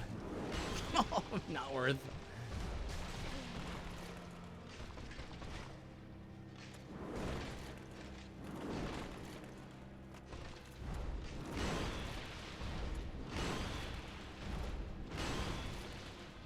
They healed there probably.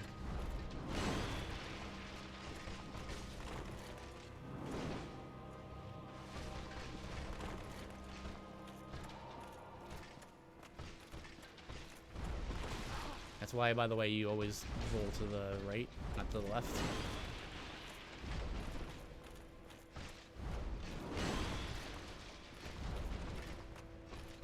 Interesting. I could have gotten a hit there.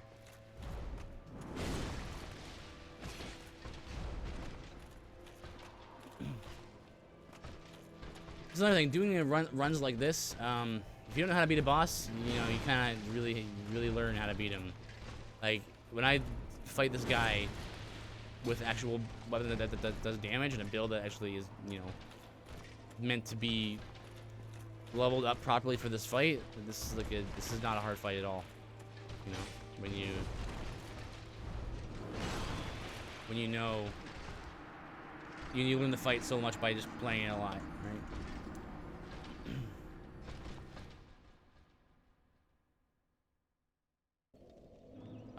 Answer my greatsword. I don't know if that's gonna work.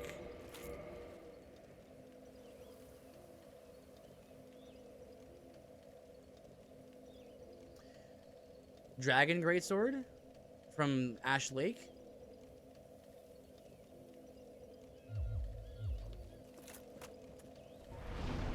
Right? Because that's gonna be, it's like dragon weapons have a high flat base damage, and with no scaling.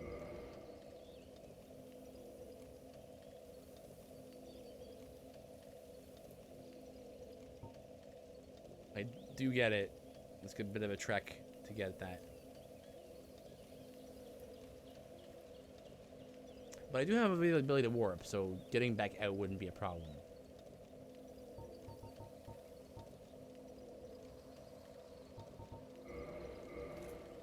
Let's try it.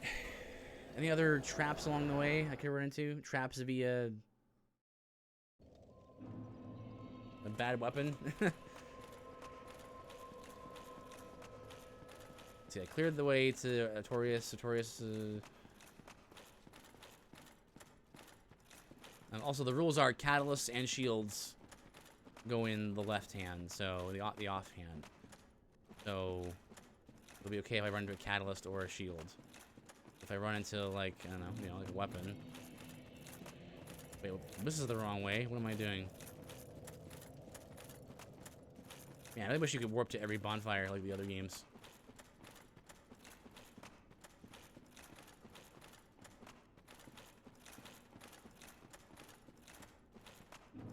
$390 base on Dragon Greatsword? Yeah, that's what I thought. I knew it was something high like that. There you go. Yeah, that'll be the answer. We got the Dragon Tooth. That's how we beat Ornstein and Smo. Then we use the Dragon Greatsword. I mean, the Dragon King Great Axe to defeat 4 kings. And I think we can use the Dragon Greatsword on Artorias and presumably Manus and Calamite. If we choose to go after them, they're like a bonus.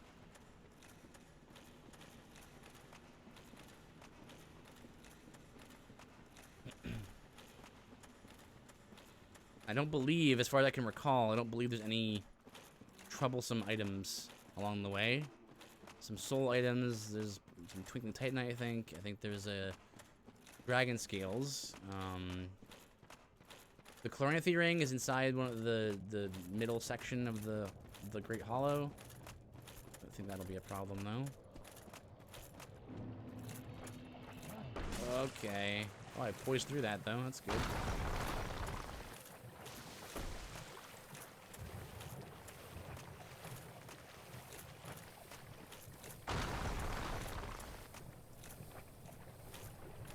That's another like convenience that like the devs of From Software were like, you know what? You know what's better than not having warps everywhere? Having warps everywhere, right? They did Dark Souls 2, and they were like, you know what? That was a good idea. Let's do Dark Souls 3. Let's do it in Bloodborne. They even did a little bit less in Bloodborne, where it was like that annoying thing where you had to go back to your, like, if you wanted to go somewhere else, you had to go to your, like, the hub, and then from their hub go somewhere else, right? I think that's not necessary. I think it's better just to be able to warp freely between bonfires. Or between checkpoints, whatever they're called. And, you know, Elden Ring, I assume, will probably have a warping system, like a fast travel system. I mean, like, according to Miyazaki, this is another reason why I'm so hyped for it. You know, I love the Dark Souls games. And he's like, yeah, Elden Ring's going to be, like, the most RPG, like, heavy game that we've made so far. And I'm like, do you know how many like details and stuff you put in these games? It'll be amazing. I can't wait. I'm actually considering like, like, do we want to? I'm considering like, even though humanities, okay. Wait, hang on. Before I go down there, just in case I see this item here. Blank shield. Well, I mean, we didn't need the Skull Lantern anymore anyway, so.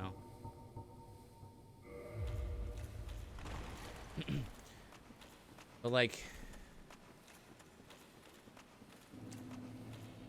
I can't imagine what it's gonna be like.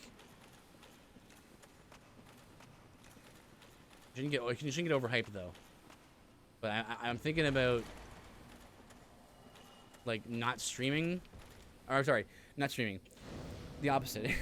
I was thinking about not watching the trailer, even when it comes out. Even though I'm super hyped to watch anything Elden Ring related, I'm thinking about watching the trailer like on stream, just because like I want to have my reaction recorded. I'm not sure how I'll react.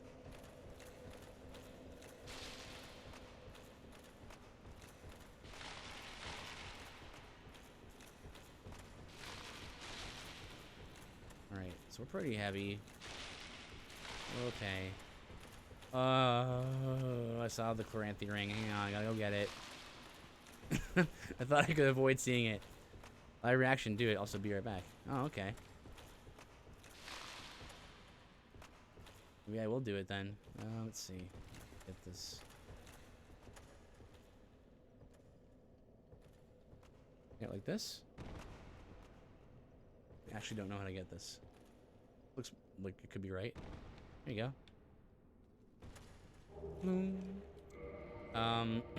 This is replacing this.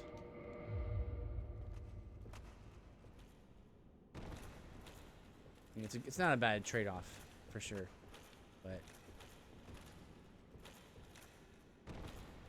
upseeing items. Whoops. Well.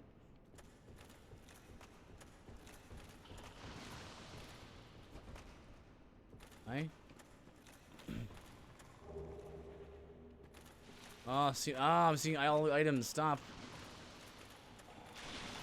The nameless soldier, the best soldier around.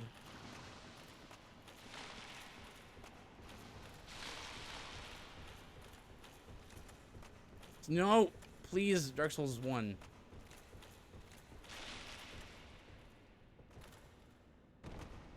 Oof. Red chunk. Bloom.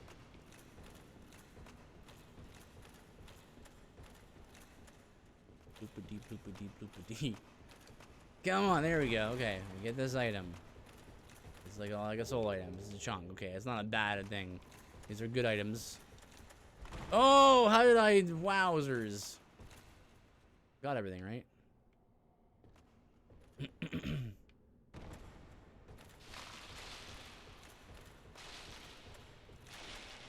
I often do not have a hard time remembering where these kinds of items are. Oh, I just keep seeing items. Seeing more items. I get the one I saw over here now. Going down though. Going downward. I need it to go up.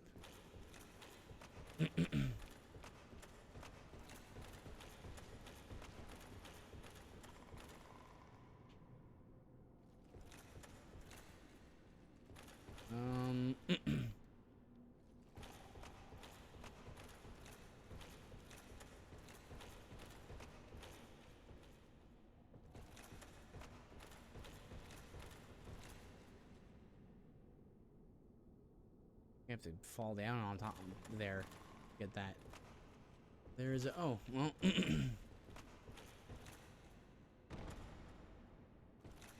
There's one area like this in every Dark Souls game. I don't know why. No one's really fond of these areas, these drop down areas.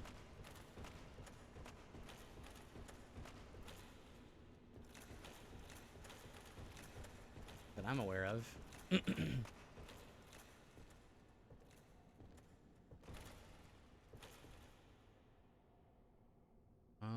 I do this? Oop.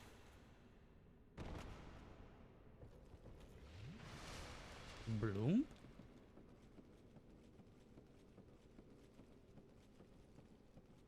Going back up, this is good. Where our item is.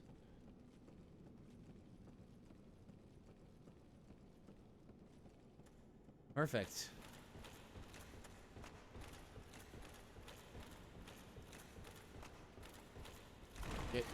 Get over this.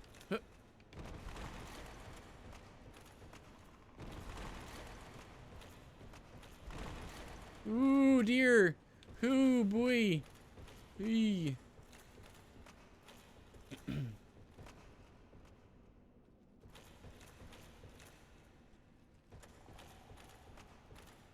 That's gotta. I mean, that would definitely. I mean, it's hard to tell because in Dark Souls 2 and 3, these kinds of falls would definitely kill you.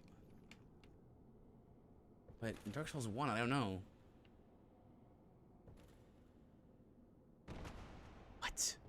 did like no damage to me. Wait, didn't they chunk?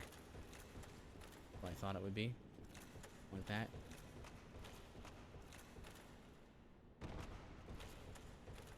Okay, that we did. We got all the items now.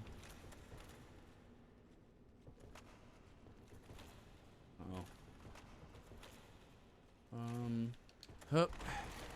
Get on that. Oh, I died. Well, that's not bad actually. They gave me that chance to get the item.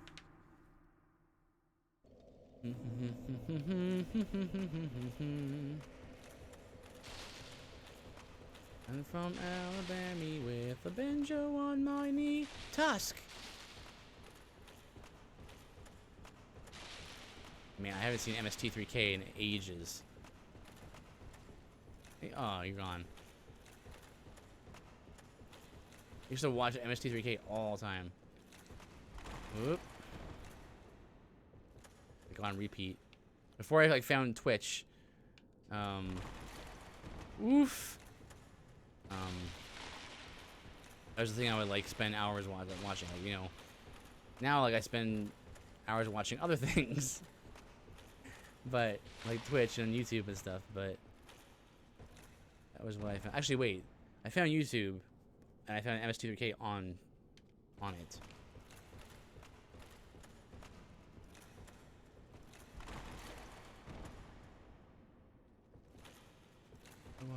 Where's that item? Oh, hey, there's my souls. My dork souls.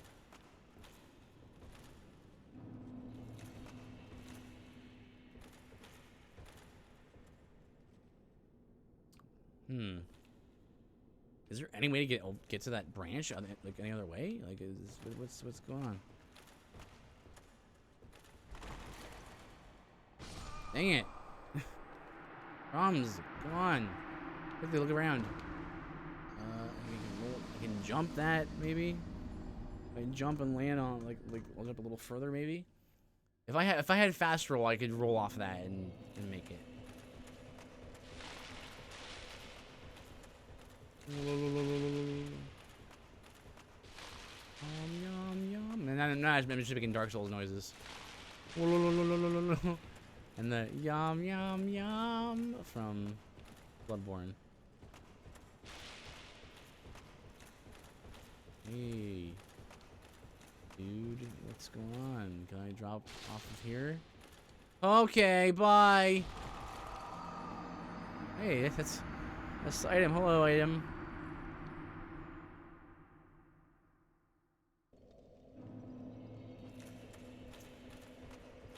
You know what?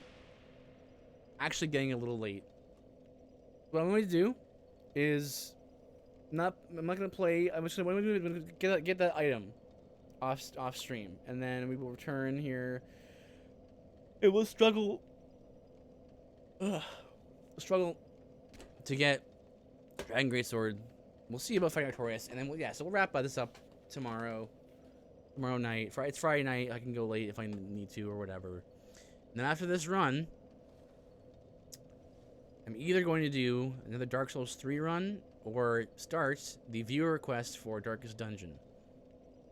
Not really looking forward to it that much, but I wanted to give it a shot. I'm not a huge fan of permadeath, so but we'll try it out, right? See how it goes. Let us begin the raid. Raid. Everyone's just chatting.